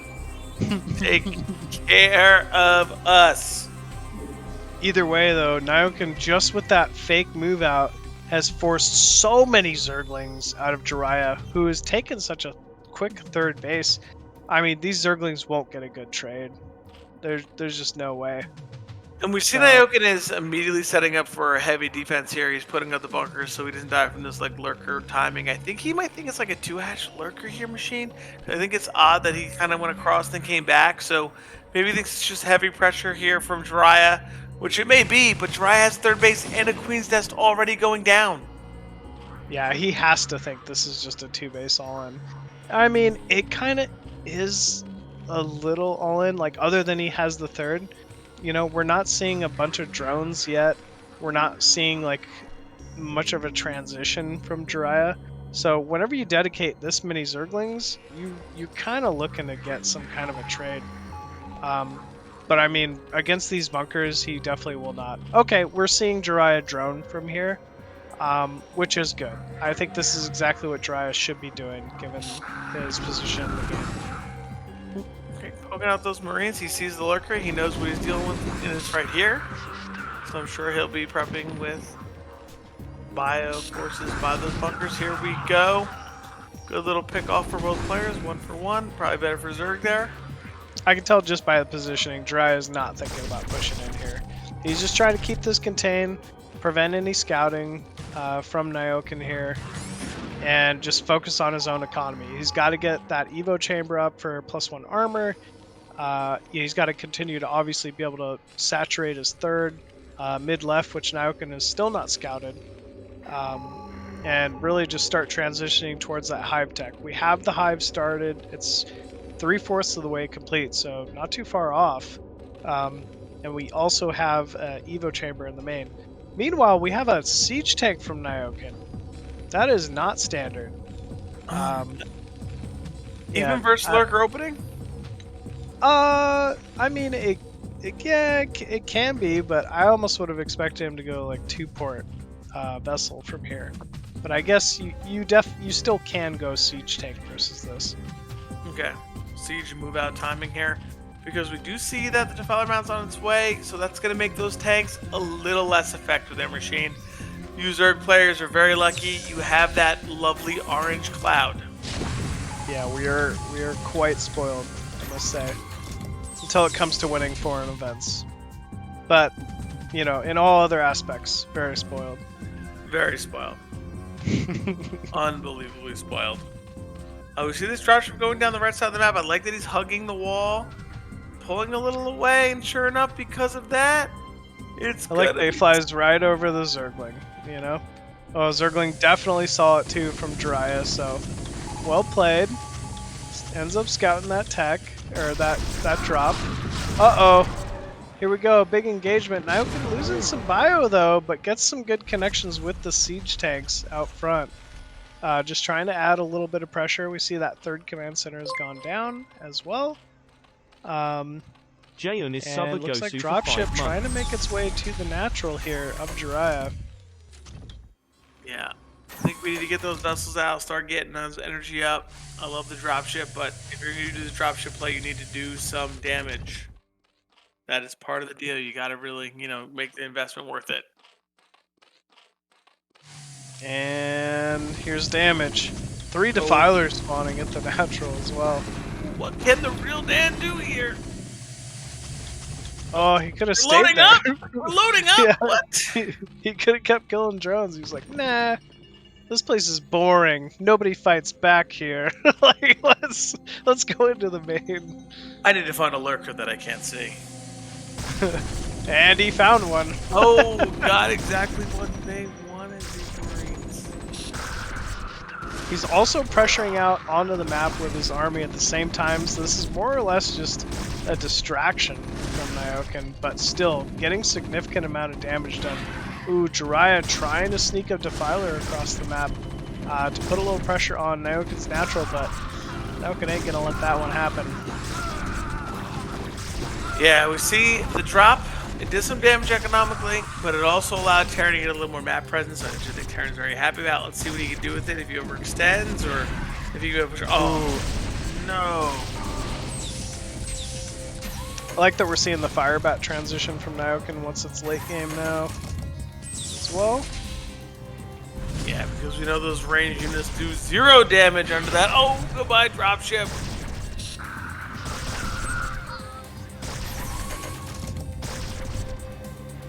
Oh man, come on. Scan. Oh, man. He still has not scouted Jiraya's third mid-left, so it's kind of a saving grace here for Jiraya that he's just trying to put pressure on this fourth base that's not even saturated at all at this point. Man, no Dark Swarm at the natural. Yeah, I think we're thinking the replay might even be broken actually. So I think we're gonna restart real quick here, guys. Yeah, I'll take a minute because I think both players floating a lot of mineral, a lot of gas. So we're just going to take a moment here to get the replay going. Interesting spot. And if, Like you said, Machine has not scouted mid left. That could be a problem. yeah, Those it could be a extra massive problem. gases, That's where oof. like a third of Jiraya's eco is, you know, and it's really important you stop Zerg from securing that third gas as much as you can. Yeah, if he can get there, oof, you know how it is. They're just going to keep on pressing through with gas heavy units. Yep, he really will, man. It's been good play. Okay, sounds like we're ready to jump back into it. So here we go.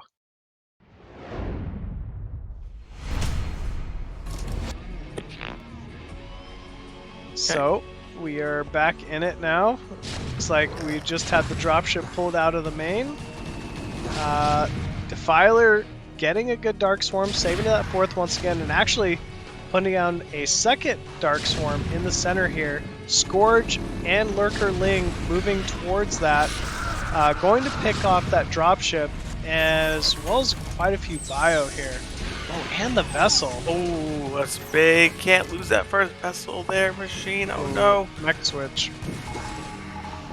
Yeah, I definitely think this is a style that I've seen Nyoken like, where he gets map control with his first couple bio armies, then he just goes into a mech switch and just starts taking bases with tanks.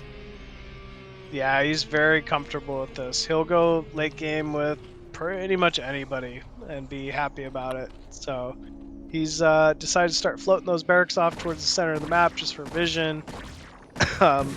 He'll start moving around the map with these vultures, laying mines everywhere, really forcing Zerg to kind of scout out with overlords, you know, use small groups of Hydra Overlord to clear mine paths, and really just kind of keeping Zerg honest at this point.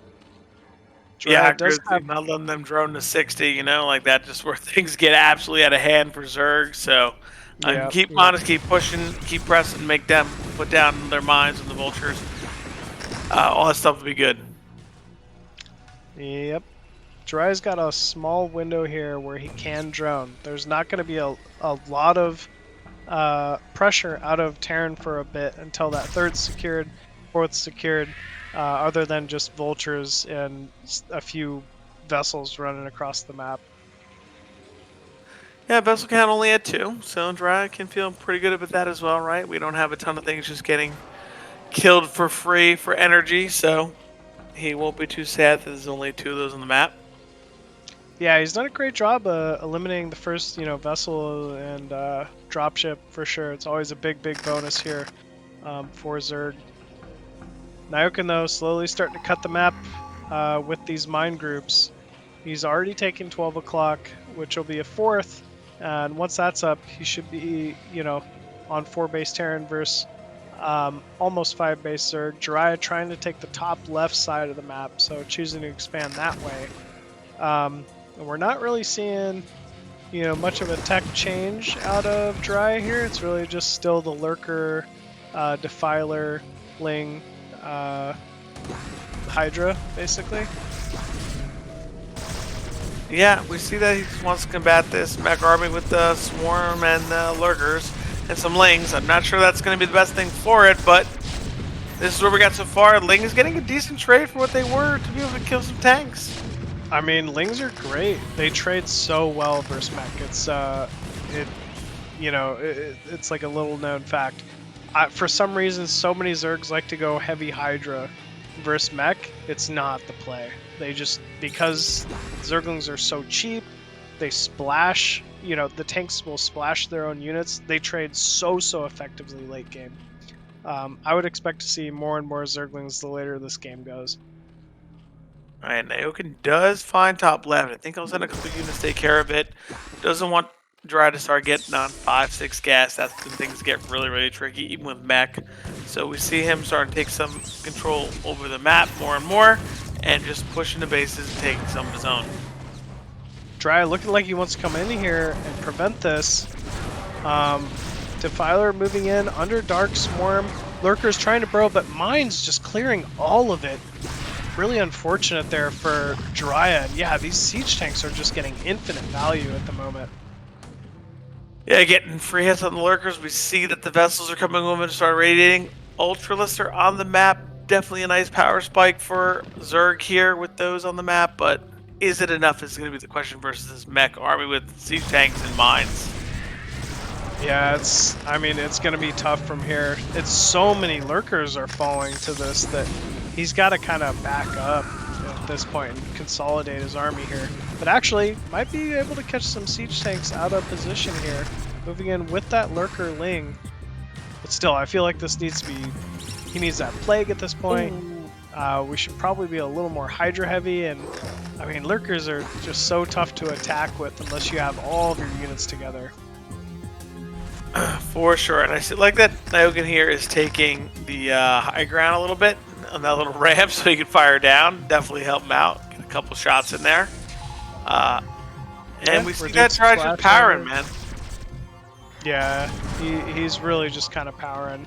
I was a little worried about the, Nyoken's position, especially once he started the mech switch, but now he's fully in control here at this point. Yeah, and the mech units do so much damage to these Zerglings and Hydra. He's really gonna have to start backroom well right now, try and get a good engage here, because right now Nyoken is just rolling down the map to his side. Yep, giving away a few tanks here top left, but he's pulled Jiraya completely out of position, and once again another 5th base is going to fall here for Jiraya. Yeah, it gets more and more painful as the game goes, especially when you're losing Ultralists for these counters. Yeah, Nyoken not even really sieging much of his units, and I mean the one thing that's definitely started to raise for Nyoken here as well is this vessel count, right? Like, vessels are finally retained and doing some good damage, doing some great D-matrixes and getting some irradiates off. But actually, Zergling's getting on top of a big clump of these tanks here. That looked pretty scary for a second. Still looks scary. And more Lings coming in here, but with this Vulture recall, he should be able to hold this. Or Yeah, reinforce he's that. going to be pushing it back already. Like you said, the vessel count's getting bigger and bigger. Jiraya, in typical fashion, adding more gateways for more macro. But right now we see a decent supply lead for Nyoken, 40 to 50 supply up, but only up 12 workers, so their army is definitely bigger here for Nyoken. I don't know, what do you do with all these tanks just kind of sieging your way and coming on down? You just keep trying to press on, man. You can muted switch is definitely an option versus mech, but we see with all these vessels, it's not like an easy call to do something like that. The story of it is Nyoken just got the better economy here, man. He's on 5 base. He's fully secured that 5th base, bottom right, and he's been on it for a while. He's just locking Jiraya in here.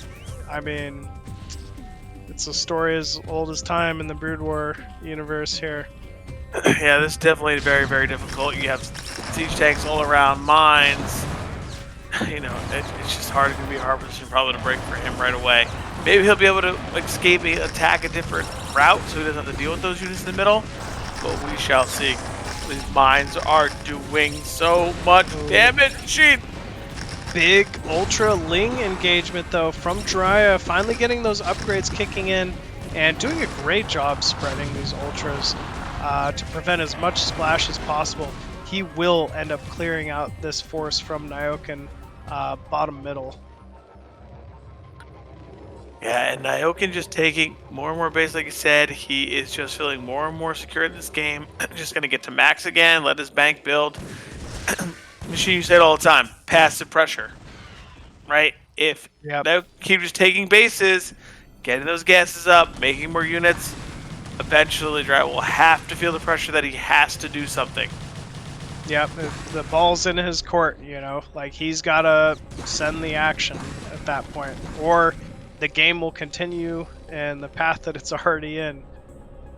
So unfortunately, man, Nyoken is doing everything in his power to to really keep control of this game. He's got bottom right already secured. He's got a massive army. Upgrades are looking great, man. He's he's starting to run away with this one. Yeah, I think a lot of harass, a lot of forced multitask. I think Nyoken enjoys this style, so he's okay with sitting. He'll just keep taking base after base. And as Zerg, I feel like it's so hard. You want to get a little more aggressive. You want to get after it, especially in this matchup, and he can just cannot do that. Yeah, you can see he's spending all his money, but the worker count 46 to the 63 of Nyoken at the 20-minute mark. The eco's just not quite there anymore. And it's because of the pressure that Nyoken's been forcing. So big engagement once again here, really Ling heavy, which I like versus this mech, but really only able to clear the vultures, and the tanks are just in the perfect position. Right on the other side of that neutral ground, able to just rain down shots on that Zergling Ultra comp of Jiraya. So interesting to see the Ultras here. I know that they tank a ton and allow the Lings to get on, because in that other matchup CVP, they're almost like a godsend when you see them. But here for Terran, it is an absolute nightmare. Don't love those Ultralists. No, they are they are not fun for Terran to deal with, particularly Bio, which is why, Nyoken loves to switch to that mech ultra late game versus Zerg. I mean, late game 5-3 ultras versus 3-3 Bio is just hilarious. Yeah. I mean, just can't do enough. Ooh, look at these good mind connects. Great job. We're going to see that Nyoken's going to deny the top left. I think he's sharing a little bit of strategy from Woody here, Michigan. Just starve out the Zerg. Let them take a couple bases. What can they do when you're on the same amount or more? We'll just let you do it. Who cares? Yeah. You can't break the mech army cannot be broken just by the pure Hydra. And we see Nyoken at that max supply after killing off top left. I mean, I don't know, man. There's not a whole lot here for Jiraya to do at this point. Jiraya pushing in here with the last of his forces, trying to get something done here, possibly kill off Nyoken's 12 o'clock base. There's just too many units here from Terran. And GG is called. All right, Nyoken does take this game down. So unfortunately, Captain America himself with his shield is going to advance in a loser's bracket. And unfortunately, Jiraya is going to be sent home from this event. Unfortunate there. Well played though, man, from Jiraya. That is not easy to do against, America's NA Terran Hope, Nyoken. He's, obviously played a really good tournament to make it this far, and we'll see him next season, but Nyoken will be moving on for today. Yes, and I believe that sets our entire bracket for day 2 of the NA Championships.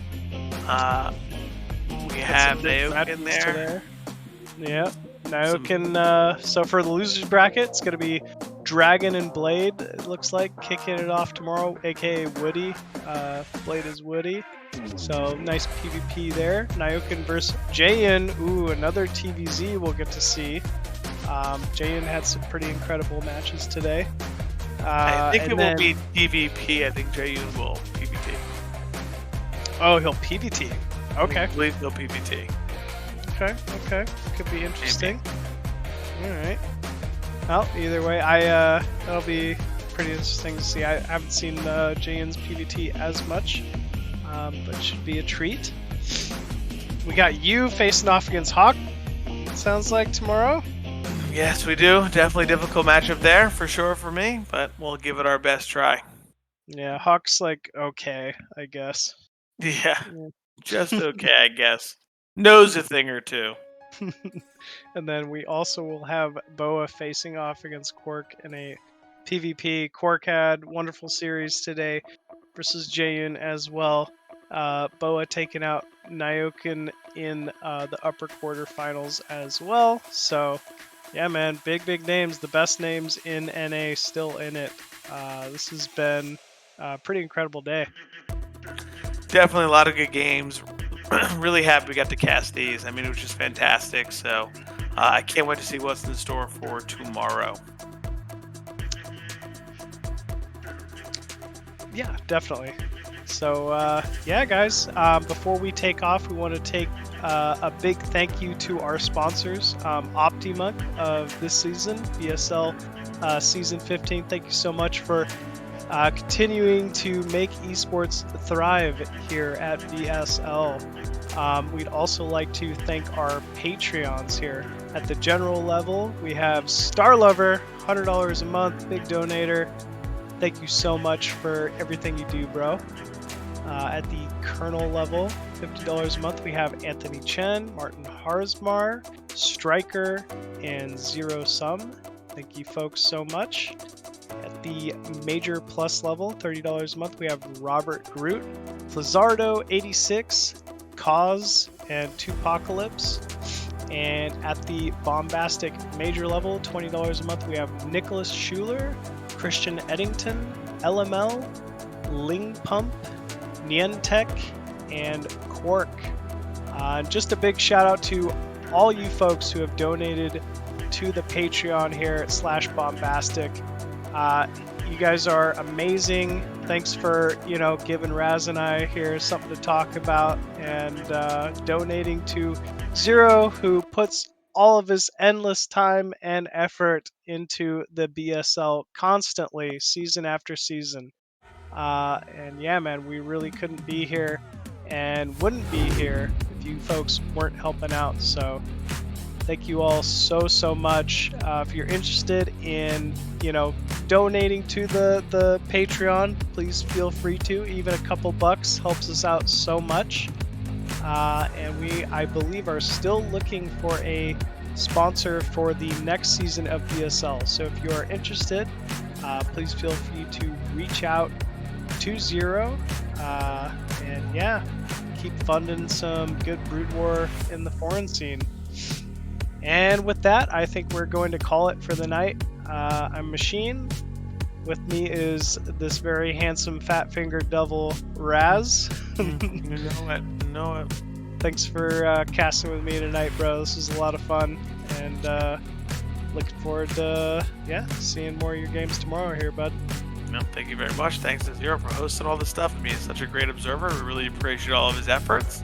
And yeah, we'll see everyone tomorrow. So thanks for tuning in tonight. We can't wait to see everybody back tomorrow.